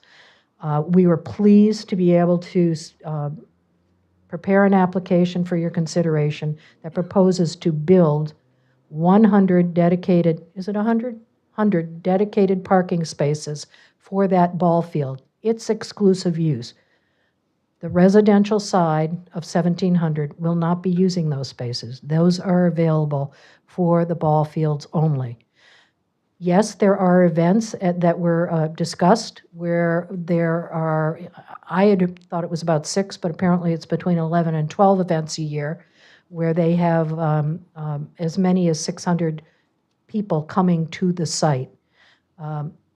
In speaking with the owner prior to this hearing about how that might be handled, we had had preliminary discussions about being able to work with them to provide parking off-site in a manner that will be able to accommodate their needs, particularly for those special events. We've already talked with the University of St. Joseph. I see that Dr. Fried is no longer here, but I know that she was receptive to being able to do something that way also. So all I can do is make a commitment to continue our work with the Miracle League, and that the owner is committed to finding a way both on its property and also working with the university to provide buses and things like that to be able to accommodate the needs for those special events. We're also hoping at some point in the future to be able to have a direct connection with the pathway to the university, and that would allow people who might park there on a Saturday to be able to come and use the site. But it's not something I can give you a definitive answer for or plan for at this point in time. But you have the owner's commitment to pursue that in earnest, working with the town and with the Miracle League to make sure that this works. So with that, I'd like to ask Matt if he could talk about some of the specifics of the plan.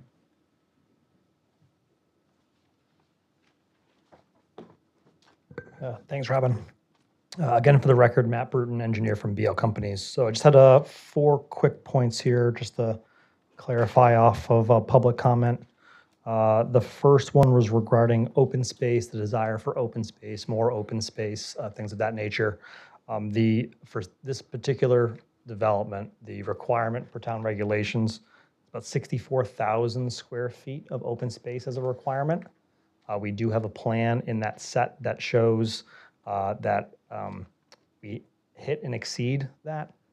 The park area at the main entrance, the area around the Champion White Oak, the amenity space that the architect went through, whether on the roof or on the ground, those all count as open space.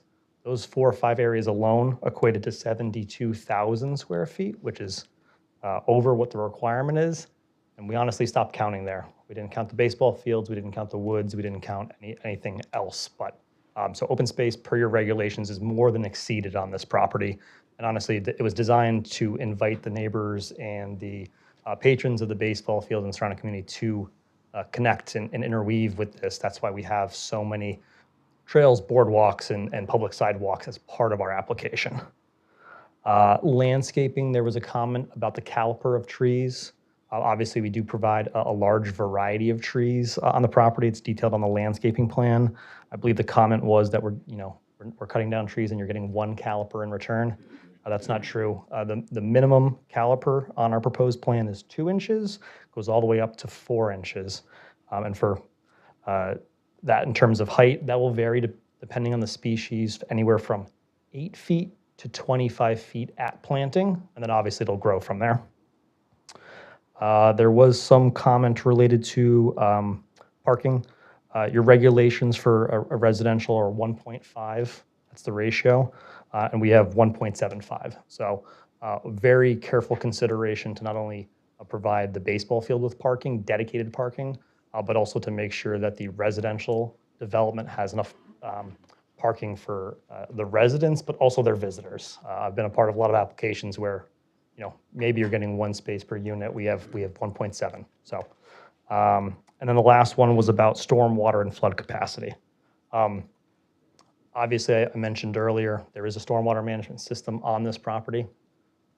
It's really just for conveyance. It's capturing the water and shooting it into St. Joseph's Brook or into the system in the street with no detention, no treatment whatsoever. So you're getting contaminated water from a parking lot, from baseball fields that shoots right into your wetlands and into your municipal system.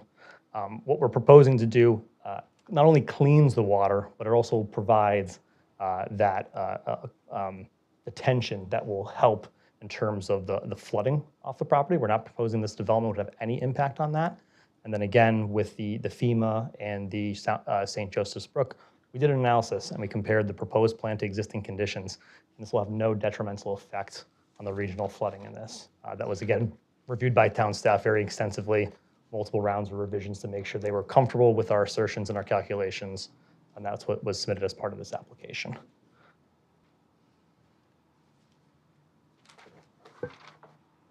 I'd like to just add one other thing, and that is, I think we mentioned it, but just to be sure, we will need to follow up with the Office of the State Traffic Administration.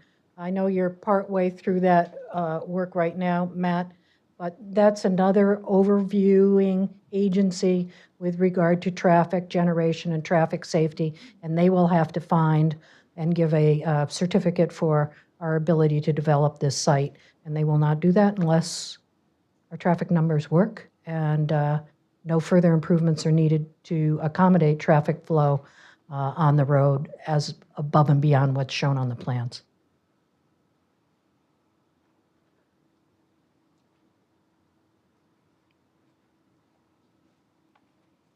Okay.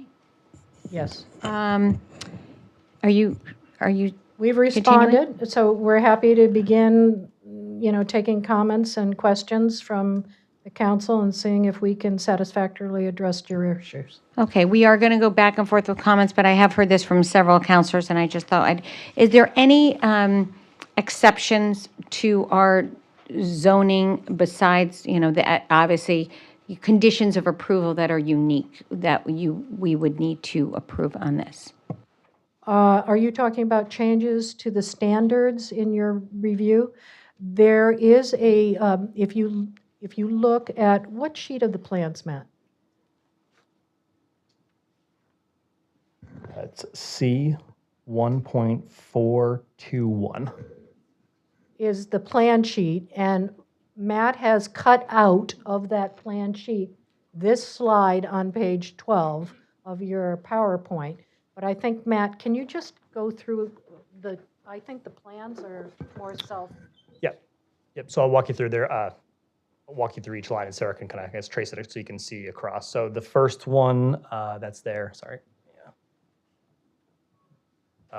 Minimum side setback, right? There's 35 feet, 46 feet, and we have 4 in some locations, and this was actually related to the parking, the exterior parking garages that we do show on the property as part of the residential development.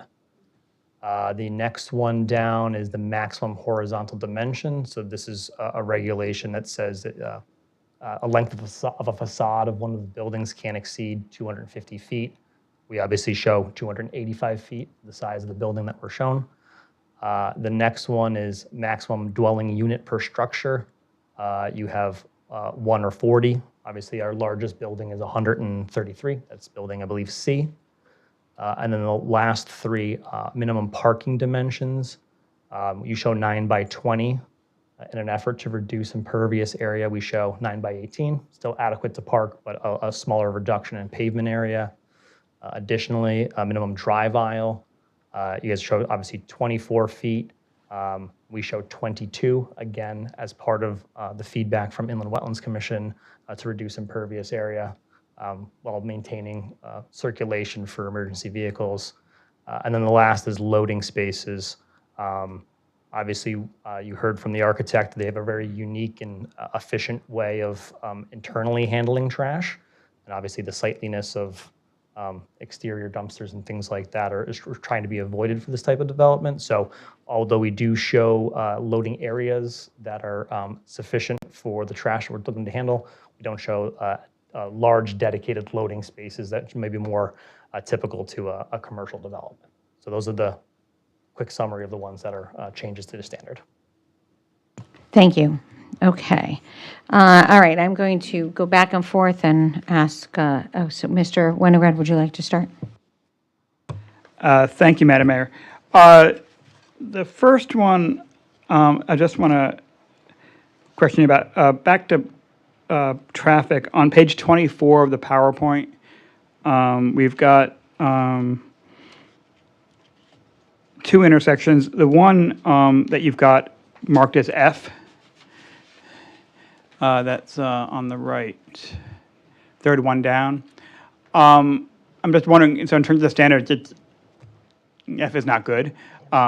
It stays not good. But can you go lower than F? In other words, once you're at an F, presumably if you're still at F, there could be a lot of extra traffic there. So I'm just wondering how you deal with So it's that type of intersection. for your record, Rob Voltramitis. It's an unsignalized intersection. It's very common in, with volumes along the main line in a case like this, where what you're evaluating there is the side street, the delays of the side street. And that intersection is further complicated by the fact that Lawler is actually offset. It's an offset 4-way intersection. The next step to improving it would be signalization to get better levels of service. It will not meet the warrants. We would not get a permit from the state of Connecticut to install a traffic signal because the side street volumes are too low. But it's a good question, but we see this a lot in an environment like this, especially at unsignalized intersections. Thank you. And just follow up on that with Haynes Road. It was Haynes?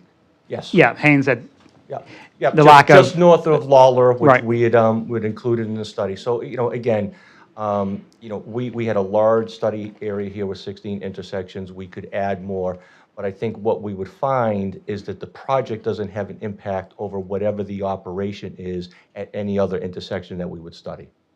Okay, thank you for that. And then finally, at at Albany and Trout, that was where you do show the asterisks and all.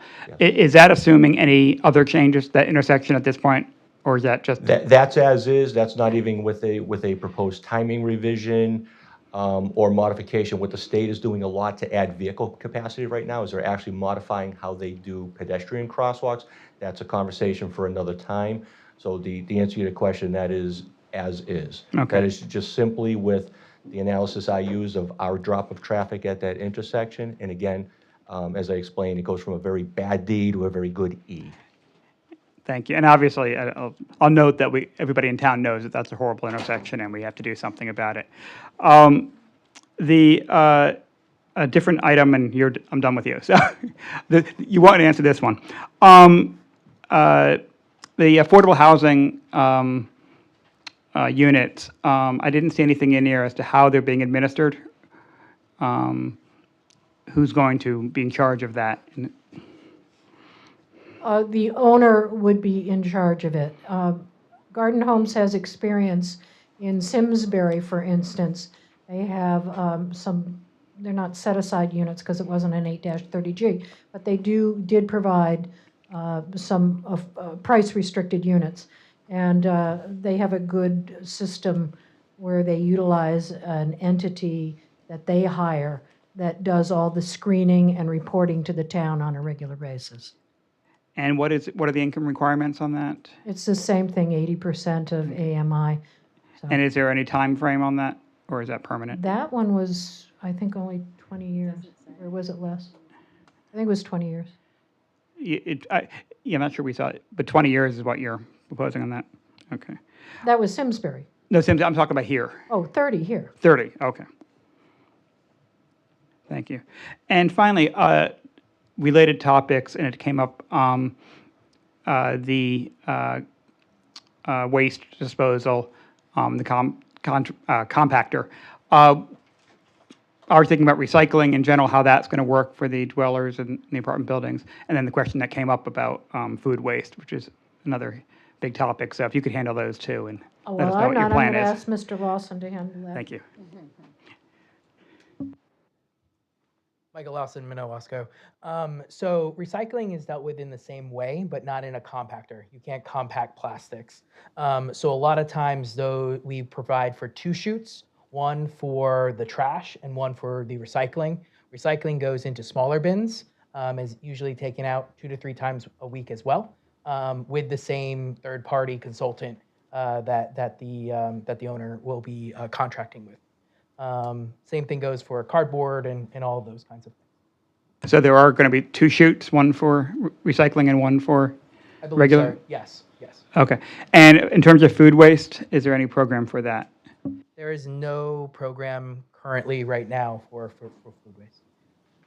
I'd be curious as to the experience with garden homes, is whether or not that's been done anywhere. I know a lot of things are harder, obviously, in apartment buildings and single-family homes, but has there been any efforts in other places to do something? So what I can say is Garden Homes, I don't believe, has done those kinds of things. We work on many multifamily buildings, and I think we've had very few look into this and then accommodate it. Okay, thank you. Nothing else, Madam Mayor. Thank you, Mr. Winograd. Mr. Zdanowitz. Thank you, Madam Mayor. On the traffic piece again, is there any consideration for a traffic light at that entrance? And I know we haven't talked about 1800, but eventually, is that something that would enhance some of that traffic pattern? So again, for your record, Rob Boltramitis. So the traffic in and of itself for 1700, as I mentioned when referring to other intersections earlier, they don't have that side street volume to meet the warrants. The warrants are put out by the Federal Highway Administration, followed by DOT. So we would not get a signal permit for 1,700 in and of itself. I think when 1,800 comes online, that's a discussion to be had and an analysis that would probably be fruitful for a traffic signal at a four-way location there. Okay, thank you. I think I have one more for you. Because on Trout Brook and Albany, I take it often, and you talked about time and revision, and I think that's what this question is. The left-hand signal, when you're on Trout Brook going north, taking a left onto Albany, only allows like 3 or 4 cars, and the traffic backs up quite a bit. That's now. It's not. Is that something that we can look at, one as a town, state, as a timing issue for that left-hand signal to help alleviate that traffic at that intersection? So it's possible to approach DOT for timing revisions. What I could tell you in my experience is they will, and I want to say this carefully, but they will let it, again, I'm a municipal engineer, a public works director. On a state highway, sometimes that local road's going to suffer to promote the arterial main line, their highway. And that's just a reality that we all deal with. Yeah, thank you. That makes sense. I have a trash question from slide 32. From buildings C and D, I understand how they get removed from the other buildings. You have the red lines going down what seems to be a sidewalk on C and, well, diagonally on a D. I don't know if that's a trash compactor out in by the sidewalk there or not, but how are those two buildings handled with trash? So, Michael Lawson, Minowasco. So what happens is that all the trash and recycling is being held inside the building. So there's no compactors outside the building or any of those kinds of things. What's happening here in the arrows, the red box indicates where the truck would actually load that trash and that recycling. By hand then, here? It would be by hand or by mechanical lift on that truck. Okay. And a lot of times the trash goes into bins. So, essentially you have the sausage casing with all the trash that's compacted, that goes into a bin, and then the bin is emptied into the trash, the trash truck. Okay. What we are proposing, as Matt alluded to before, is that there are hatched areas that allow for that movement to occur. So we have essentially hatched one parking space. So to allow for that trash to be brought out into the drive aisle to be then taken by the trash truck in the 15 to 30 minutes, 2 to 3 times a week. Okay. All right. Thank you. No problem. And maybe for you as well, the sidewalks that were proposed on Trout Brook, it seems that they stop right there, and you can point it out. What about continuing that sidewalks also Asylum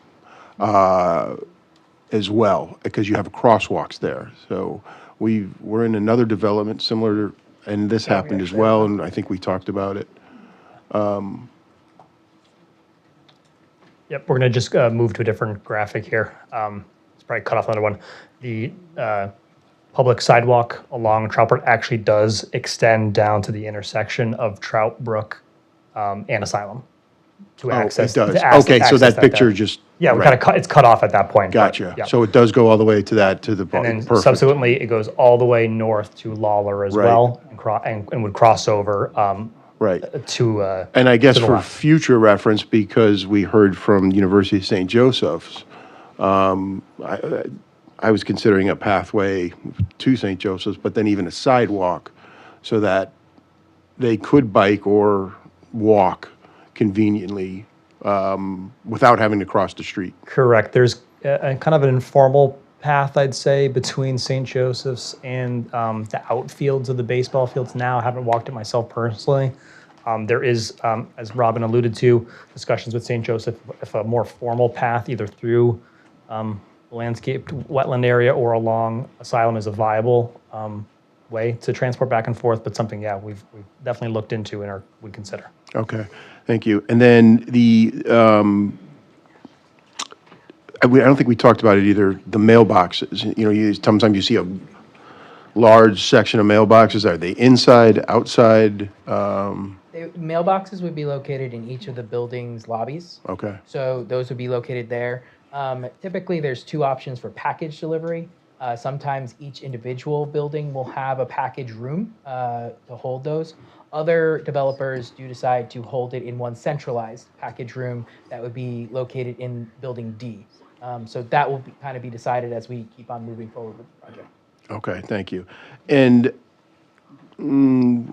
I guess we didn't talk about, we talked about some of the taxes. What's the expected rent for the units? I don't think we talked about what the expected one-bedroom, two-bedroom units would. I'm going to have to defer to Mr. Pechtold to answer that. I'm not sure whether you figured that out entirely, but if you'd identify yourself. Good evening, Eli Pechtold from Garden Homes.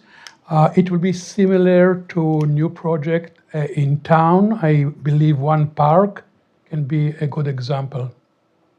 Do you have a number? It's about low 200 for one bedroom and two bedroom. I'm sorry. No. 2,000, yeah. I'll take two of them. You got it. And for two bedroom, mid 3 to high 3. Okay, thank you. I believe that's all I had. Thank you. Thank you, Mr. Zdanowitz. Ms. Pullen? Thank you very much.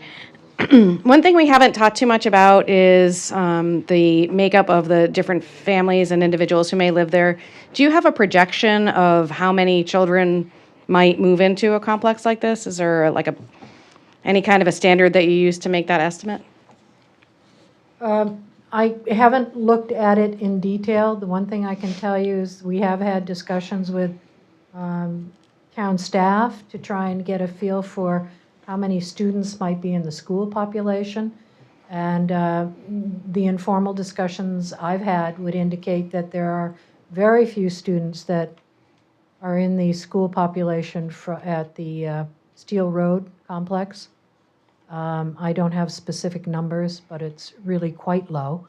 And I had checked in with Mr. Dumais before tonight's meeting to say, if this issue comes up, can he confirm what I'm saying? I don't see him in the room right now, but I think he might be able to do that if you have additional questions. But experience is that multifamily does not generate at all as, the same number of students that you might expect from a single-family development. Thank you. I was just curious about that, and just so others who may be curious know, I have checked, and this would be currently districted for Aiken, KP, and Hall. My second question, this is actually building off of a question that came from somebody who spoke tonight about solar, and I'm just wondering if you considered including any solar components to this project. I know the design team has not included that in the application. I guess I would have to turn to Mr. Lawson to see what he might like to say about that.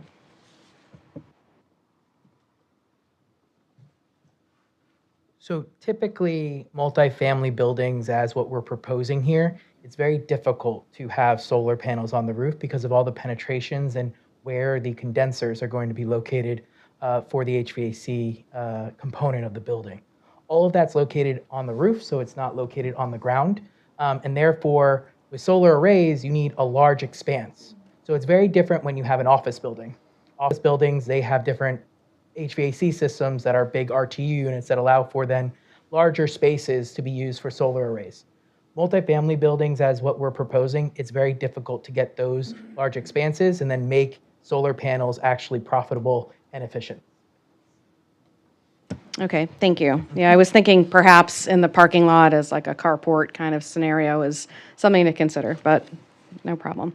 I wanted to also ask about the requirements for the Special Development District. I know that some changes in the future are just administrative amendments and some would require an additional public hearing. Can you tell us a little bit about which kinds of changes would require you to come before us again and which ones would be able to be made through administration? The regulations do break that out, and they're very specific about what leeway or flexibility the town planner might have with regard to administrative changes, which also have to come back to the town council anyway, but we could not do anything that significantly deviates from what is being proposed. You can do, I can see that Corp Counsel is pulling up those standards as I'm overlooking his screen. You can reduce some parking. You can make changes to landscaping as long as the same number of plants of a similar type are included, somewhere else on the site. So you can fix things like that. Administratively, they can fix an issue that arises because a utility requires something to be changed.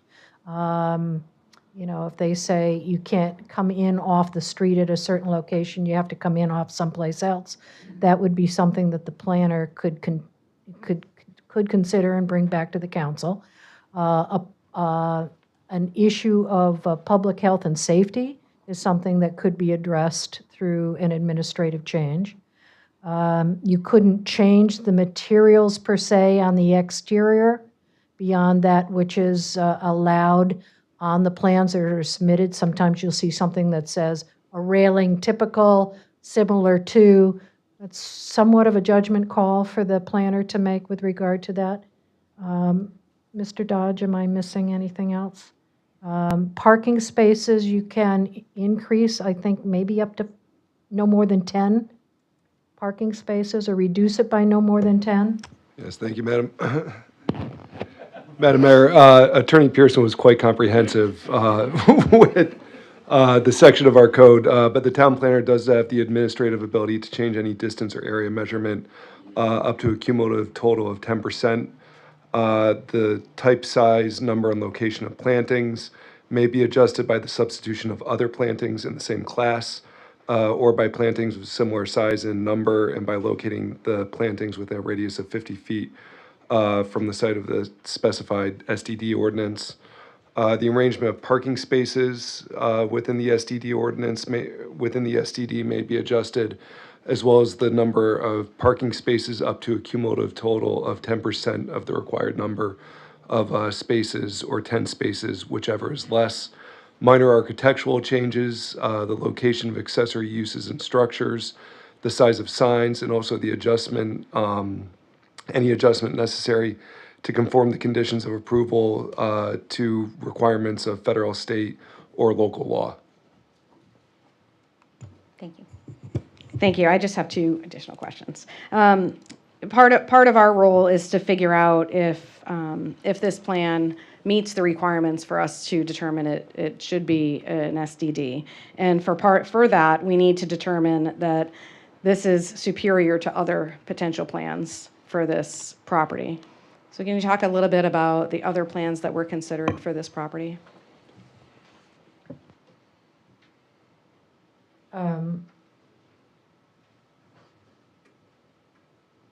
Well, if to adopt the SDD, which allows for this multifamily development, we do feel that it is more superior to just a straight single-family development on the site.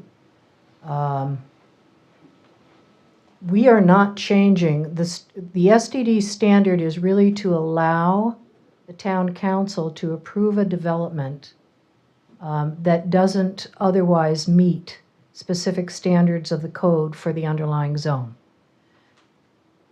You asked, and we described those changes that we are proposing that are different from what the RMMS code requirements would be. Those changes are, many of them, let's talk about parking changes first, because those allowed for a lower impervious coverage on the site, which was something we undertook only as a result of the inland wetland review and all of the feedback we were getting from the town's consultant, administrative staff, and the agency to try and reduce impervious below what already exists with that parking lot in the upland review area. We achieved that by reducing the size of parking spaces and the interior drive. It's a technique that's been used on other developments in West Hartford, and frankly, it just demonstrates that maybe the standards as they exist are a little too high.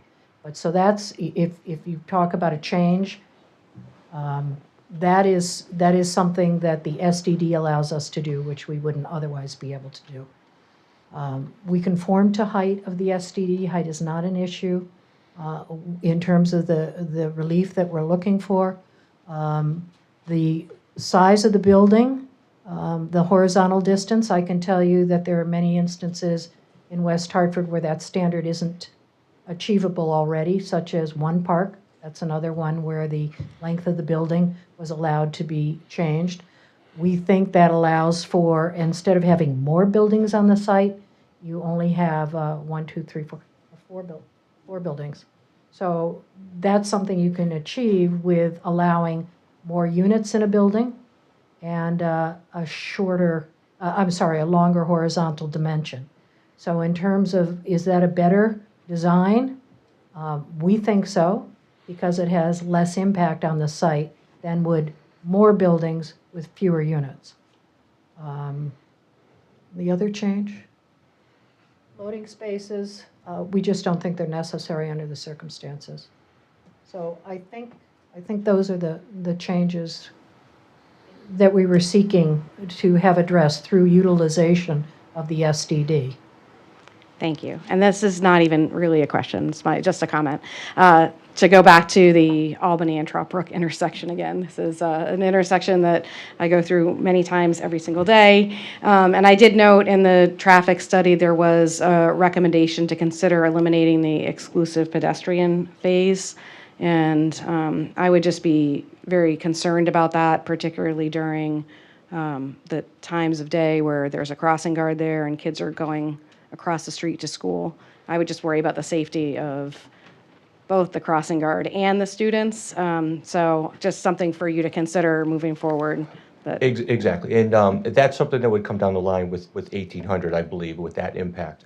But it's, and you're not reading it wrong, it's not eliminating the exclusive pedestrian phase, it stays there. What the state has been doing, and I started mentioning this in another response, again, for your record, Rob Ultraminus. What the state has been doing is running the pedestrians concurrent with the traffic in the same direction. So, and it gets used in a lot of areas with high volume, and again, it's their way of adding vehicular capacity back to intersections. Yeah, I hear you. I don't feel comfortable. All right. Personally, I But don't feel comfortable with it, but. I understand, yeah. but it wasn't a straight out removal of a ped face. Oh, no. Okay, thank you. Thank you, Madam Mayor. Okay, thank you, Councillor Poulin. Councillor Fay, would you like to go?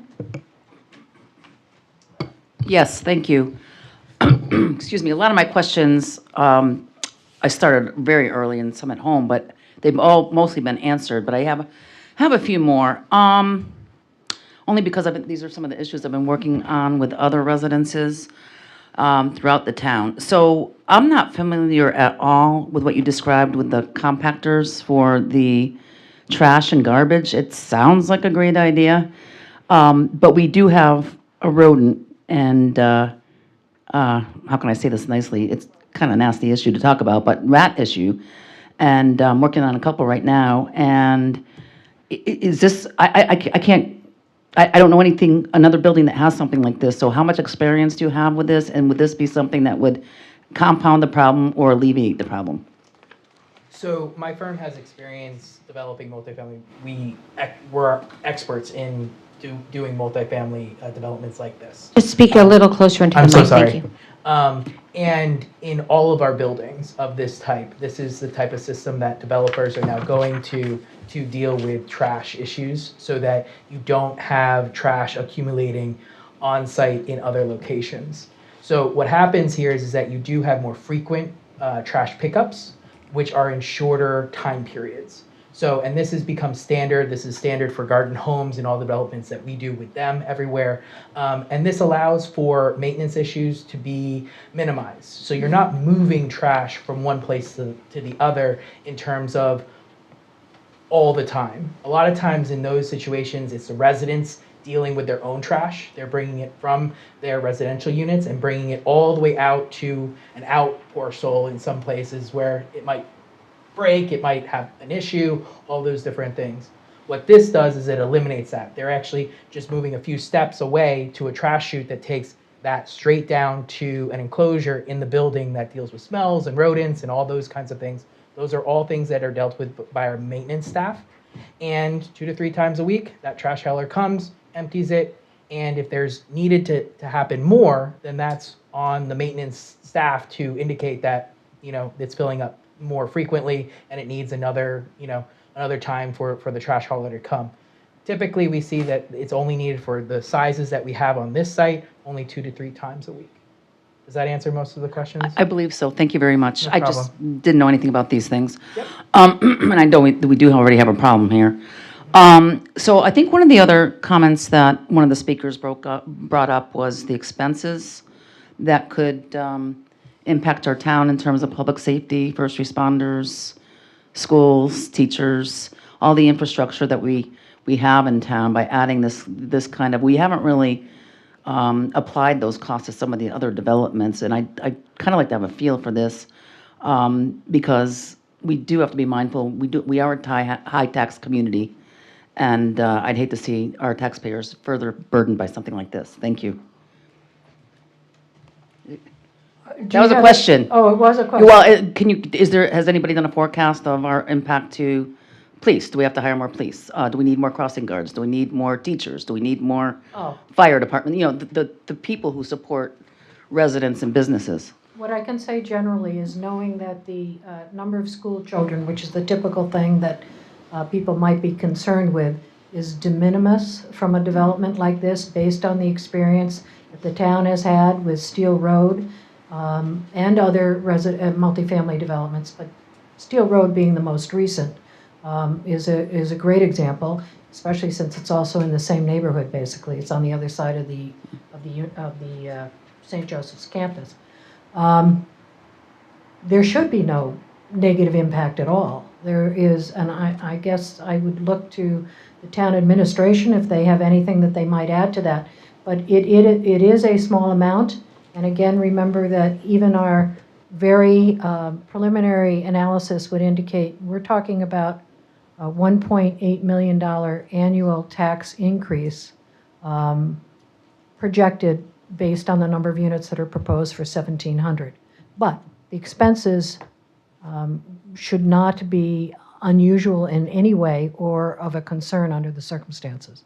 School, police, someone did claim that renters bring more crime. I don't think you've experienced that in, say, the Steel Road development, which again is the closest and example of multifamily in the area. That's simply not true. In terms of fire, the fire department has reviewed the application. There's an emergency access. These buildings are sprinklered, of course, and so these should not be issues at all in terms of significant impacts to the town system with regard to that. And if anybody has any other comments, I'm welcome to hear those. Through you, Madam Mayor, Rick Ledwith, Town Manager, for the record. To answer Councilor Frey's and add on to Attorney Pearson's comments, in terms of impact on our school district, our Board of Education subscribes to a research report that indicates that multifamily housing generates about 60% less students than single-family homes do. That being the case, our data indicates that our numbers come in far below that. So, for example, at Steel Road, we had an additional 4 students that were added to our school district. So could this potentially bring more? Probably not, based on the data that we've seen. In terms of impact on public safety, our police department, fire department, as Attorney Pearson indicated, has reviewed this development, and we don't foresee any kind of need to hire additional police officers or firefighters to meet the public safety needs of this particular development. Well, we hear that about traffic, and we hear that about a lot of things, but I think, again, I'm not intending to penalize a later development, but when you take this one and this one and this one and this one, it's hard for me to believe that there's no traffic impact and there's no cost component, but I'll leave it at that. The other thing that I think was very important that the speakers brought up, and I know for most Americans in general, your home is your primary asset and probably the most that you spent on in your life ever. I am concerned about the people who spoke of property depreciation and loss of value in their single-family homes that are close to this area. There's many, many of them. And we've heard this from other projects too. And it's going to lead into my second question, which is why not condos? I'm hearing from residents that tons of older people in downsizing folks would like to remain homeowners, and they'd much rather have a condominium to move into, and not an apartment style necessarily, but ranch style type of thing. So was that considered or contemplated? That would still add to the grand list and certainly wouldn't require the land use that you would require for single family. Because from what I understand from previous presentations, the reason single family zone change is being requested is because it's not economically feasible to put up single family homes there. Whether that's true or not, I don't know. But that's what we're hearing as a starting point. So why not condos? There is clearly a market for the rental units. That is a very strong market. And our experience, and is typical with a lot of developers with whom I work, is that people are actually quite inclined to want to look for a rental when they have sold their single-family house, especially if they were spending some time down south during the winter also. So the rental market is stronger than the condominium market for something like this. And that's the answer. It provides another type of, West Hartford's is a town of single-family homeowners. Rental units are a small but growing component of the diverse housing types that you have. But clearly there is room for more of those in terms of what the market is interested in having available. You heard the president of St. Joseph's University, or University of St. Joseph's, say, this is what we need. We need this. Please help us. We need this for our people who are coming to work for us and for our graduate students that are coming in from all over the country to participate in our program on campus. There are a lot of reasons why multifamily makes sense at this location, rental multifamily as opposed to condominiums. Okay. Excuse me. And then my last question, I think it's my last one. Another issue that keeps coming up around town is, and I know the town manager can vouch for both of my statements about the rodent issue. We had to meet together with a resident, and then with the flooding. That area around abutting the property, Wilshire is behind there, and I'm working with somebody there whose yard floods continually. And it is a real serious issue, and I don't want to minimize it. It's all over that whole area, whether it's due to clay or it's due to trees, lack of trees. I'm not sure what the overriding issue is, but this past rainstorm of the past weeks, I mean, virtually every yard in this neighborhood had a pool in their backyard. So I just want to make sure with the trees, I know you intend to replace, and I'm happy that the number is higher than what was already there. I think that's fantastic. But ones that are being replaced are, big with huge root systems. And I know things take a while to grow, but can you respond to if you're putting in faster growing trees or things that are going to soak up the water quicker than, I know exaggeration was wrong with the 1 inch, you're saying 2 to 4, but what can we expect to see in terms of mature plant life and things that can help exacerbate some of the flooding these people are experiencing? Thank you. Matt, that's yours. So the flooding that you're talking about, the neighborhood flooding, right? It's a combination of sources. Poor soil is one of them. Antiquated, some infrastructure, right, improvements, development with no on-site detention systems like this one, high groundwater tables, right? There's a dozen reasons. So in terms of what this development would have in terms of the stormwater management, flood management is, we're proposing to add a system on this site that retains this water. Right now, the majority of it just shoots off into the St. Joseph's Brook, uncleaned, undeterred, and obviously affects wider regions of the neighborhood, not just the baseball field or things directly south. So we did the analysis with the proposed development to see what type of effect that would be, and there's none. But with that said, we are working obviously with town staff on culvert improvements, which is actually at the bottom of the screen here, along Trout Brook and then up and north of Lawler as well. So I know there are improvements to be made that will affect the regional flooding of the area.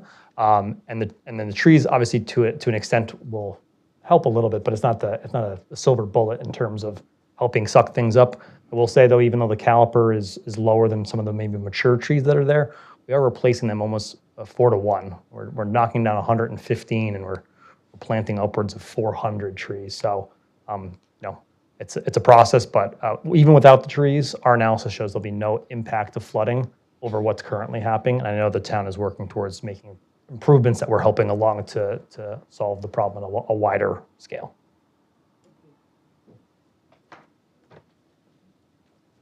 Thank you, Ms. Fay, and we'll go to Ms. McGinnis.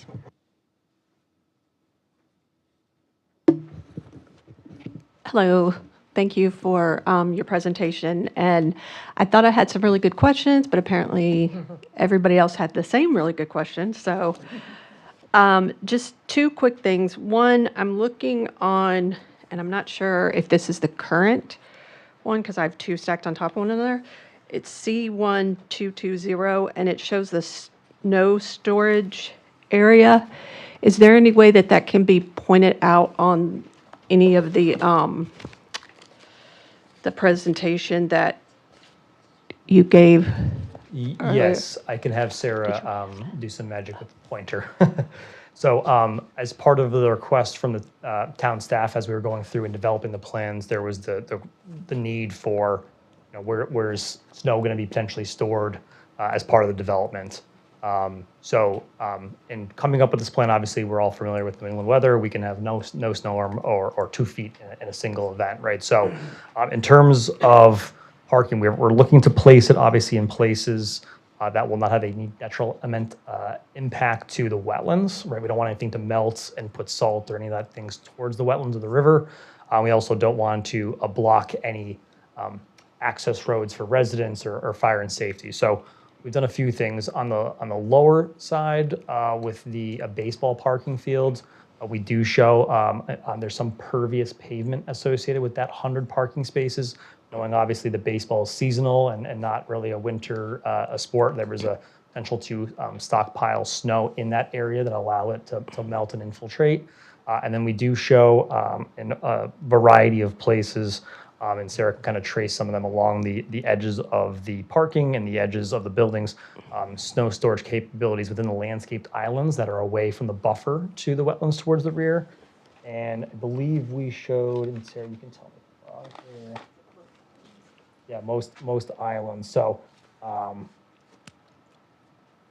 yeah, I mean, we do accommodate for on-site with the understanding that back-to-back storms, large storms, we may need to have the possibility of shipping something off-site if there's something detrimental. But again, we do have excess parking in terms of what your regulations require as well. Okay, so the current plan has enough storage for a 9-inch storm event. Is that correct? That's what we calculated based on the land area and then obviously how you can pile it. Right. Okay, thank you very much. That's it? Okay. All right, Mr. Dorr.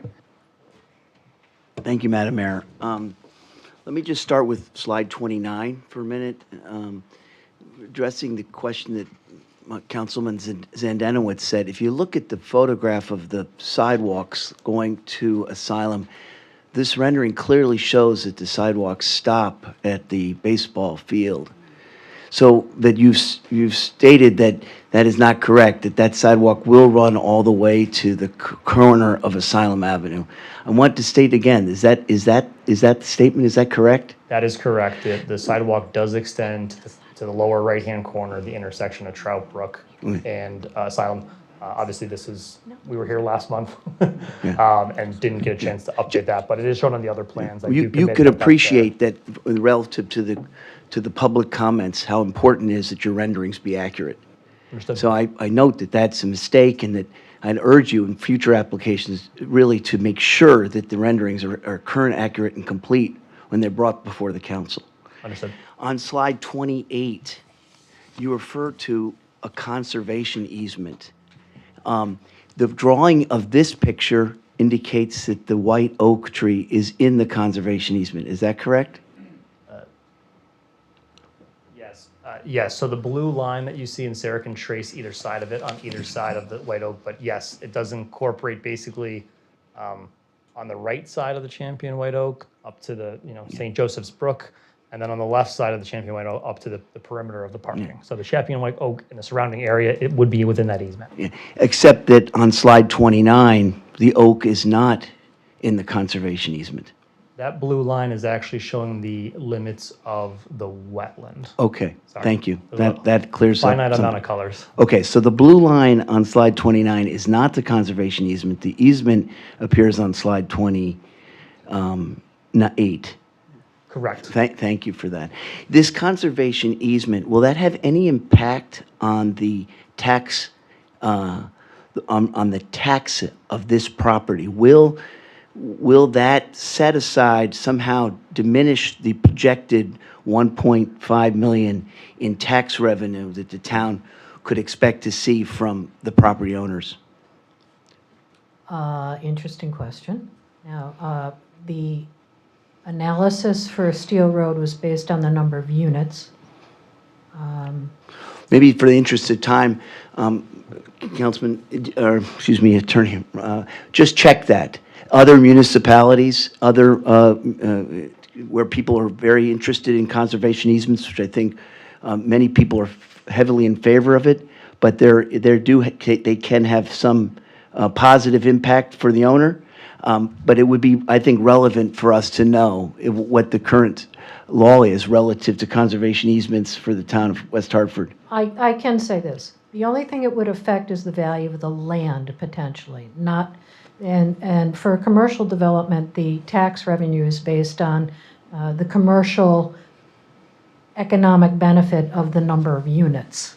So if there is anything there, and I assure you, my client did that at the request of the Inland Wetland Agency and not because it was looking to reduce any kind of potential future tax bill. So if there is anything, it'd have to be very de minimis. Okay, thank you. I'm trying to move fast because in the interest of my other colleagues. The brick veneer, is that the same as brick? You talked about the color of the brick. Is that brick or is that a veneer? It is full brick. Full brick, thank you. Relative to Councilwoman Pollin's question about superior, I think the standard in moving to an SDD from an R10 is that there are a number of elements to that we have to consider. But she talked about the superiority element, which you addressed and I think had a satisfactory answer, at least from as I listened to you. But there is another element to it, and that's the compatibility with other comparable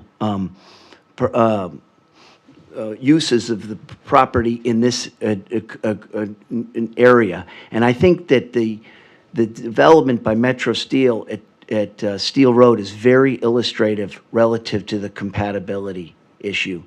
Question, does the Steel Road have 3-bedroom apartments? I believe it does, yes. It has some, Okay. few. But I do think, as I recall, they went to the point where they reduced their 3 bedrooms down from what had originally been something that they wanted approved. And along the lines of traffic, which is a concern to all residents of West Hartford, and all of us take, that issue seriously, and as we should, I do think Steel Road also, post-development, Do you happen to know, was there a traffic study done after? And can you state what the results of that were? Yes, and I can tell you that the result was that the numbers came in at a lower rate than what the traffic engineers had projected in the traffic report upon which the town council approved that development. So, as usual, and as they had said during the course of those proceedings, their analysis was conservative, and I do believe Mr. Baltramitis would say the same thing, that his analysis is a conservative analysis based on the ITE generated. He just said to me he would. Yeah. And on the issue of the charging stations, so you mentioned that, I think, was the percentage 10% of the total parking spaces would be eligible for electric charging, with a possibility that conduit would be in for additional spaces? Can you just address the number of parking spaces that would have the benefit of EUV charging stations? Councilwoman, the assertion is that 10% of the parking spaces will be EV ready with an actual charger for residents that have a car that's available for that. Putting in the infrastructure like conduits so that additional up to 20% could be added as demand grows in the future as it becomes more of a prevalent type of vehicle that residents have. So 10% at day one, up to 20% with infrastructure already in place to do that. And I should know the answer to this question, but I didn't see it in the materials. Is each resident have assigned parking? So you, for example, am in building A, apartment 4. Do I have a signed parking spot, or is it first come, first serve? Other than the garages, it's first come, first serve. Okay. Okay, thank you. On the issue of building A and B and the 5th floor, you talk about a setback so that, and you showed us a rendering where, at least from street view, it appears that the developers tried to address some of the concerns of the neighborhood relative to the height of buildings A and B. These rooftop settings, are they on the top of the roof there between the 5th floor and the 4th floor? Is that correct? Yes, Mr. Lawson, would you address that? Yes, they are. They are on the top of the 4th floor. So they are on the 5th floor. But as you can see, the parapet shields those activities from the view from the street. But the people who have apartments on the 5th floor of building A and B would in fact be looking out on a patio of common people. Is that correct? I'm sure the architects have considered this. We have. So if you go back to this slide. So you can see that when we take that 30-foot step back, the majority of that facade is actually taken up by the hallway, the corridor that accesses all of the residential units. The only place where we have frontage, essentially from a private residence onto that amenity deck, is at the corners. Yes. And what we provided there is a private terrace that will have buffering and different landscaping around it so that you don't have people looking into your unit. And speaking of terraces, are there other, in the other buildings, it appears to me that building A and B do not have terraces. But so if people were renting an apartment in, say, building C or in building D, and they have a patio, a porch, and they're up on the upper level, you showed us a rendering with a railing, which indicates that there must be apartments that have those types of patios, which would we say are porches, or balconies? Is that the right word? I was looking for the right word. Yes. Yeah. So we are proposing some Juliet balconies in some areas. Juliet balconies are very shallow balconies that have a railing on them and are able to open the doors essentially to allow for an experience of indoor-outdoor. So we are proposing those in different areas of the site.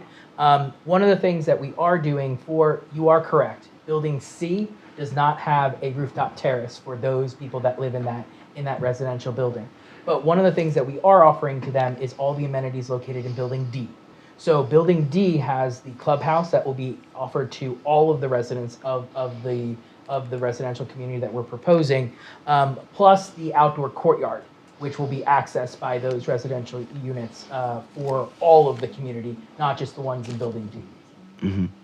Okay, if in the interest of time, I'll let our other council, I just have one last question relative, sorry, to the contract, the Garden Homes that is not closed yet. The contract for the purchase of the property from the developer to the owner of Garden Homes, who's sitting in the audience, has not yet closed. Is that correct? The transfer of the property has not occurred.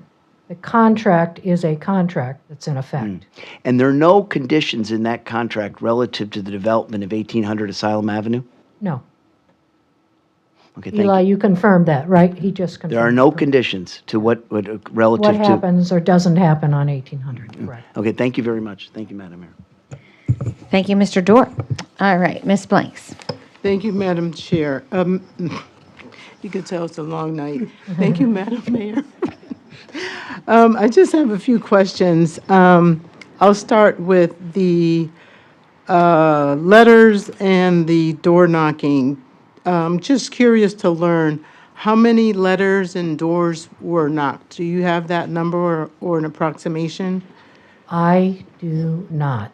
If Okay. you would like me to try and figure it out, I can spend some time to try and track that down. No, that's not necessary. Okay. Through you, Madam Mayor. I hate to belabor the trash chute, but I just need some clarification and perhaps a little more understanding. My daughter has a similar apartment where she lives, where she uses the trash chute for the recyclables and the trash. Well, actually, because of the state, they just do trash. But my question is, does all of the material end up in the basement level? And the trash chutes, are they located like at the end of the hallway for each building or floor? And then whoever comes and haul the trash away does that on 3 times a week or something like that? So what happens is that it's not located in the basement because there's no basements in this building. It is located on the ground floor. So if you go to the ground floor exhibit that we have for all 3, it's earlier, this one. You can see that there's a refuse room in each of the buildings. The refuse room is the refuse termination. That's the trash termination location. So essentially the trash will come down as you illustrated, and there's a door on the exterior that allows for that trash to come out of the building rather than to go into the corridors to get things dirty.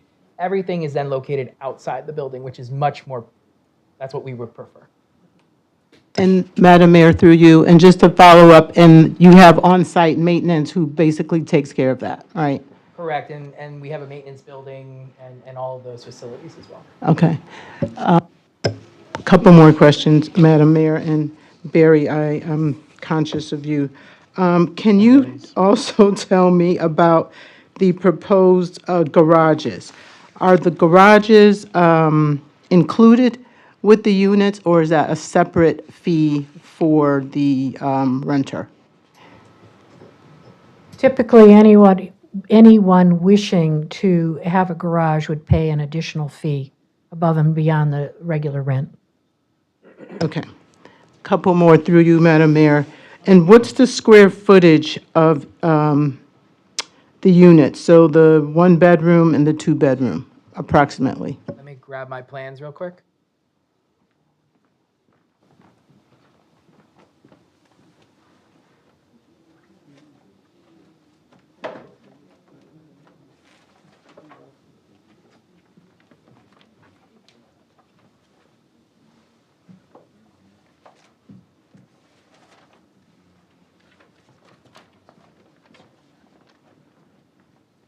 Sorry about that. That's one statistic that I didn't have in my head.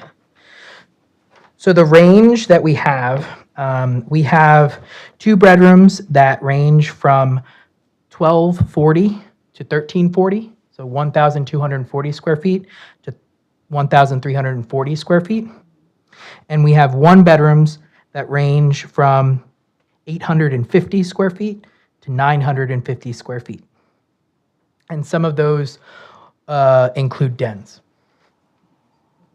And my final question through you, Madam Mayor, and what units will be considered the affordable units? Will that be a combination of the 1-bedroom and 2-bedroom?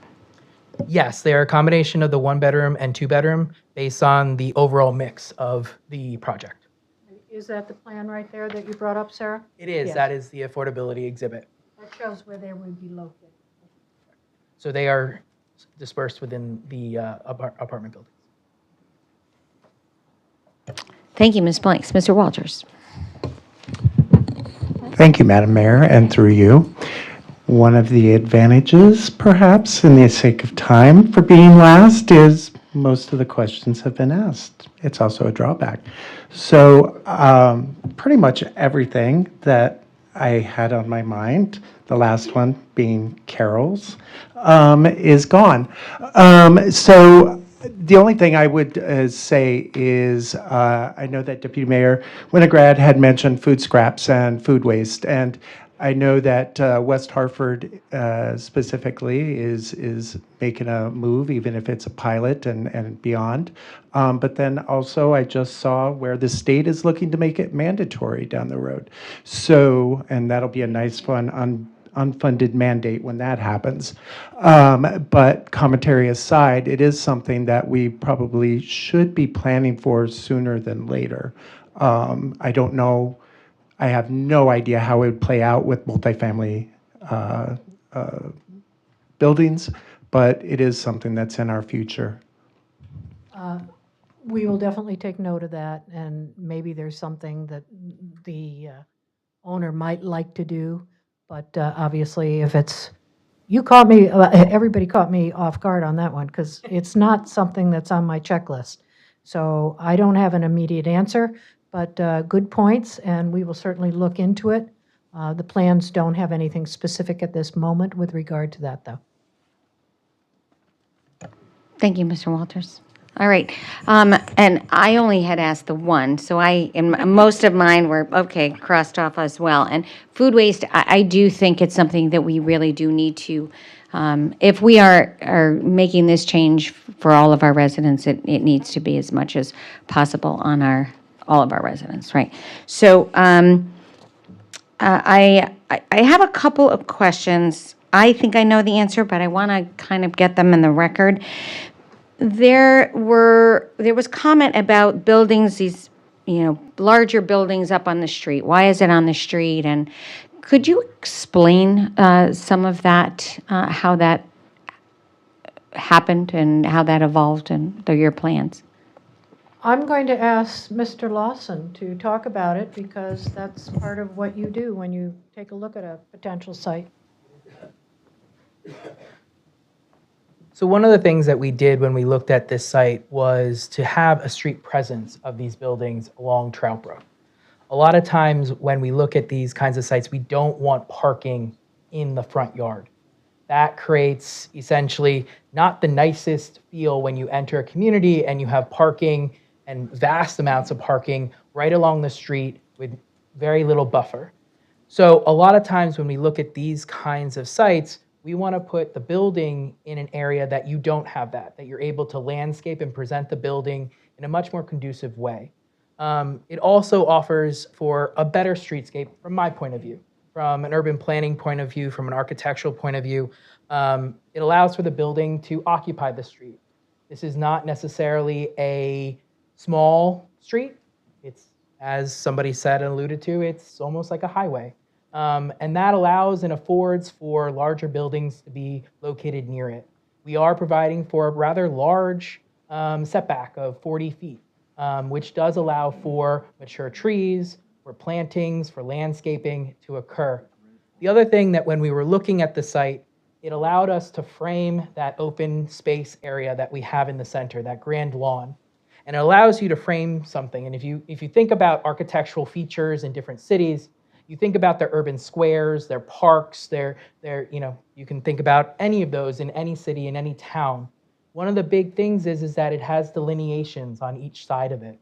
And that's what we try to do with these kinds of infill developments, is that we have buildings that frame that central quad area that really works from an urban planning standpoint. Thank you. And I seem to remember that our Design Review Advisory Commission supported the, yes. I believe so, yes. Mm-hmm. Okay.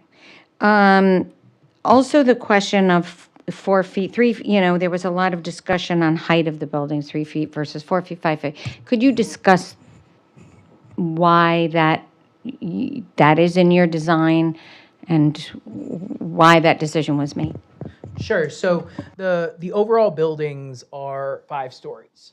The areas where we come down to 4 stories are along Trout Brook. Originally, it was proposed as all 5 stories in the very beginning.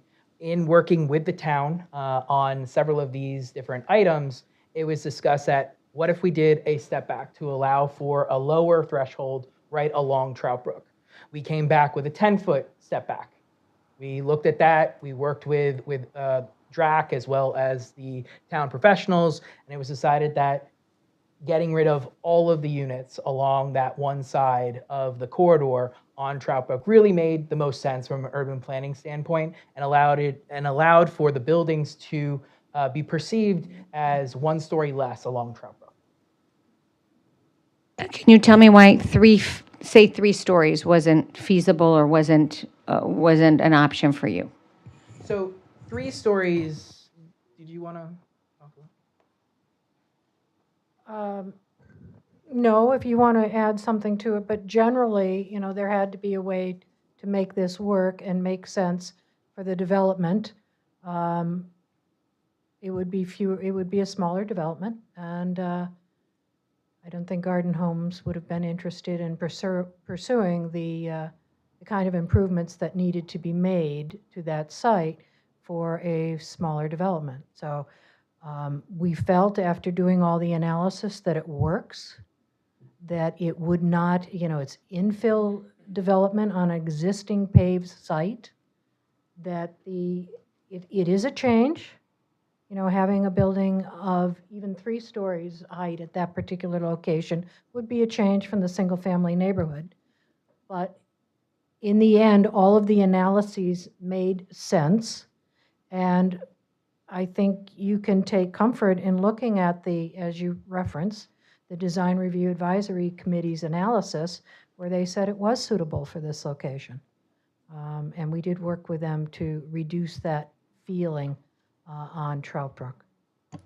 Thank you. And I know there were encumbrances on this property, and that was I also know, I think, we talked about solar, and the lack of the geothermal also was an issue because, right, of the wetlands, and that would have been a challenge, right?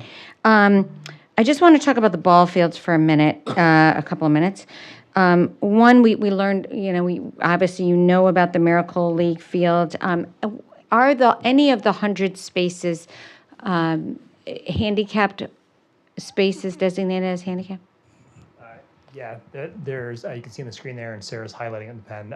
Yeah, so there's, ADA requires 3 spaces to be ADA compliant. So yeah, those are depicted on the plans. Because of this unique, how is that who decides that, I guess? You're doing the minimum requirement by state. Is that something that if there was a desire by the Miracle Field to have more designated handicap spaces, is that something that could be? Yeah, so it's set by ADA in terms of what the Right. minimum needs to be. We could certainly do more, but it would reduce the overall number of parking spaces, because a parking space, whether it's for a regular car or a van, you need to have a subsequent striped space for the unloading of a handicapped person. Right, So it's more space. It significantly cuts down the overall number. So I could tell you we could get more here, but the number of 100 would drop, and it's a balance of need versus what's available for land. So Okay. And the maintenance of those spaces would be done by the property owner? Yes, by the property owner. Mm-hmm. And the current financial arrangement of the Miracle Field, the Little League Field, and this might be our own corporation counsel helping with this answer, is that this is a lease right now. With approval of an SDD, it designates this property as having a ball field on the property. With the approval of an SDD, That is the use that the property can be put to right now without changing the SDD.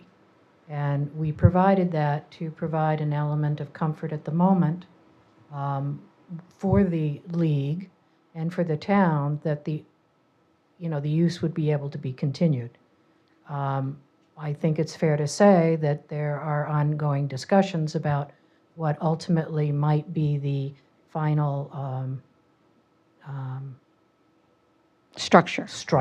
of ownership and so on and so forth. And those will continue with the owner, but in the meantime, and the town, but in the meantime, the use is protected for the near future, given the existing lease and the SDD designation if you were to approve it. And the existing lease is just through the end of this year, correct? Existing is just through the end of this year. And so but any- that's been ongoing for as long as WeHa Developers Group East has owned that property. And will continue, I mean, there's a representation to continue that. I know I can represent that we will continue to work with the town on this particular issue. Yeah, and as Mr. Mashad said, there needs to be a long-term arrangement to have Yes. that significant investment. We understand that. Right. Okay, and that is on our minds and top of mind, actually. So, a question on lighting. I only saw that residential sign on the entrance. On the entrance. What other signage are you including, and how will that? Yep, so there are, and Sarah can point out on the site plan, there's two monument signs. One would be at the corner, as she's highlighting, between Lawler and Troutbrook. And then the second one is at the main driveway entrance in Troutbrook that you saw in the rendering. Small, reflective of the materials of the building and the name. So those are the two. And reflected lighting, there are obviously exterior fixtures, dark sky compliant, full cutoff, that was reviewed by town staff that complement the wall pack fixtures you did see as part of the renderings. Thank you. And what about the sidewalk as Mr. Burke said? So Mr. Dorr said to Mr. Burke. Mr. Dorr said, obviously we were all, I think, a little concerned about the sidewalk stopping. So it is a very good to know that the sidewalk would continue if this is approved. That the lighting on that, would there be any lighting? The lighting does continue. Let me see if I can tell you what plan it's on, but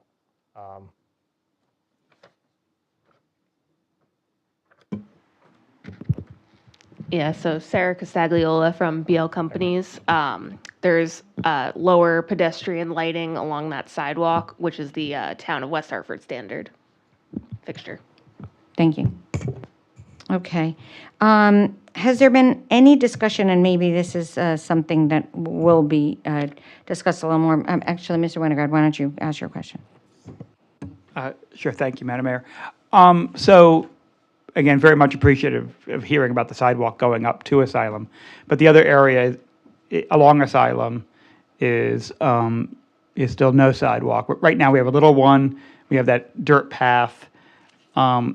And we also have a pretty awkward crossing of Asylum into the Morley neighborhood. And it all doesn't quite work even now. And certainly with additional pedestrian traffic, it would become an even bigger issue.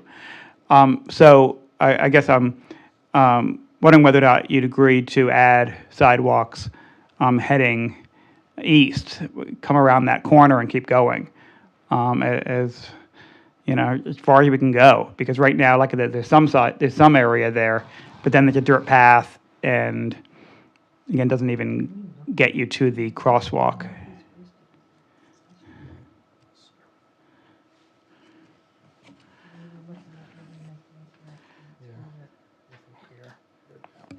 The only thing that we have looked at already and discussed with the owner is the possibility of coming up with a connection directly from the university through to the ball fields and to connect to the sidewalk network that we're proposing internal to the site. We did not pursue that because of the wetland issues at the moment, and it seemed like the kind of connectivity issue that probably wasn't even worth raising with the Inland Wetland Agency unless we knew there was going to be a development at the other end of it. So I'm assuming it's something we might pursue in the future. I have There is a not, sidewalk. isn't that through the wetlands also? Yeah, there obviously is a sidewalk on the southern side of Asylum to traverse east and west, right? So we are providing, with the extension down to a Trout Park and Asylum, a crosswalk to get over to somewhat of an existing sidewalk Right. network. Right. None existed before. That's right. And I mean, my concern is over, and again, I will say I'm very appreciative of the 100 spaces, plus or minus, depending on the handicap issue, dedicated to the fields, which are so important. But certainly, and if we can get this parking at St. Joe's, that'll help a lot. But it's certainly a good possibility that people will again be parking on the other side of Asylum and crossing where there's a crosswalk now. And again, you cross at the corner, you don't get to a sidewalk, you get to that dirt path. And again, depending on the weather, it is New England, so that's not always great. So it's not a very long area, but that would seem to be something that would be better. There's a little fence there, a little wooden fence, but other than that, you're sort of trapped there. So this is actually a good aerial to show you, Commissioner. I'll just step away and kind of point the two options that are currently being discussed, I would say, which would have to be a separate application if it were to pursue forward, because there are some wetland implications between St. Joseph's and the baseball field, but I'll just trace the two ones so you can see them. From this parking lot that's here, or if you go on the other side, this is some excess parking that the university says is not overutilized as part of when operations of the baseball field would take place. So there's a little bit of an informal path somewhere here. Right. And we were looking at potentially bringing a walk this way to then come to this corner as well. But again, wetlands all in this area that would have to be dealt with for those improvements to be made. Thank you. Yeah, like I said, I think it might fit in the lower path. Again, I'm more concerned right now, again, about people, even neighborhood people in the Morley, in the grid crossing over to get to these amenities and to certainly, I know we're not going to talk about, but 1800, if there is something there, again, you're looking at extra traffic, pedestrian traffic. And again, it might not be everybody crossing at the corner of Asylum and Trout. But like I said, we do have a crosswalk there, but it doesn't necessarily lead to all the way. And as you alluded to, if 1800 is to move forward, there's significant trail extensions and crosswalks and traffic signals as part of that development that would, again, just snowball on the improvements that we're proposing to make here. Okay, thank you. Okay, thank you, Mr. Winograd. I think that's all I had too. So, all right. Any other questions? We went around once, and is there any? Mr. Dodge. Madam Mayor, if there's no other questions from members of the council, with your indulgence, I'd ask for a brief recess so I can provide to the town clerk some additional signatures. Were dropped off on my desk. I'd like to get those stamped in. And then before we recess the public hearing, we would like to go over some proposed conditions of approval that you'll vote on during the town council meeting to follow this. Thank you, Mr. Dodge. So are we recessing now and then, or are you, I'm sorry. If you would like, I can't recess you. How long do you think you need? 5 minutes would be sufficient. Thank you. Thank you. All right, we are recessed for 5 minutes.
But nothing else right. It's like we know what you're doing.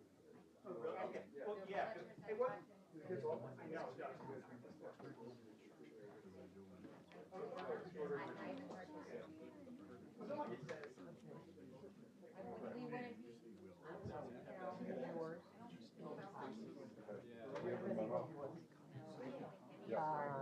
No, we're almost there. We're triple checking and double checking. Not an easy task. You know. Yeah, in a way.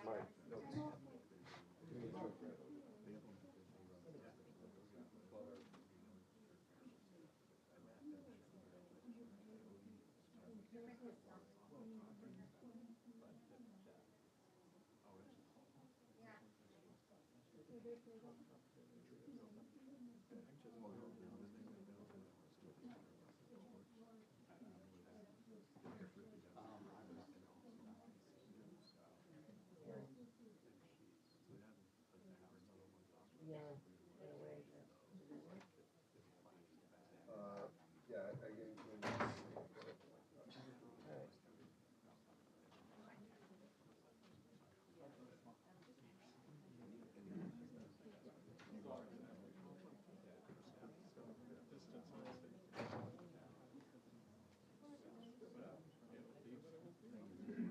Yeah.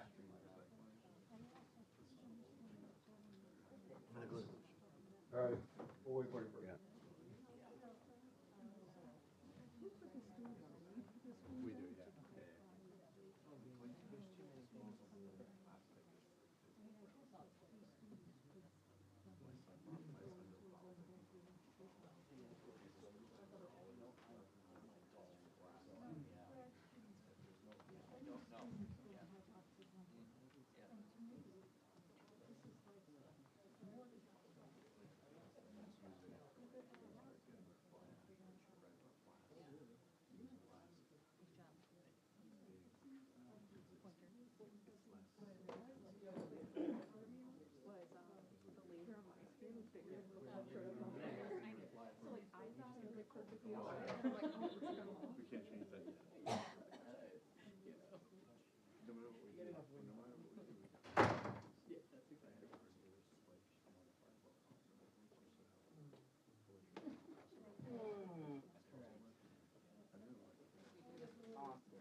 You know that?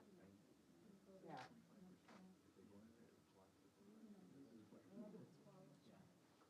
Yes. Many meetings, many late nights. Many prayers, money.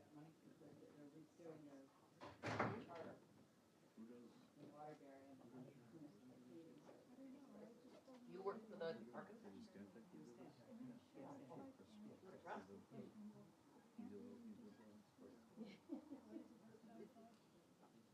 I thought you maybe, yeah.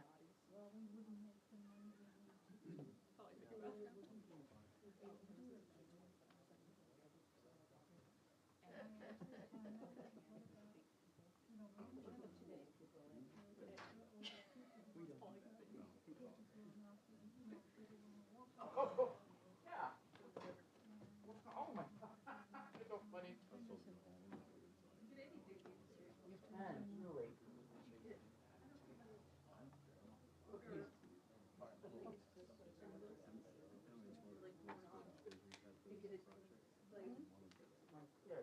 Oh, oh my God. And my husband's like, he's like, totally.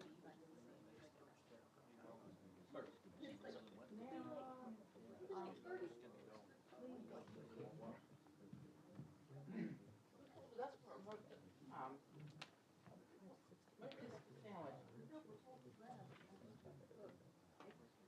Make this sandwich. Really light.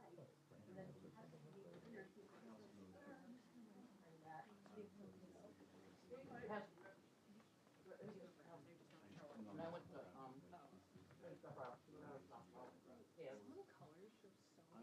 I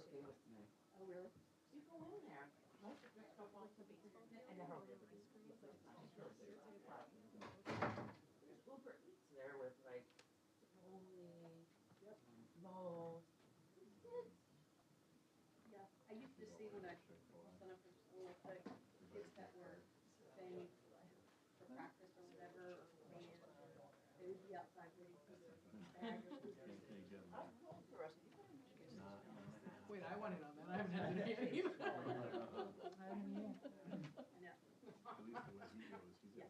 We're gonna really good. My wife just said, get up and tell me. Where you come up from? I'll come in a second. She was like, you're not allowed to. She's the boss. We all. That on like a 30-minute drive. I think we all need a yoga break.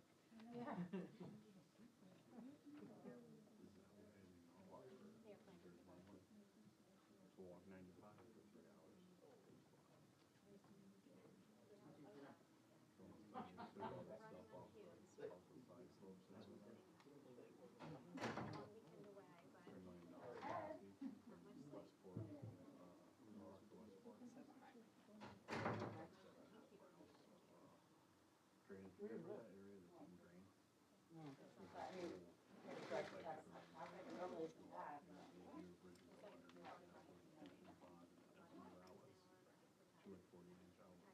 So that dip in 95 where it used to flood is supposedly not flood until a cardboard box covers 3 of the drain grates and it'll fill right up through that. One cardboard box can shut down the whole thing. Instead of like, we're having a problem with a cardboard box cover. It's like, it's like that rake.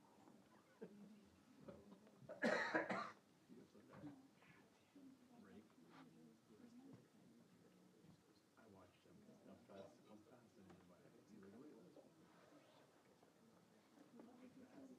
Stuff that goes down slowly. He does the diesel for the end brakes too. Truck tire through the culvert. Like, oh, that won't cost anyone.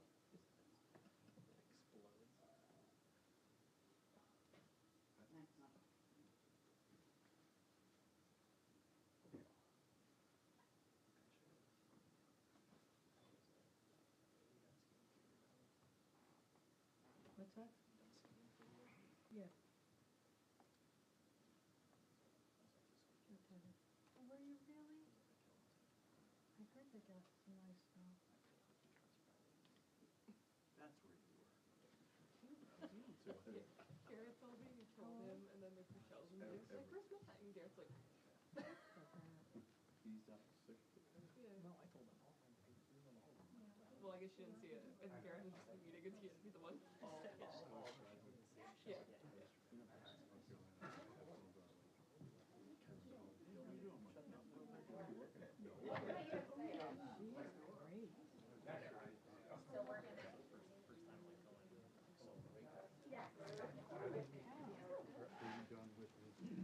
Yeah, unless the council, you think the council need it? Yeah, thank you. Oh, no, I tried to close it.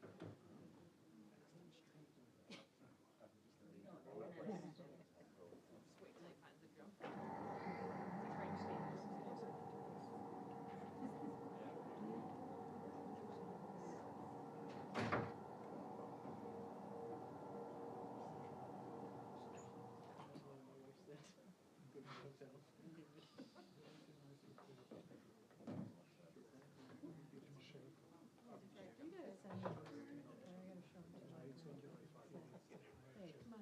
Okay, we have been told to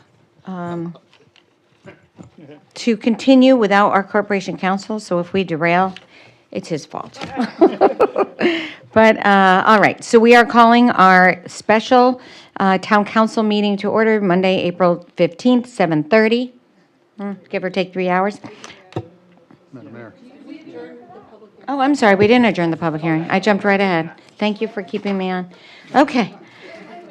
Sorry. I apologize for making you panic. Okay. All right. Wrap up questions. All right. So I am just Before we review the proposed conditions of approval, actually, and Mr. Dodge is going to do that, I'd like to read into the record a letter dated by Town Planning and Zoning Commission dated March 7th, 2024, recommending approval, and a letter from DRAC dated March 4th, 2024, recommending approval, and then we have the conditions of approval.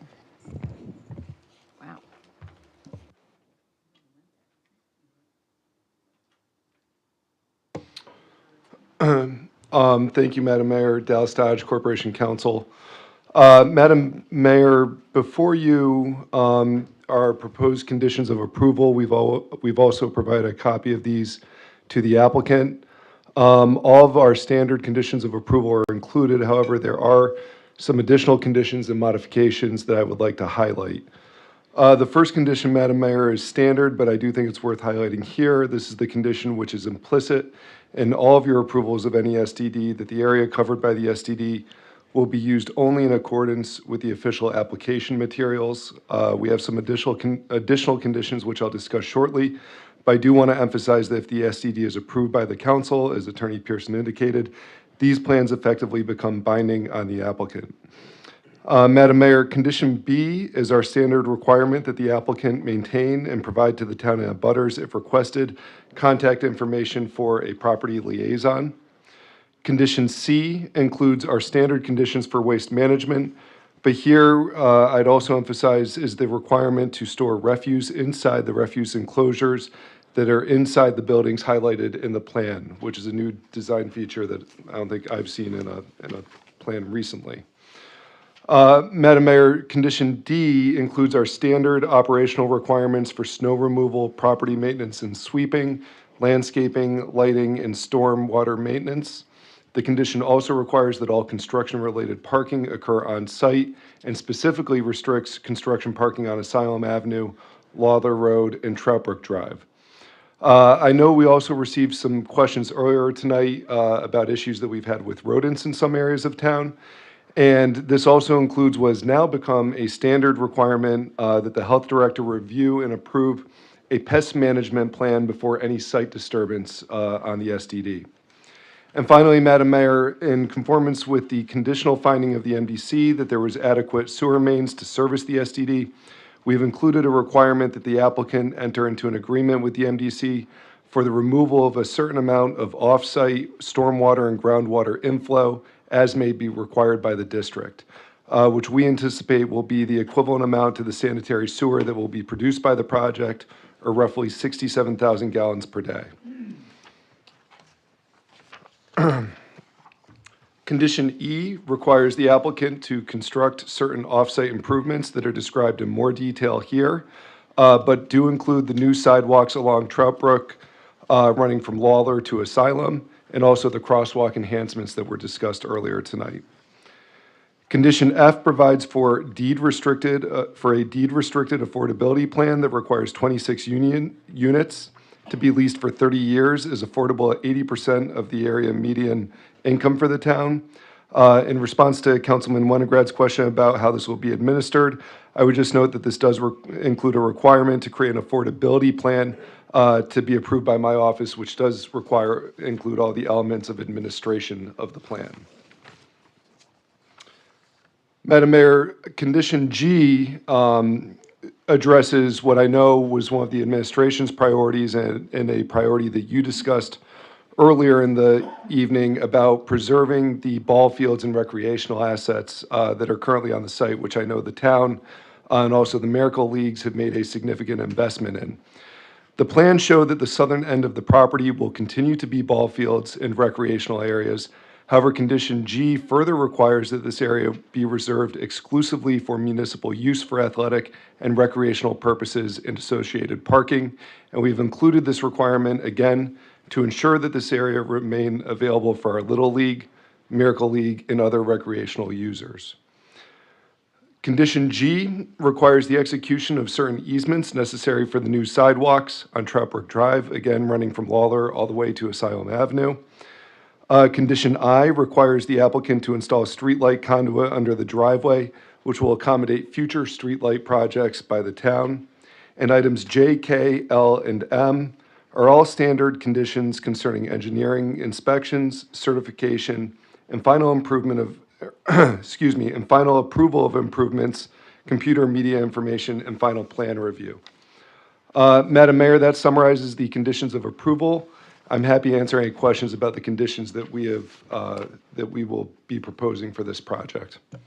Thank you, Mr. Dodge. Are there any questions on approvals as just outlined? Okay. I'd like to ask the applicant or their counsel to confirm that these conditions of approval are acceptable to them and they agree to these conditions of approval being attached to the town council's approval.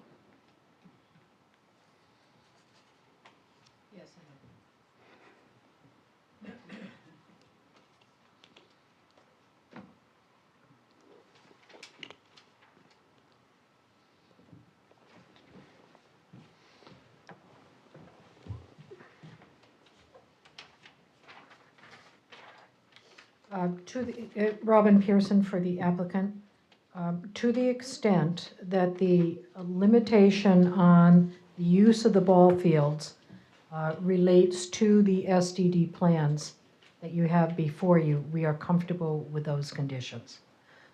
We offered that as a way in bringing those plans forward as a way of ensuring that that use would be continued until or unless another application was to come before the town council. So that's a nuanced point I just want to put on the record, but otherwise, given that, I don't have an objection to the way this has been set out. The other thing I would ask is that it be made clear in your record, I do believe that's the case, that the inland wetland permit is included as an item in the list of exhibits that you already have, that have been posted and that you've considered in the review of this application, because that is another set of criteria that and permit conditions to which we will have to adhere. So I would just ask, I guess, that you acknowledge that you have given due consideration to that report when you make a decision on this application. Okay. Mr. Dodge, does that make sense? All of it? Yes, thank you, Okay. Madam We're Mayor. just checking with our attorney. Okay. All right. Are there any other questions on those? All right. So, thank you very much, Attorney Pearson. Without objection, I move that we close the public hearing. Is there any objection? We are closing the public hearing. The public hearing is now closed, and we are going to begin the town council meeting. And sorry about that little burp. Okay. Now, I will call the special town council meeting Monday, April 15th at 7:30 p.m. called to order. Roll call, Mr. Davidoff. Good evening, Madam Mayor. Councilor Blanks. Present. Mayor Cantor. Here. Councilor Cortez. Councilor Fay. Present. Councilor McGinnis. Here. Councilor Poland. Here. Councilor Walters. Here. Deputy Mayor Winograd. Here. Councilor Zdanowitz. Here. Mr. Dorr seated for Mr. Cortez. Here. Thank you, Mr. Davidoff. Okay, now to unfinished business, Mr. Winograd. Thank you, Madam Mayor. I move approval with conditions of the application of WeHa Development Group East, LLC, owner of 1700 Asylum Avenue, for change of zone and a Special Development District Designation overlay. Second. Motion's been made and seconded. Before we go any further, I know we just talked about this, but Mr. Dodge, would you like to summarize the conditions during the public hearing? Everyone has a copy, and so a vote in favor of the motion is also a vote to approve the application with the conditions attached. Is there anything briefly you want to say, or no? No, Madam Mayor. The conditions have not changed since I just described them to you during the public hearing. Well, I would just note for everybody's benefit, the town planner and the deputy corporation counsel are still doing the calculation for the petition that was submitted. I expect them to be done with that momentarily. And so at that point, we will be able to let you know before you vote what the threshold is for approval of this project. But in the meantime, Madam Mayor, it would be perfectly fine if you wanted to proceed with debate of the motion that's before you. Thank you, Mr. Dodge, and I think we will do that. We will go ahead and proceed with debate, and I'll take the liberty to start with our Deputy Mayor, Mr. Winograd. Thank you, Madam Mayor. And also, let me start off by thanking everybody who participated in this rather long process. The development team, certainly, for your professionalism, for your patience with our processes. It's been a long road. And again, thank you for all your work. Thank you for our staff, who has spent an incredible amount of time. I won't list all the individuals who've been working on this, and certainly Todd Dumais, but so many people working on this, and our town manager. Also want to thank the volunteers on TPC Wetlands for all their incredible hearings that they held. We all watched it. It was quite a lot of work. And also DRAC and the NBC, which came and gave their some findings on this as well that is helpful for the process. So again, a lot of things that brought us to here tonight. I will be supporting this application. I believe that this is a very strong plan with a benefit certainly the town as a whole, and I think in the end it will be a great benefit to the neighborhood as well. I understand it's a lot, and I certainly respect the concerns. We certainly listened very carefully. I've read all the letters. But in the end, I think this is a plan that deserves to move forward and will be a great asset to our town. Just a few things I want to highlight, and I'm sure other colleagues will add other items. I'm not trying to be inclusive, that'll take too long. But among the things that I'm impressed with, we'll be having 26 more affordable housing units in our town. Well, there's a lot of focus on percentages. I really look at raw numbers. This is 26 more homes for people who otherwise might not be able to afford to move into our community, and that's really important. Can't ignore the tax revenue. We go through an annual struggle this year. It's harder than most because we had no grand list growth, and that makes our job really hard to try to balance the interests of the demand for services and trying to keep our town affordable. And not having grand list growth is a real problem. I know there have been a lot of things we've approved that haven't come online yet. We hope they will.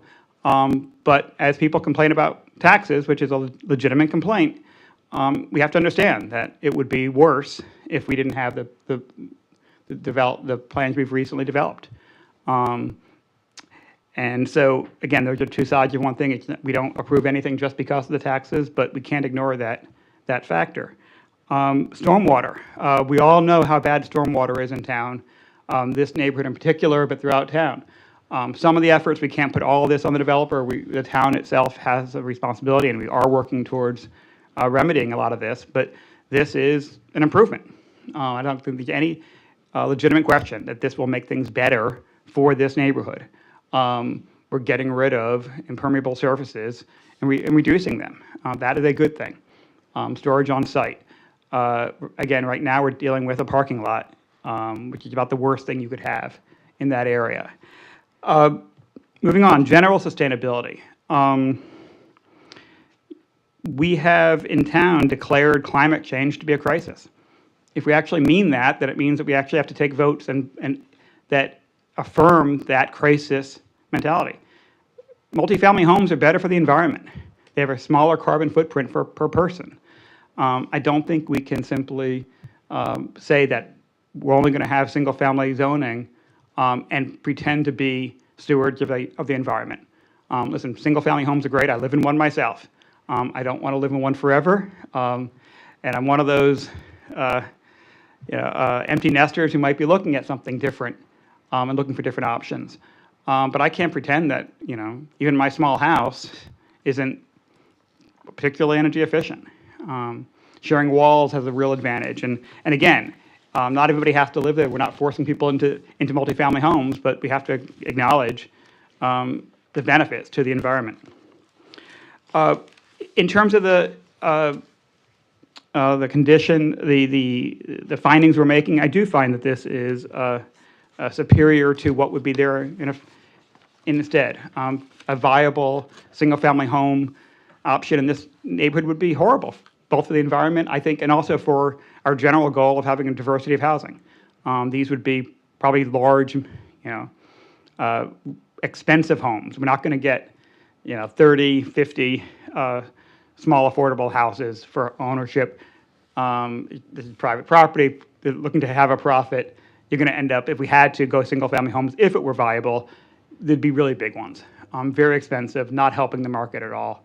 And frankly, I think less compatible than pretty much anything else to add to this neighborhood. I don't think they would fit in, but I think they would sell. Again, I don't know if it would be a good project for the developer.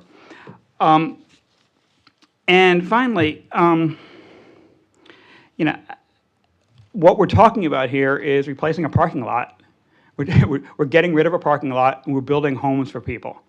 I can't think of a better use for a property. I can't think of a better advantage for our town than to create new homes for current and future residents of this great town. We have a lot to be proud of. We have a lot we want to share. And I think that I'm very grateful to the developers, to the investors in our town. And I'm looking forward to seeing what will come of this when it actually gets built. So again, thank you for all the work, for everybody involved. And again, to those who are new to town, welcome to town. Thank you, Mr. Winograd. Mr. Zdanowitz. Thank you, Madam Mayor. I'd also like to thank everyone for listening over the last few years, quite honestly, and being part of this project. This isn't something that just happened overnight, and there was a lot of people involved, and a lot of decisions made, and a lot of changes made via public comment and through a lot of discussion through committees. And there were many changes made, and I want to thank you for that, for listening to our committees and our residents here in West Hartford. The 4-story offset was a great compromise in the project as well, and that came through some of those projects, and that can't be overlooked. It was talked about, today in Harmony and similar, and they're all single-family homes there and such. And that is the case there, it is, but, within a very close distance, there are two 4+ story buildings that are housing units, and it's on Bishop's Place, a par 5 if you're a golfer from there, and a Somerset on King Philip, par 4 if you're good. So there is in Harmony and similar, there is that. And I just wanted to, some of those questions came up earlier, and I kind of wanted to address them here as well. I can remember the Steel Road project, housing development. I wasn't on town council, but my colleague here was, Burke, and that went to 2 a.m. and the huge traffic concerns, and it went on and on and on, and it was much, much bigger crowd than this. And they talked about traffic extensively. And I don't think there's a resident out there that would say they even noticed the traffic there on Steel Road, and it was seamless. Those traffic reports were right, and I know that a lot of people question, and I'm no traffic expert.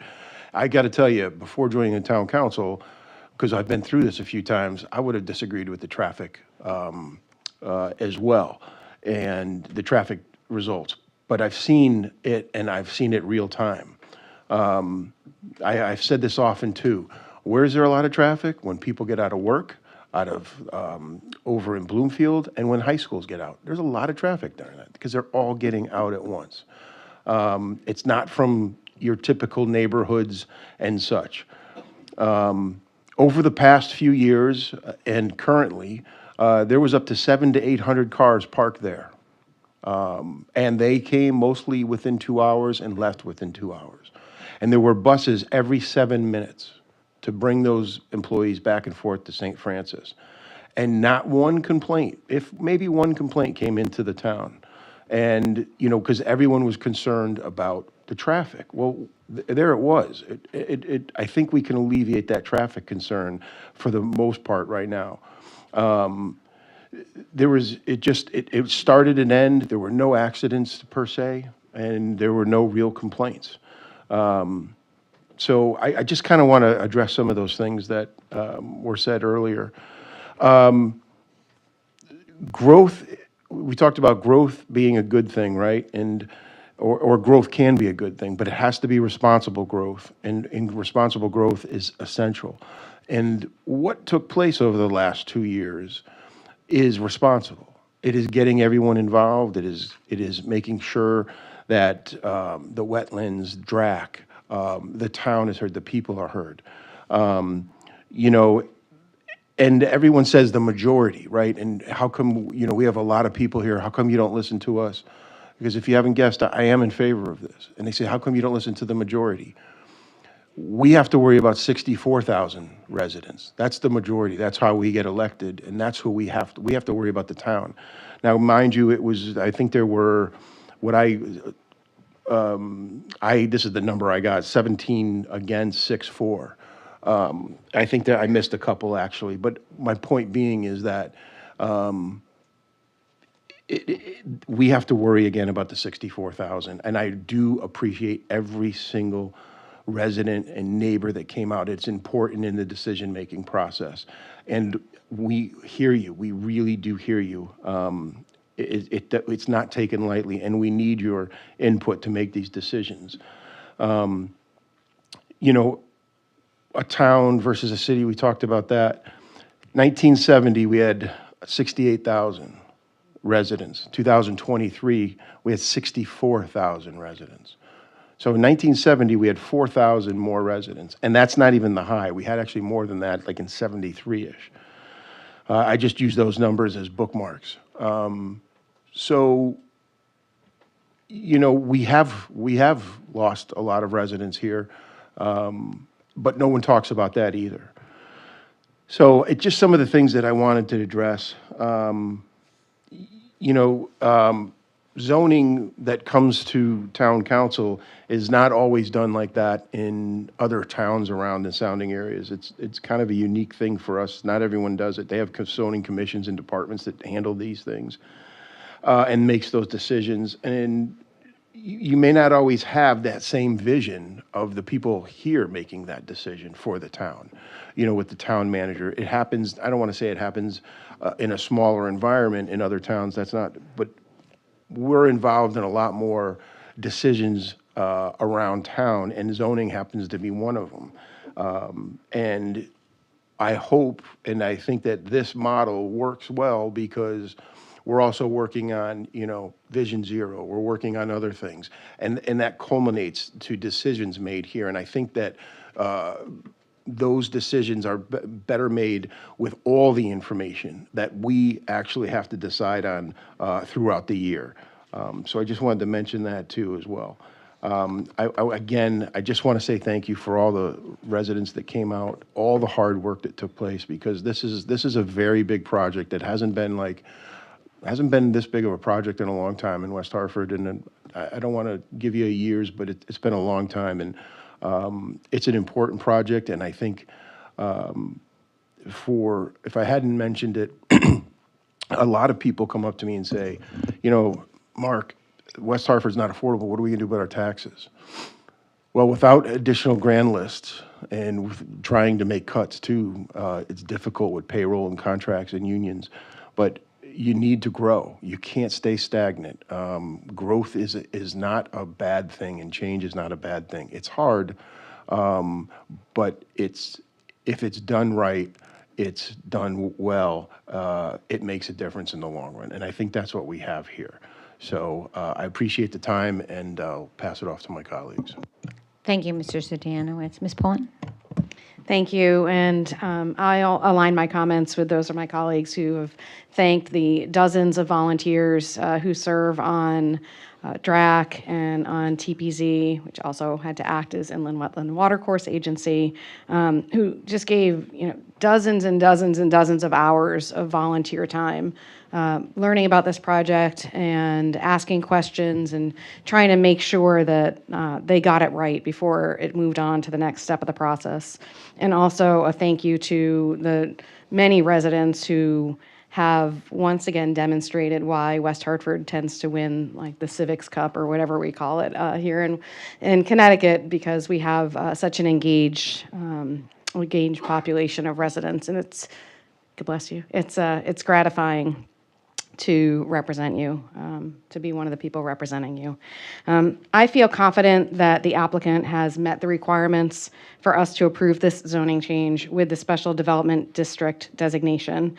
You meet the requirements laid out in our zoning ordinance 177-44. Regarding the wetland issues, our Inland Wetland Watercourse Agency voted unanimously to approve this application.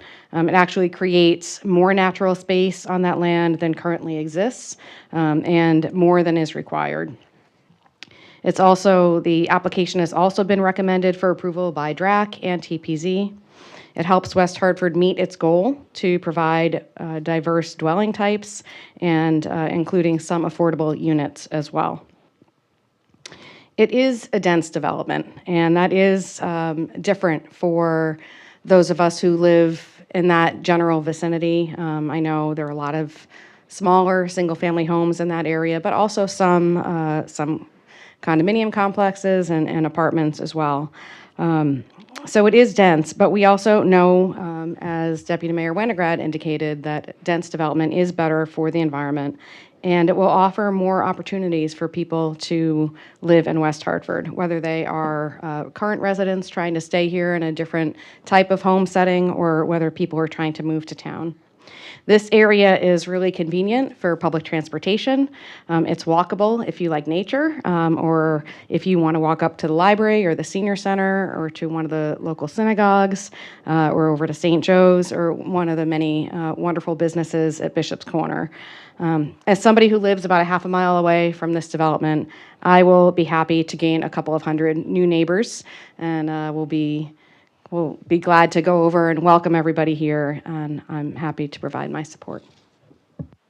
Thank you, Ms. Pullen. Ms. Fay? Yes, thank you. I will probably be the only one not supporting this, but that's something I'm very much used to. And it's not because I'm not pro-development. It's not because I say no all the time. I voted unanimously with this council many, many times. This doesn't fit. It's like the glove doesn't fit, you must acquit. I mean, this just doesn't fit the location. It's way too big, it's way too dense. Neighbors came out, they do feel very unlistened to. You know, they say I'm the only one who returns their calls and reaches out when they come to me. And I'm tired of them feeling this way. They're leaving, and they're gonna leave this area too. It doesn't belong there, it really doesn't. I don't know why we always have to go for the maximum height. Why couldn't it be three stories high? Maybe put another building on there. I'm not sure what the solution is, but we always push everything to the max. We did on the last improvement thing that got approved over here on North Main Street. The residents would have accepted 40 units with 20% open space, but no, it had to go to 48 with 0 open space. I just don't think this is right. We need to listen to our residents who are already here. They're important. And if I'm the only one who does it, then I'm the only one who does it. I hope you guys remember this at voting time. Because I'm always in this situation. And it's not because I don't like the builders or development. I like it. And for them to say it's because the grand list didn't grow, you need to know that we gave that one park, not me, but we gave that one park development, the largest apartment building that we have that just went up, a 10-year tax abatement. 10-year tax abatement. So that's why we don't have tax money coming in and revenue is not coming in. It's not, don't blame it on lack of grand list growth. There is a big market for single-family homes. There is a big market for over 55 developments with single-family smaller homes. I don't know if that was considered or why it wouldn't be. And I do agree with a lot of the speakers who came out here and said, you cannot consider the one parcel without the other. We're going to set a precedent here, guys, and guess what? Everything that's going to go over in 1800 is going to be probably even bigger because we approved this one. So they do go hand in hand. They do impact each other. They do impact the wetlands. They do impact the nature and design of our neighborhood. And I'm sorry, I was just in Florida and I was in Arkansas. I can show you 10 apartment buildings that look like that. We're making West Hartford generic. And you're comparing apples and oranges when you talk about the other apartments around there. They do comport. They're brick. When you talk about Steel Road, it's not this modern thing that's, stuck in the middle of single-family homes. It comports with the neighborhood. And there is an institution behind there. It's called St. Mary's Home. And there is another one called St. Joseph's College. So they're different neighborhoods. This is very much a single-family neighborhood. So I just think we keep disrupting people's lives with taking their one biggest asset and just putting anything up that we feel like next to it. First it was ADUs. Now it's all this massive development. We've got a big one coming online where the Science Center was. We've got a big one coming online on Farmington Avenue. We've got huge stuff coming on in the center. How is this all gonna fit together? And you can't tell me that none of these, I know every one of you are gonna come back and say there's no traffic input or there's no cost to residents because the schools can handle it and our infrastructure and our first responders can handle it. There has gotta be a breaking point. This is too big. You come back with a three-story, I'd probably say yes.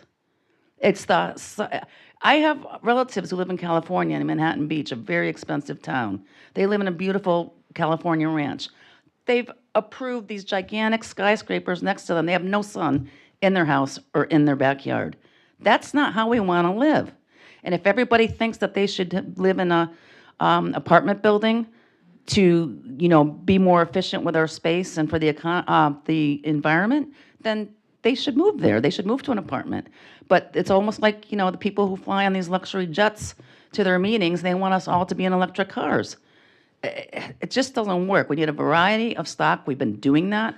There's a lot of apartments coming online. There's a lot of them already here. I'm not opposed to that. But this is too big for the site, and you're disrupting a single-family neighborhood. And I'm really concerned about the Miracle League.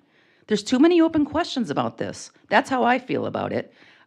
Do you feel comfortable that you're going to be able to make the investments you need to, handle those disabled children who come to play? And that's a point of pride for us. And for it to not to be successful because we're putting development in the area or not enough parking or not enough handicap spaces, you were here first. The single-family homes were here first.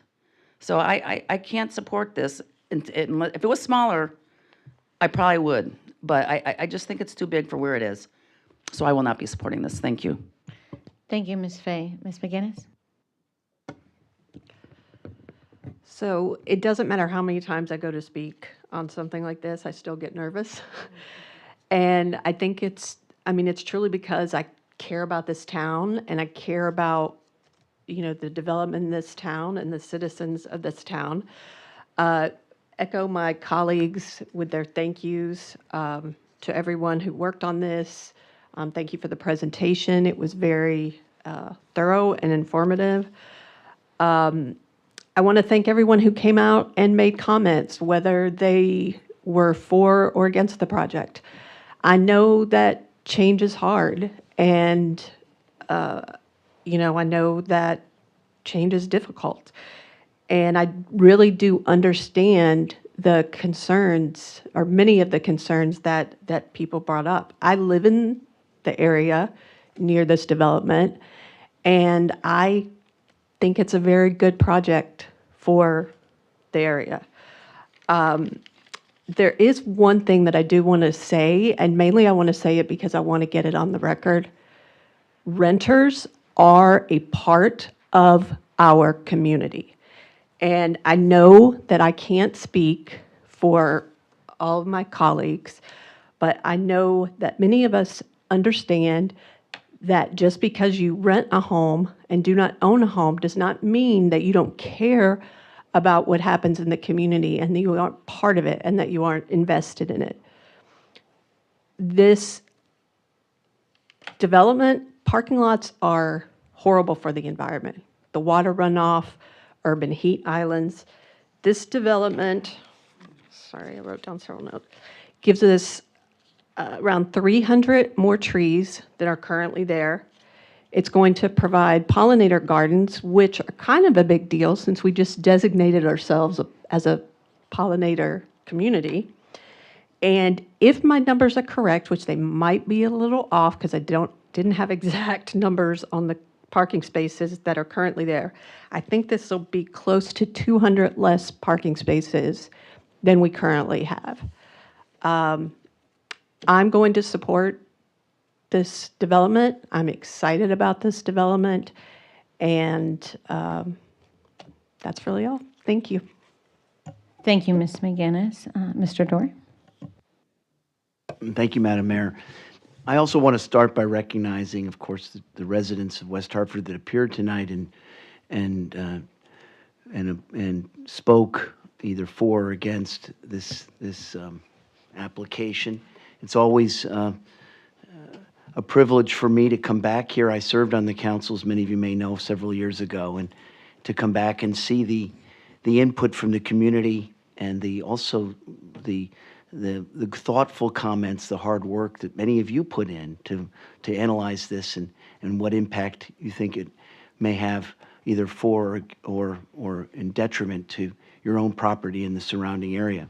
I also want to recognize the town people who've put a lot of effort into this and studying it. I think that does demonstrate a thoroughness, a certain professionalism that is really, in my humble opinion, a benchmark when you think about the strength of a local politics, local ordinance, working hard, thinking, listening to the views of everybody, taking them seriously, being respectful of that. And I think that also is demonstrated from our mayor and the council, and the thoughtfulness and the patience and the consideration they give to these applications, as well as our town clerk, who puts an awful lot of effort into supporting all of the different constituencies in this town. This is a application to amend an R10 designation to an SDD, and it's my judgment that it does meet the requirements for that change, and it does so based upon some of the very comments that Councilwoman Poland put forth, which I won't repeat, but her testimony is on the record, and I support the things she articulated in her support of this application. I asked myself as I was listening into the following words that come up in these types of applications. We started with the issue of whether or not it's suitable. We heard the question of is it in harmony? Does it have some compatibility to the area? Will it enhance the area? Is it too excessive? Is it too dense? What's about the proportionality of it? Every time I wrote those words down and tried to determine whether or not this application was in favor of those attributes or against it in my mind, I came out in favor of the former, that it is proportional, that it is not excessive, with most respectfully to people who disagree with me, including my colleague. I think it is a fit. I think that the development at Steel Road is a very important comp to this development. It was a development that was very, very well briefed and vetted and talked about in this very room, and I was on the council for that vote. I did support the Steel Road development, and I think today most people looking back on that would say that it's turned out all right for the residents that were in close proximity to that development. There is a couple differences, though, between the Steel Road application and this one. And one that is important is that we're talking about Trout Brook Road, which for those of you who live adjacent to it is certainly an important road for your home and your livelihood and what that impacts your own property.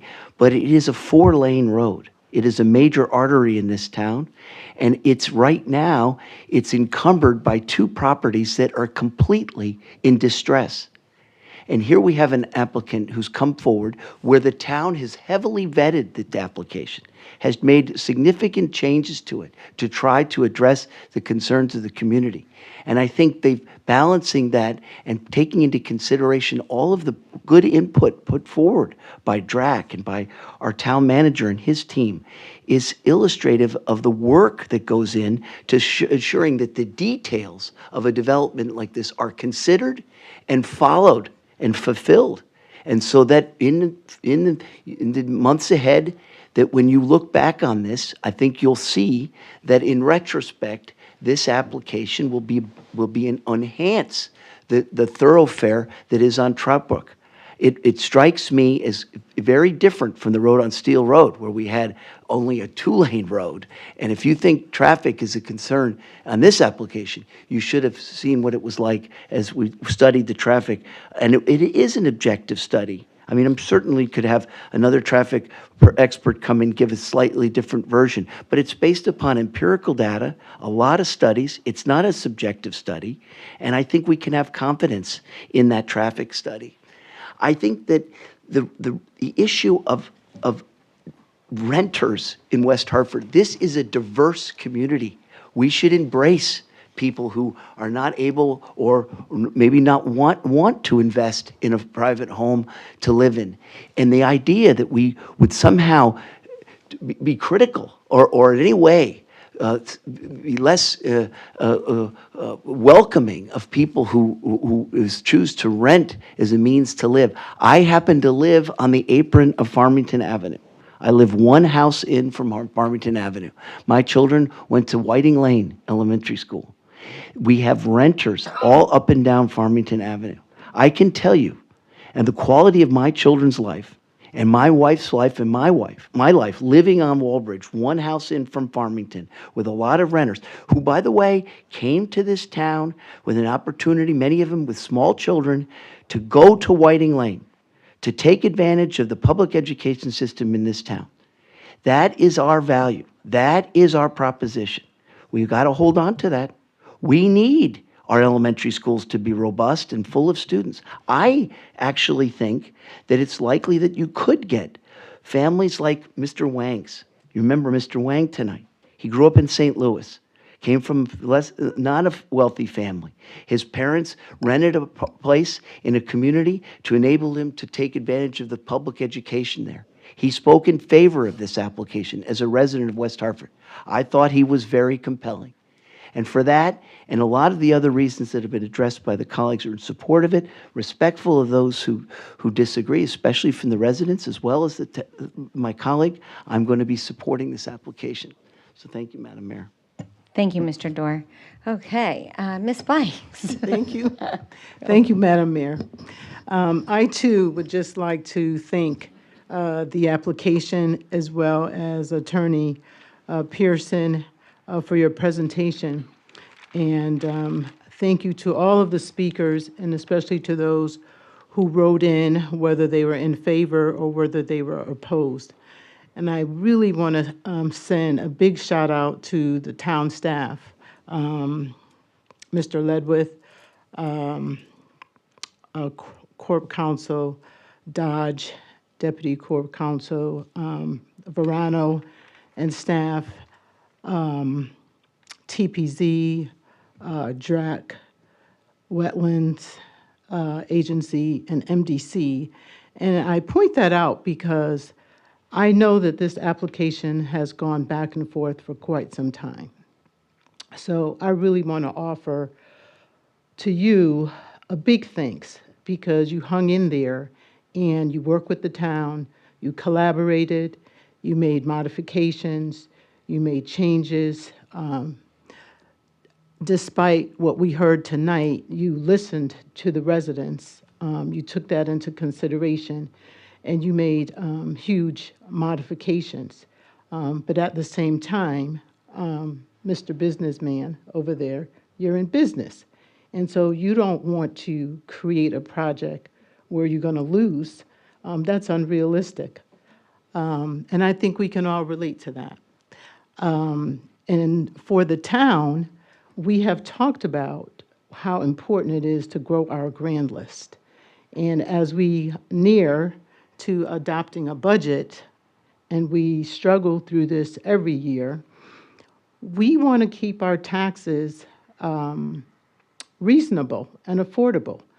But we also want great services. It's interesting because when you speak to your neighbors or your family members, and we may be talking about increase in taxes, and they're like, oh, no, please don't increase the mill rate. We don't want more taxes. But we get great services. God forbid if somebody in your family gets ill, have a heart attack or myocardial infarction, or Maybe they're getting ready to deliver their firstborn, and you dial 911. You want them there immediately. Never mind less than 5 minutes. You want to know, where are they? Well, it takes a lot of work and it takes a lot of compromise. And we have to realize that we're in 2024. We're not in 1964 anymore, and we're advancing forward. And our population is looking a little different. And we talk about housing options. And Deputy Mayor, this is a big project of his that he constantly talks about a variety and diversity of housing. What does that look like?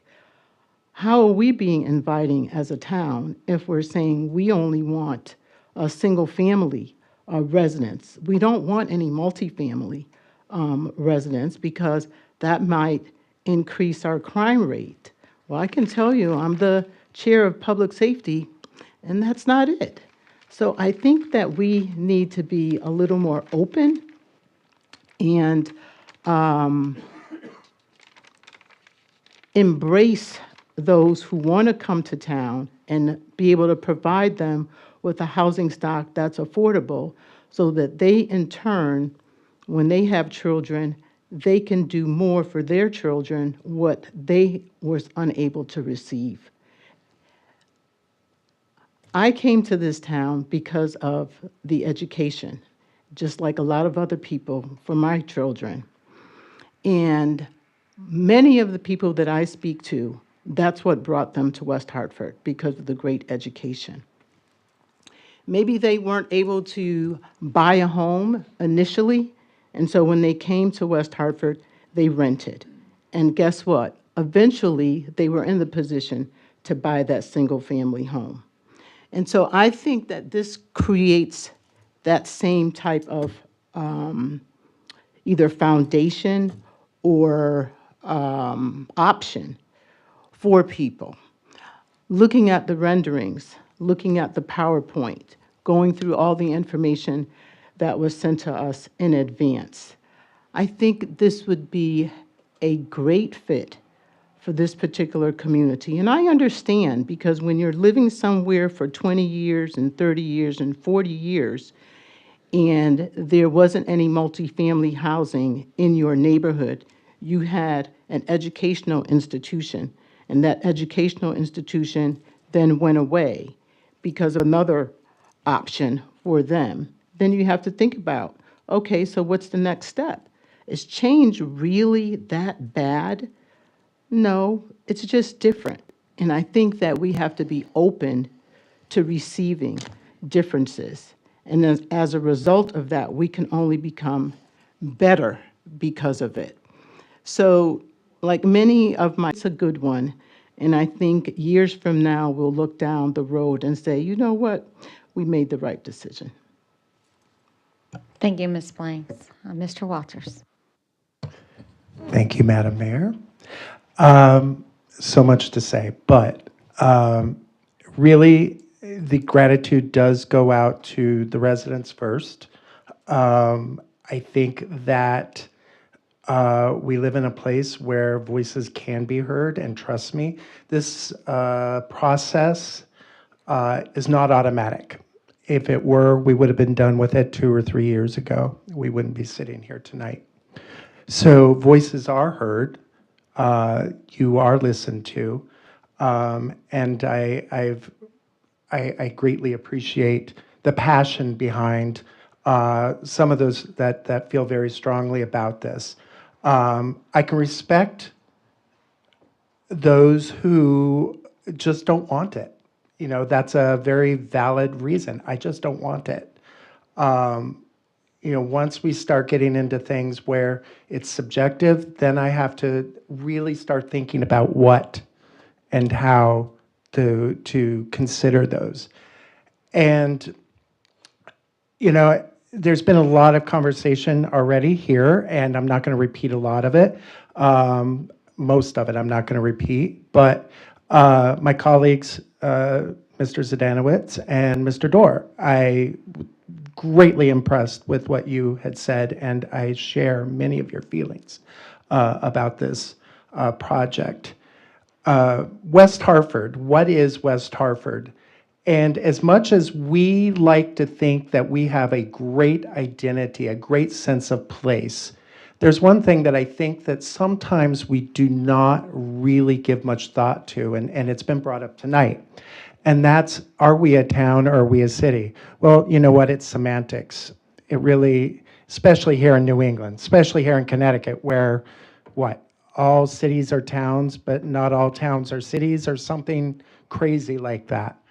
But when we look at it, we're what they call an exurb. We're neither urban nor suburban. We are caught somewhere in between. We are a community that shares characteristics of both an urban place and a suburban place. And in some places, in large parts of town, that's all mixed together. There's no discernible barrier or boundary between them. Now, when it comes to this specific property, it's a mess. And there are things to consider, but when it comes down to it, this isn't a high-rise. It's not a 36-story high-rise going on the beach to drown out, to block and shadow everybody. This is a 4 to 5-story building that is set back away from the neighborhoods with trees in between. So I really think that there has been given consideration to the neighbors there. Traffic, it's not subjective, as been mentioned. The one thing that has impressed me is, as much as I would like to see solar panels on everything, I also know it's not practical, but there are other things that have been included in this. They could have just gone in and planned on throwing my favorite Bradford pears, which are a terrible tree, by the way, on the record. But they've given consideration to what would be there naturally. They're talking about removing invasive species which destroy the local habitat for other plants and animals. They're talking about planting grass, which does far more in absorption of stormwater and slowing it down. They are talking about things that are going to enhance that property, and to include a conservation easement on it makes it all that much better. When it comes to the renters, and when it comes to other issues, that really, really strikes a chord with me, because we do need to be a diverse community. We do need to invite everybody. We do need renters. They do not cause more crime. They do not cause more trash. And in fact, that particular property, if I recall, it's become somewhat of a dumping ground lately. And so with this project, I doubt very much people are just going to pull up their trucks and dump a bunch of building materials or lawn clippings and such. It's not likely to happen. I think with the affordable housing, and thank you, Deputy Mayor Winograd, for acknowledging the number, because percentages don't always give you a great idea. Would I like to see more? Of course. Would I like to see, 70% AMI? Yes, of course.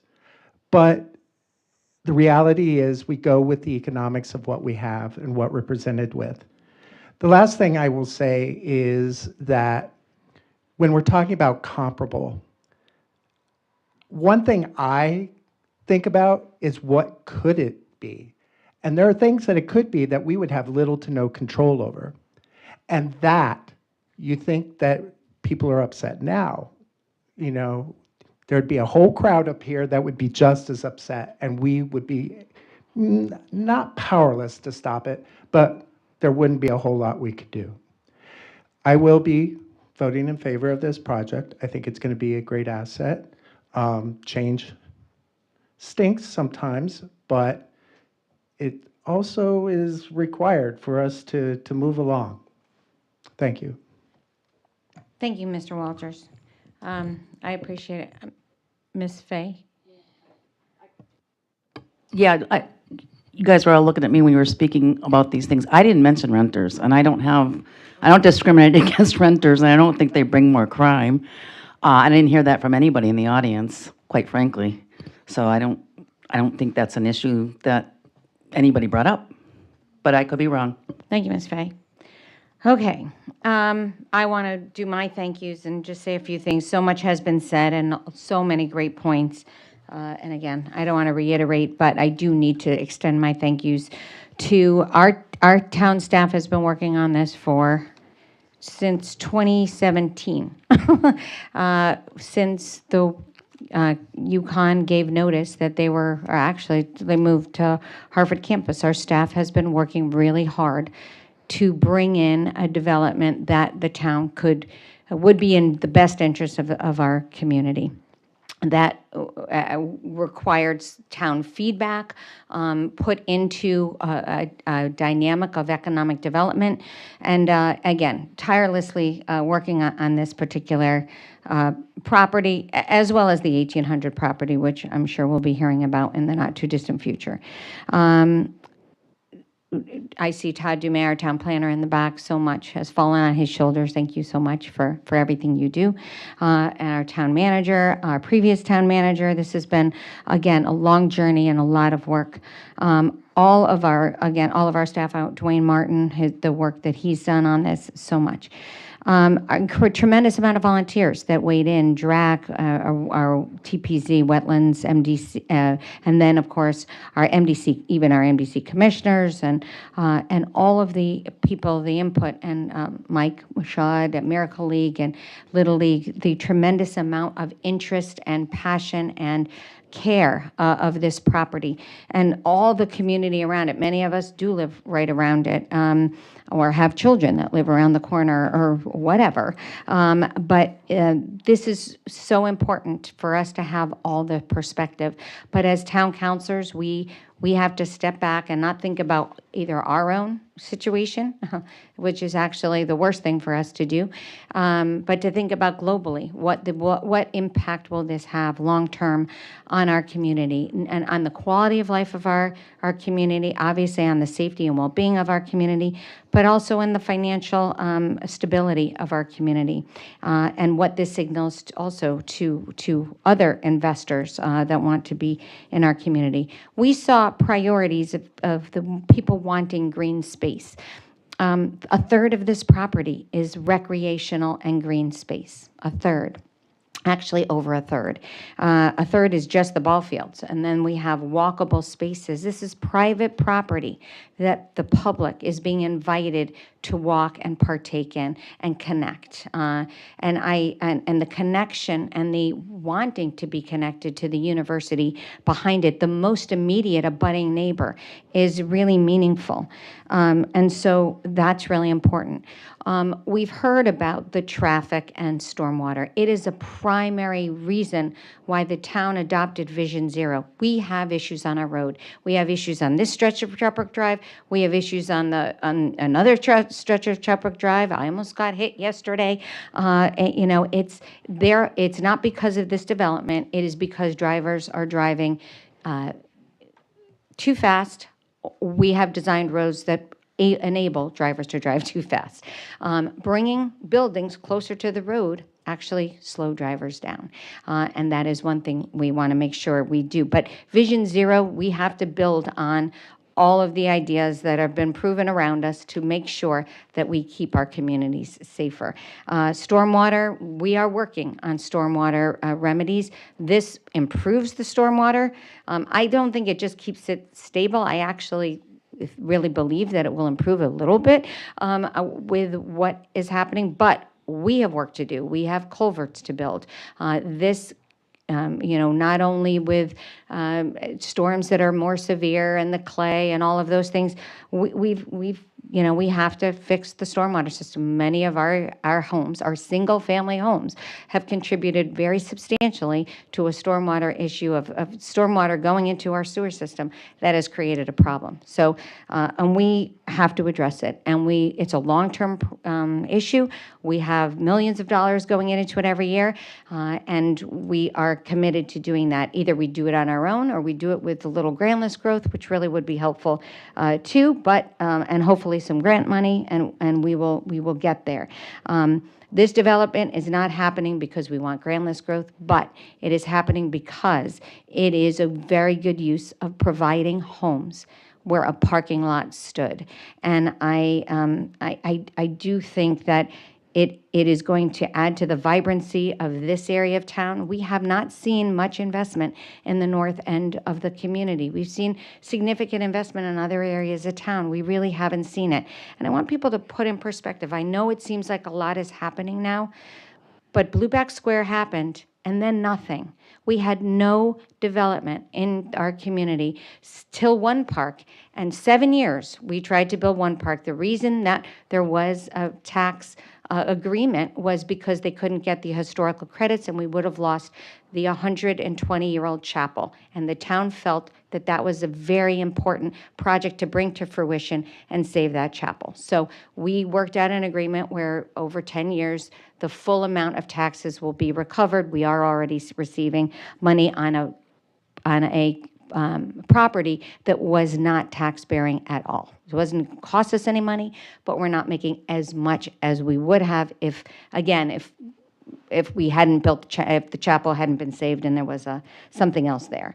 But that's, we also, we have to think about, again, the reality of we had 3 different developers or investors, I would say, that wanted to do something with this property, and none of them worked.